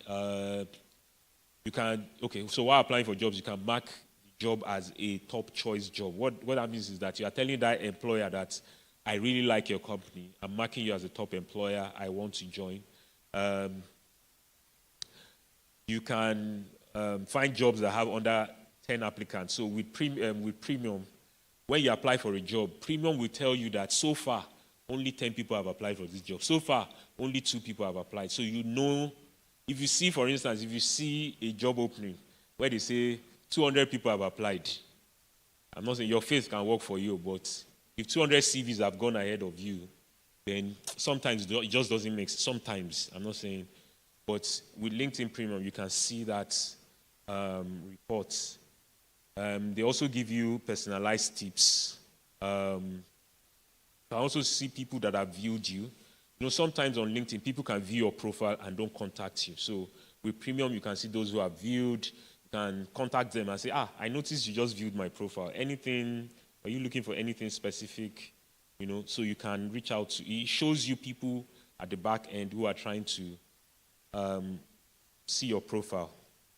You can message hiring managers. Yes, there's something called in-mail with Premium. What that means is that, you know, if you don't connect to somebody, if you are not connected with somebody, you can't send them messages.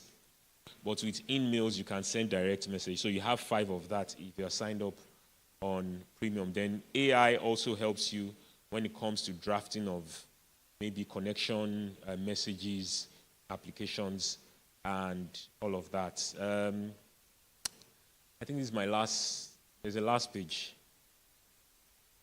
Oh, you have the funny looking man.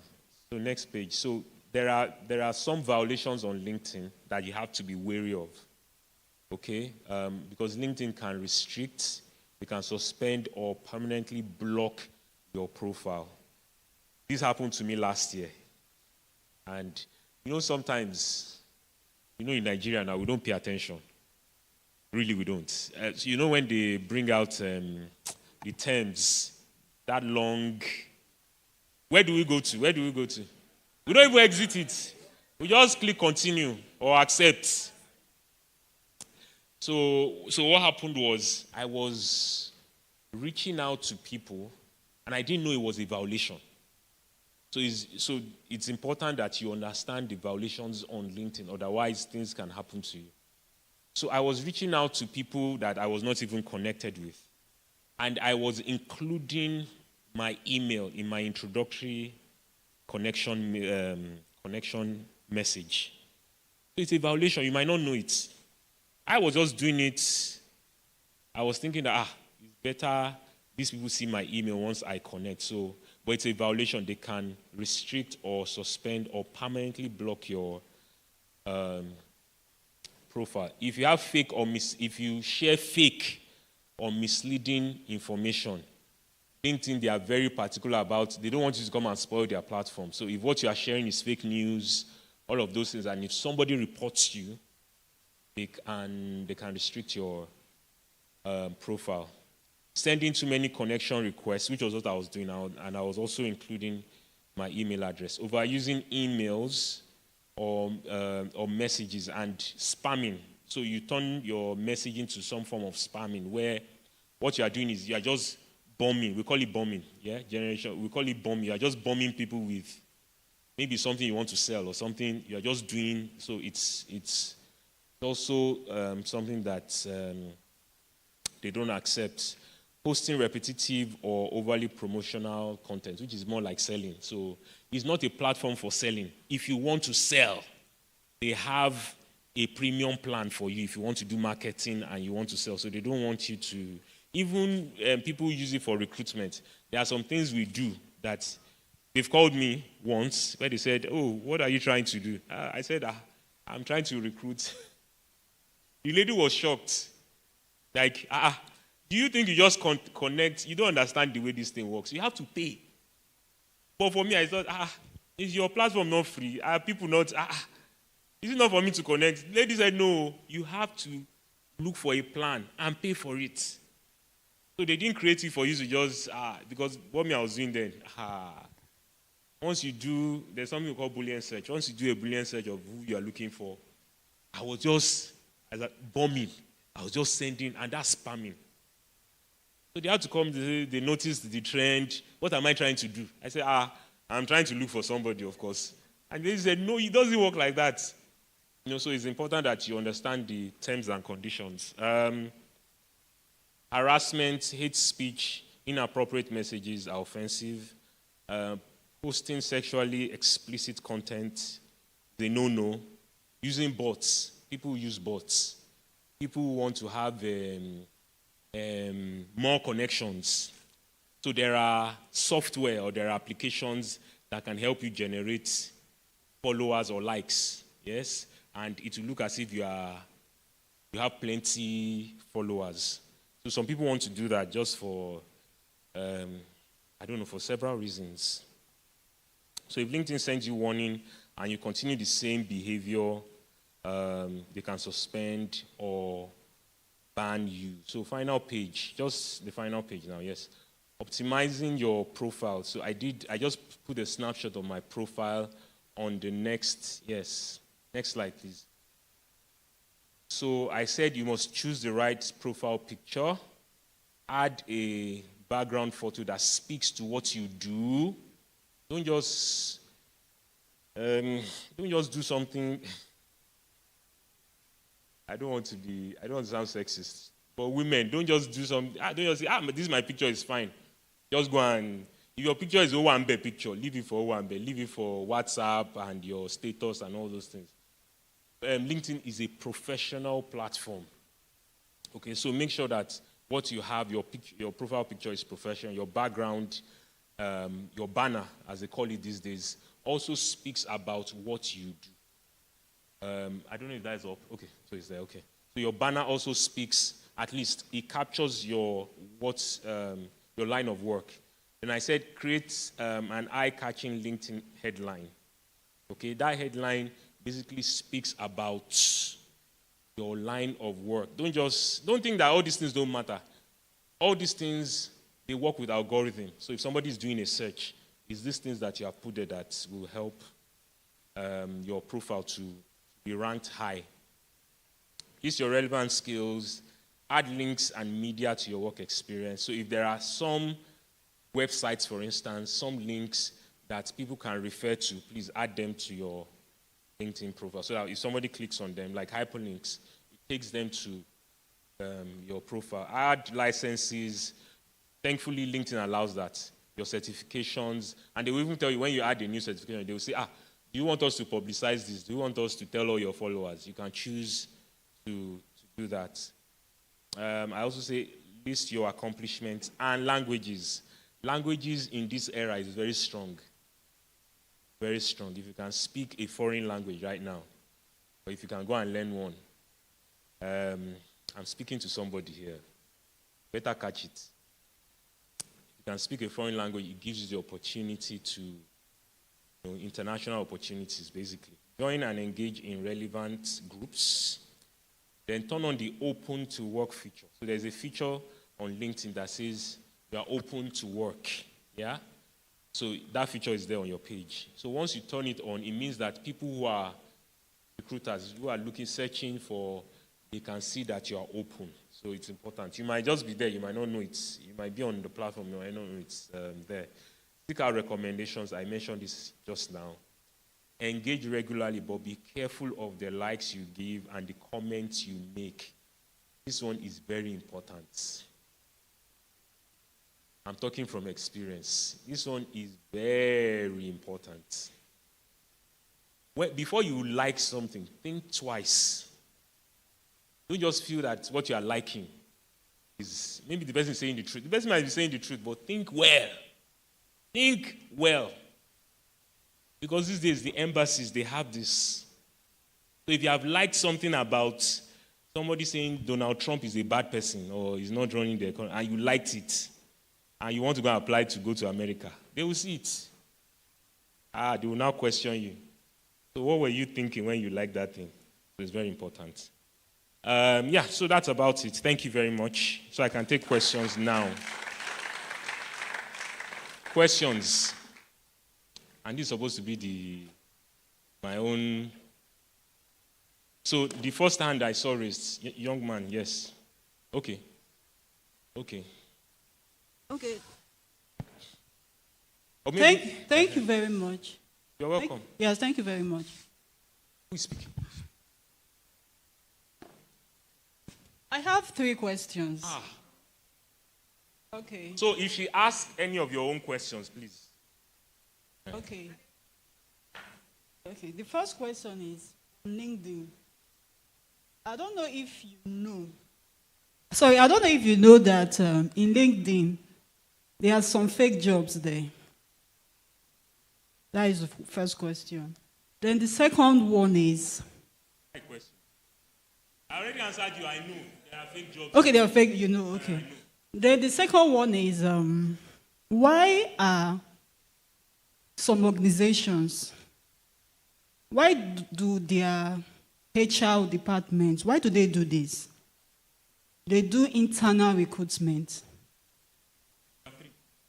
You understand? That means for an organization to do internal recruitment, that means they have, they have less chances of getting the best person that is fit for that job. Outside, yes. Okay, but then the third question is, if you are doing an interview, you've passed the first stage, you've passed the second stage, then the third stage is to meet up with the MD. Or the top, yeah. Yes. If you experience anxiety, okay, but you have skills and maybe the first questions you were kind nervous. of nervous. Then are there chances that you will get that job still? Okay, so first question, there are fake jobs on LinkedIn. The onus is on you. When you see a job, don't just say, oh, I've applied to this organization. Do your research, look for their website, that's on you. Second question was internal recruitment. Now, it's important that, listen to this, so they are not doing it, they are not bad people. Sometimes they are not bad people. The reason we do internal recruitment is we want to encourage people in-house. We want to let them know that, there's room for you to grow, to have career progression, yeah? But sometimes, I think another side to that story is that sometimes some organizations, they would have hired for that, or in fact, they even know the person that will take up that position, but they will still put out adverts. So sometimes it is not good, though. I'm not saying it's good. It is not legal. HR people, we do what we call phantom recruitment. What that means is that we want to just use style to gather CVs. We already know the person we want to give the job to, so we will just raise your hopes. So, no, I'm in church, so I don't have to lie. So they do it. Then, third question, anxiety. Honestly, you have to work on that. It's not, because you can be the best at your job if you don't have confidence, if you are not able to speak. So those are things you need to work on, yeah? Learning to speak before people, public speaking, So those things are very important. Those things are things you have to develop on your own. You can't magic it. Good afternoon, everyone. Thank you, sir, for this privilege. My question goes to the optimization of CV that you talked about, maybe in terms of work experience in your CV, because I discovered that most organizations, if you submit a CV that doesn't have like 3 to 4 experiences, you might likely not be selected. So, and if you now, maybe you go and research about a particular experience and include it in your CV, knowing fully that you are going to be able to defend it, is it like No, it's advisable? It's a lie. You just lied. So it's a lie. If it's not an experience you have, there's no need to include it. And if a company is hiring, they will tell you, we need 5 to 6 years. We need 7 to 8. They will specify the years of experience. If you don't have, you don't apply. It's as simple as that. Yeah? Okay, my question is, do you need a cover letter if you're sending a pitch? Like, for example, I want to write stories for Natural Geographic, right? Okay. So it's a very niche thing. For so Natural Geographic. Okay, Nat Geo. Like nature stories. But it's a very niche thing. Do I need a cover letter if I've written a pitch? Like explaining what I want to do, how it can be monetized. Yes, you have to. I need a cover letter. Yes, you need a cover letter because if you are just sending your CV, they might not even. So your cover letter is what tells your story and your relevance to why you're picking up that. And don't forget, if it's Nat Geo, it's a global. Yes. Do you know how many people are writing to them? Even as we speak now, you know how many people are sharing. So that cover letter is what will single you out.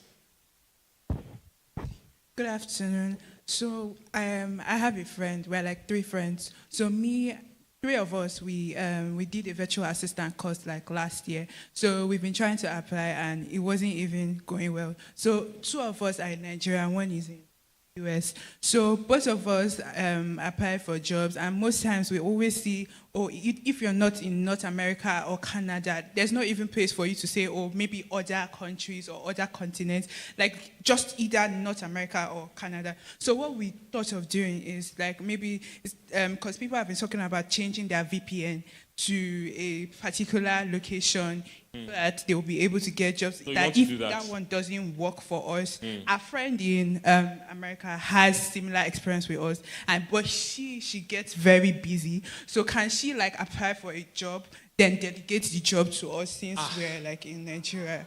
I don't know if that works. That one is out. See, there's nothing wrong in the last part. There's nothing wrong if you tell the employer that is what you are doing. It's not a crime. This person was one they connected to, but I have people in Nigeria. So you have to be interviewed for that particular job. And when it comes to what you just mentioned, funny enough, in fact, the person used my car for the interview. He was interviewed recently it was last month, for a virtual assistant role. So I don't believe you are probably not searching on the right websites. So Remote for Africa, for instance, if you go to Remote for Africa, those ones, they tailor their recruitment strictly for this region. So maybe it depends on where you are searching. You can go to ChatGPT, for instance, also, and say, list organizations that focus solely on Africa for remote or virtual work. So there's no need to change your VPN, all those things. So the only issue they will have, from my experience, which was what they told my friend, once they connect with you, if you are going to be a virtual assistant, they will tell you to send your speed, your internet speed. There's a way you measure your internet speed. You have to send it to them. Why? Because they want to see how fast your internet is. So it will tell them, it will give them an idea of when you are corresponding, how you can. Now, this is my friend. In fact, we did with that phone, the phone she was using. The thing was BPS. I think that's how they measure it, correct? IT guys, I think it's BPS. The speed was, I think it was 6. It's slow, Abi? 6. And he was saying, how do I said, maybe you should go and buy MiFi or all those things, though. Because at least your BPS must be 50. That's the least. It must be 50. So those are things they will consider. So you should also, but there are many sites where you can get jobs. Many. Good afternoon, sir. So I want to ask a question that has to do after the recruitment or prior to the recruitment. Is it advisable for an applicant to always ask the recruiter about the budget for the role. Because I have a question, I have a serious last couple of days where I have to turn down about 2 jobs because of the salary, and I've already put in my effort, money, and time to pass through the vigorous interviews, about 3 stages. So I want to know if it's advisable for a job advert that does not have a budget. Salary. Yeah, when you receive your invite, is it advisable to ask for this thing? Secondly, also, it's also advisable to, Nigerian HR, or recruiters always ghost after the interview. To what time frame should I wait before I now ask if I didn't receive invite or any other opinion from them? Okay, so regarding salary, it's a very sensitive matter. Very sensitive, because you can give a wrong impression of yourself. When you're just reaching out, you're already saying, how much is this job? Are you coming to come and take our money? So don't give that impression. What you can do, what I can advise is that your current pay, I'm just advising this. I'm not saying that's the rule of thumb. You can put your current pay and say for your next job you are looking at, on your CV that is, you can be there, you can put it there, and say this is what you're currently earning. For your next job you are looking at 20%, 35%, something like that. So that they see where you are coming from. So if they have seen your current pay, you are currently on 250,000 monthly. They want to pay 100,000. They will not disturb you now. Because even if they now get, you say, you people did not see, you understand what I'm saying? So I think that's the way to. Then for ghosting. So for some organizations that don't have proper ATS, applicant tracking systems in place, because this age and time, this process you mentioned is automated. Once we reach out to you, the system, depending on the platform, the ATS already knows that we have reached out to you. The ATS already has a template. Say, congratulations, or I am sorry.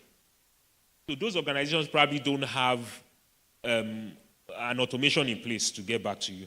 But I feel that first, during the interview, you can ask the question of, how soon can I expect? Because whenever they say, do you have any questions, please don't say you don't have.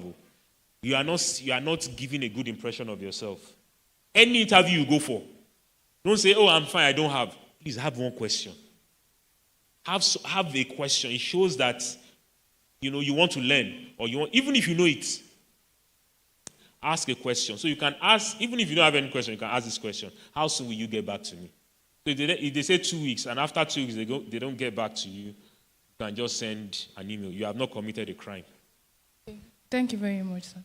My question is on CVs. Is it necessary we put the month to start a particular job? No. There's no law. There's no law. You can just put the year. There's no law to say put month. No. Okay. Just put the year. Then if I've been turned out for a job. Turned down. Sorry, they didn't accept you for a particular Yes. job you were interviewed for. Yes. As the interview, is it necessary or compulsory to ask the recruiter that why that they didn't actually accept you? Now, there's no law. There's no law against asking. But from experience, they will not usually want to get back to you because it's also very sensitive. If for instance, if this is just an example, I'm not saying this is. For instance, for that role, there's somebody we are looking for. Maybe, for instance, we are looking for a guy. LinkedIn, for instance, when you put out an ad, you can't say male or female. It will bring down your adverts because it doesn't want you to be biased. Okay? But for that role, you are good for the job, but maybe the hiring manager said, we are looking for a guy to do it. We cannot get back to you and say, we turned you down because you are female. It's not, we can't say that. You understand? So we have to manage. And secondly, imagine hundreds of people applying for, how many, for you to give each one feedback to say you, because you came late, you, because you are female, you, because, so sometimes, I'm not saying it's wrong to ask, you can ask, but they might not get back to you, or they want to manage what kind of information they share. So the best thing to do is that when you go for an interview, virtual or physical, after that session, put the interviewer on the spot. and say, how did I perform? What do you think about my candidacy? Do you think I'm a strong, so put all of that so that you hear directly from, like if you ask me, I'll tell you the truth. I'll just be saying those things there. Oh, I think this thing, maybe you didn't say it well, you could have said it better. So for me, I'll talk because I want you to go back with some lessons learned, yeah? So you can use that opportunity to ask. Don't wait until they didn't pick you or they don't pick you, yes? Good afternoon. Thank you for this amazing section. My question goes thus.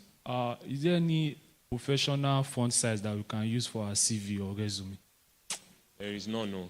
Tahoma, Arial, all of those ones, they are professional enough. Times New Roman.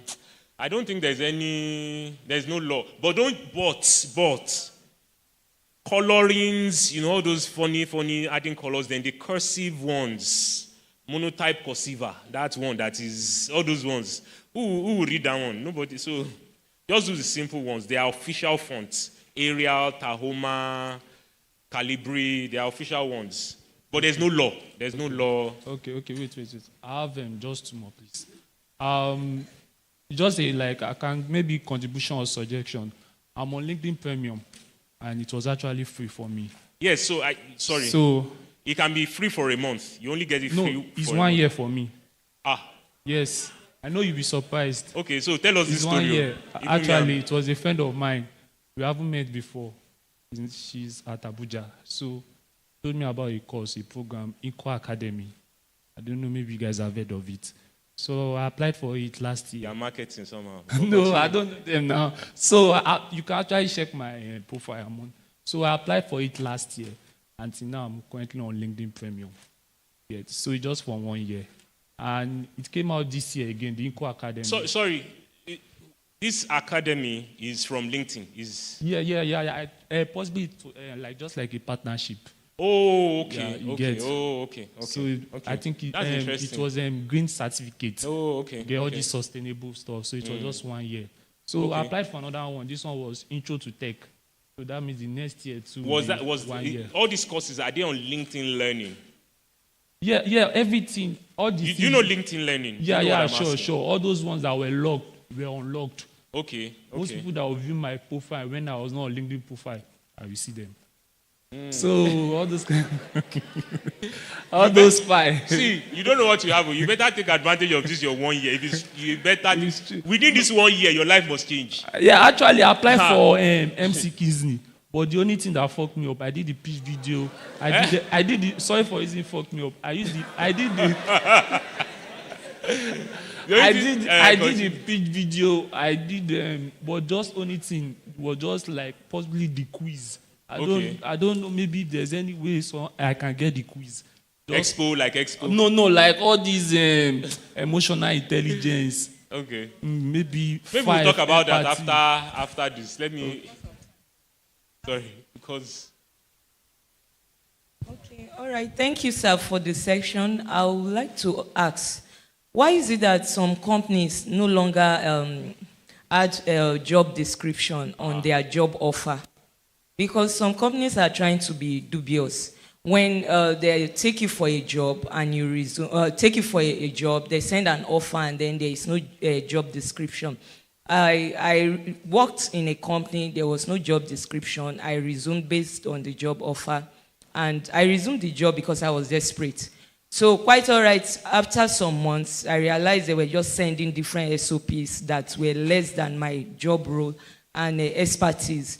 So, and I kept on discussing with the HR, discussing with the manager, and they kept on telling me that's what their SOP says. But you didn't pass the SOP to me. And you didn't ask. At the entrance. Yes, so you didn't ask. Because I'm in the admin HR role, so I knew the processes or the job task or duties. So, but I didn't know they were adding some lower job task to me at this level and at my role. So it's important, madam, that you ask, and for everybody, that you ask for a job profile. If you are taking up a job, don't just say the interviewer told me that we'll be doing this. Don't take anything that is verbal. Okay. Take things that are documented. It's true. So job profile is a must. Salary is a must. So don't say, the HR told me that they will pay me or they will pay me. Net, gross, allowances, everything must be captured on paper so that in case of anything, you can take it to industrial court. Okay. So at the end of the day, yes. Well, it's not. See, so when it comes to employment letters, organizations have different formats. In my organization, our employment letter is just 2 pages. Listen, but when you get that employment letter, there is like an addendum. There is an attachment of your job profile. You understand? So don't say it has to come with it or you understand. Just ask for it. Let it come together as one package. so sir, at the end of the day, after much back and forth, she said if I don't want to do the job, I should resign. So I had to resign. So now I'm on another job and they've sent an offer. Okay. Without a job description. So I learned from the last place and I asked and requested where is the job description and other things that I need clarification on. Yes. And I've not gotten a response so to they that. will, so maybe they don't have, maybe they are just like, but when you applied for that job, yes, please. Was there no JD? What did you see when you applied? There was a JD to the so at least you can hold on. You can still hold on to that. At least look at that. So based on my, yeah, I understand. And, I don't want to. And now you have done the right thing by asking. So wait for them to even tell you whether they are a serious organization or not. Because by now they should have shared that profile with you and all the other things. So those questions are very important before you resume. Yes, don't just jump it out of desperation. Don't That's just. true. Because it's a week now, I've not gotten a response, and I'm about to turn down the offer because I don't want the same thing to happen again. So I have the fear of taking on a job that they can just throw You want to turn down the offer? I'm thinking of turning it by next week. I was to resign. Let them get back to you first. Okay, then secondly, do you have a mentorship or a coaching platform that we can join so that we can always ask questions and clarification on anything yes, I job have one. related? I'll share. Okay, I think thank you, sir. Okay, yes. Yes, so my contact is there. You can reach out. Thank you very much, everybody. It's been a pleasure. Thank you. A round of applause for our last facilitator. Thank you so much, Shola, for your time. Thank you so much. Thank you. Have we learned something from this session? Thank you. So we know what to do. We don't want to be seeing participants of this program sending anyhow CVs. So now you know what to do. So no anyhow thing. We have learned and we'll go and practice. We will learn and we will do. You will not just learn and not do. So let's take all the notes that we've had. It's been a wonderful session today and we are really trying to round up, really trying to close up. Before we go, we just have 2 more activities. Getting feedback, Lara and Staye one day, we take that and then announcements, and then we'll wrap up for the time. So just call on Lara and one day. Please, can I put up the feedback code on the... Hi, everyone. Hi, everyone. Are you fired up? Look at the way the yes is sounding. Are you fired up? Are you fired up? Are you ready to go? Are you ready to go? Ladies and gentlemen, my brothers and my sisters, you guys have had so many things all day today. Just in trying to get you ready for the work, for the work of now, what we think is relevant. So would you be sharing what you have gotten? What will be your key takeaway? What's your key takeaway? In one word, your key takeaway. Good afternoon. My key takeaway is that I have to go back, sit down, and re-strategize and plan for my next job. Thank you. Re-strategize and plan for the next job. Your key takeaway? To be purpose-driven. Purpose-driven. To be visible. I like that. Visibility. Visibility. What's yours? We just make use of the opportunity that comes our way. Like, we should not make our certificates our certificate should not determine what we are or what we need to do in our learning environment. We have Fantastic. some people here. Okay, my career is my garden. I should not wait for my employer to do the necessary things for me. Fantastic. I should take it. Thank you. I should be focused in all I do. Thank you. Anyone else? Your key takeaway, sir. Strengthen your strength. You're waiting. How can you be shy? When we just spoke about how to... Are you kidding me? No. It's not What's what your you key studied. takeaway? It's not what you study. It's who you are becoming. He had more experience of how to get a job. Fantastic. Thank you. Anyone from this area? Yes, my key takeaway is that I am a problem solver. Problem solver. Fantastic. Thank you. My takeaway is that we are in an evolving world. We should be able to evolve and adapt. Evolve and adapt. So my key takeaway is transformation, not termination is the goal. Thank you. My key takeaway is from my confusion to my clarity. Confusion to clarity. My home takeaway is the future is not waiting for the perfect, but for the prepared. My own key takeaway is the world is shifting, so I must shift too. Fantastic. Awesome. Informed, not to be deformed. Woo! Beautiful. Can you give yourselves a round of applause? Awesome. Right. So, having done this, we must think about the action. What are you going to do? This event is how long? We have it over the next... There's one more Saturday, right? So it's 2 Saturdays. Now, what are the things you're going to leave here to do in the next 30 days? What are you... Pastor Eagle shared something with us on his pivot possibility map. But beyond that, there are steps that you must begin to take from tomorrow.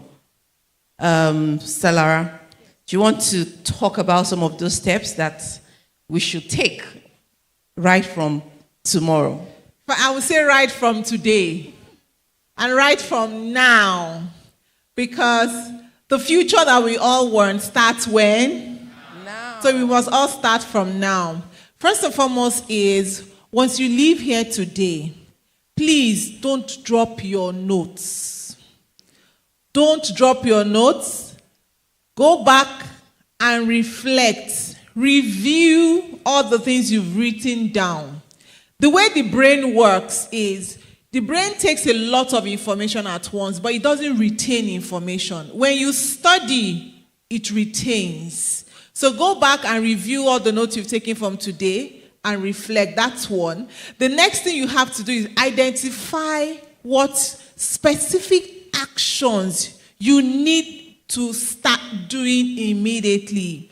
We've given you insights. We've given you tools. You've done your assessments. Now you know the level of your skills in your area of interest. So next is to identify, what am I going to start doing differently? For some people, there might be need for you to be a lot more intentional in applying for roles. I remember a couple of weeks ago, one of my mentees came and she was complaining. She's been on this job platform for months, no job. And I asked her, what did you do yesterday? She itemized everything she did yesterday. There was no job application activity. What did you do 2 days ago? She had itemized everything. And we realized that in 1 week, she only posted her CV twice in a week. And then you're expecting to get a job. So you have to be intentional. If you're looking for a job, map out how much time on a daily basis you have to commit to applying for a job. Social media platform, LinkedIn, when are you going to post your CVs? When are you going to update? So you have to be a lot intentional, right? So From today, you need to write down what you need to start doing. And then for me, the final step is prioritization. We've heard so many things today. Prioritize top 3 things that you have to start doing after you leave here today. Thank you so much, Talara. And, someone asked a question and said, if you get into an interview and you're a bit timid, how does it sound? How does it look? Trust me, I've been in interview panels where people come in because they've had a lot in their head, they've crammed stuff. The people on the other side are not interviewing you, they understand. And they tell you, okay, breathe. Do you want water? Relax. And then maybe the person that sounded like she had forgotten everything now starts to reel it out. So trust me, there is humanity in people. And always ensure that in your engagement, you reach out to connect to that humanity. And never leave an interview without asking. I mean, you have interview young people these days. You ask them, do you have any question? They don't have any questions. If you are going for an interview, make sure you research on the company so much that by the time you are telling them what it says about the company that you know, they know you've done your homework. And then, of course, you're going to ask them questions. You're going to say, oh, why is this happening to this? What exactly did you mean by this? And lastly, tell me, how did I perform? By the time they tell you how you have performed, you get a fair sense of how it is. And I mean, I love social media because of all what you can do with social media. But then that just means that you must decide, how many hours in a day am I going to put out my CV? Am I going to improve on myself? The LinkedIn learning, how many courses are you taking? Coursera, how many things are you learning? Are you just scrolling on Instagram or status and just laughing away and all that? Just being intentional. People know when you prepare. When you are not prepared for something and you want to wing it, trust me, the counterparties that you are seeing on the other side are well aware. So as you leave here today, purpose in your heart that you want to be the best version of yourself. Use every tool, every skill, everything that you have learned here to improve yourself. And that is what we're actually all about. Empowering our people to get better, to take charge in their own immediate environment. And of course, you're going to continue to do that and pass it on. So that is what this is about. Please, please, please, when you come next Saturday and you're going to have an opportunity to stand in front of an interviewer, guys, please don't fall my hand. Who is going to fall my hand next week, Saturday? Nobody. Don't fall my hand. If you get an opportunity to sit in front of an interviewer next week, Saturday, guys, give it your best shot. Come with your A game and one step at a time. Okay. So on that note, please bring out your phones and scan the QR code on the screen. We would like to get your feedback. It's very important. We are taking your feedback as your attendance. We are taking your feedback as your attendance. So it's very important that you scan the QR code and you complete the feedback session. It's not just you giving feedback, but we are using it as attendance for post-event. Oh, sorry. I'm blocking her. Hand? Am I blocking her? Hey. Feel it. Okay. So please ensure you complete the feedback questions. Just a couple of them. I'd like to get your assessments, the impact. Okay.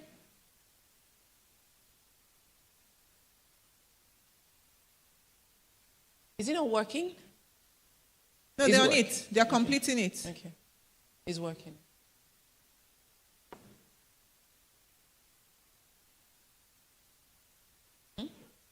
Samodupe. So, Saife. Yes, you do the announcement. All right. So, Sister Modupe, please come closer so that you take the closing prayers as we're wrapping up. While we're still scanning and responding to this, please pay attention to the following announcements. Mr. Yewande has already mentioned that we're going to be having interviews next week Saturday. So it's very important that we come prepared. Just to give you an idea of what we're having next week, yes, for day 2, we're going to be having the career visioning and goal setting. We mentioned that earlier, so it's very important you also come so that you know how to plan properly and how to set your goals. We're going to be having workshops. We're going to be having relevant career in the now of work. We're going to have a session on that. Career branding for success. Etiquette, how to position yourself and all of that. And we have a couple of companies that will be here. Flour Mills will be present. We have Stress Sets. This is one of the top recruiting companies here in Nigeria. They're going to be here. RS Hunter, Jobberman, they're going to be here as well. Repos Bay, Explicit Solutions NG, Lagos State Employability Trust Fund will be here as well. New Horizon Company, their representatives will be here. Ribara will also be here, I think, again, maybe to support. I hope they'll make it. Leap Africa, the Y Consulting, Flour Mills, I mentioned, and DSCL Corporate Services. That's also human resources consulting firm. So lots of opportunities. Come with your A game, as Tyrone said. Dress to look the part. Don't come in.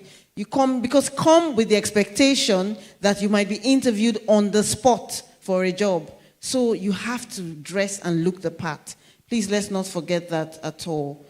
Interview sessions will be done as well with these recruiters.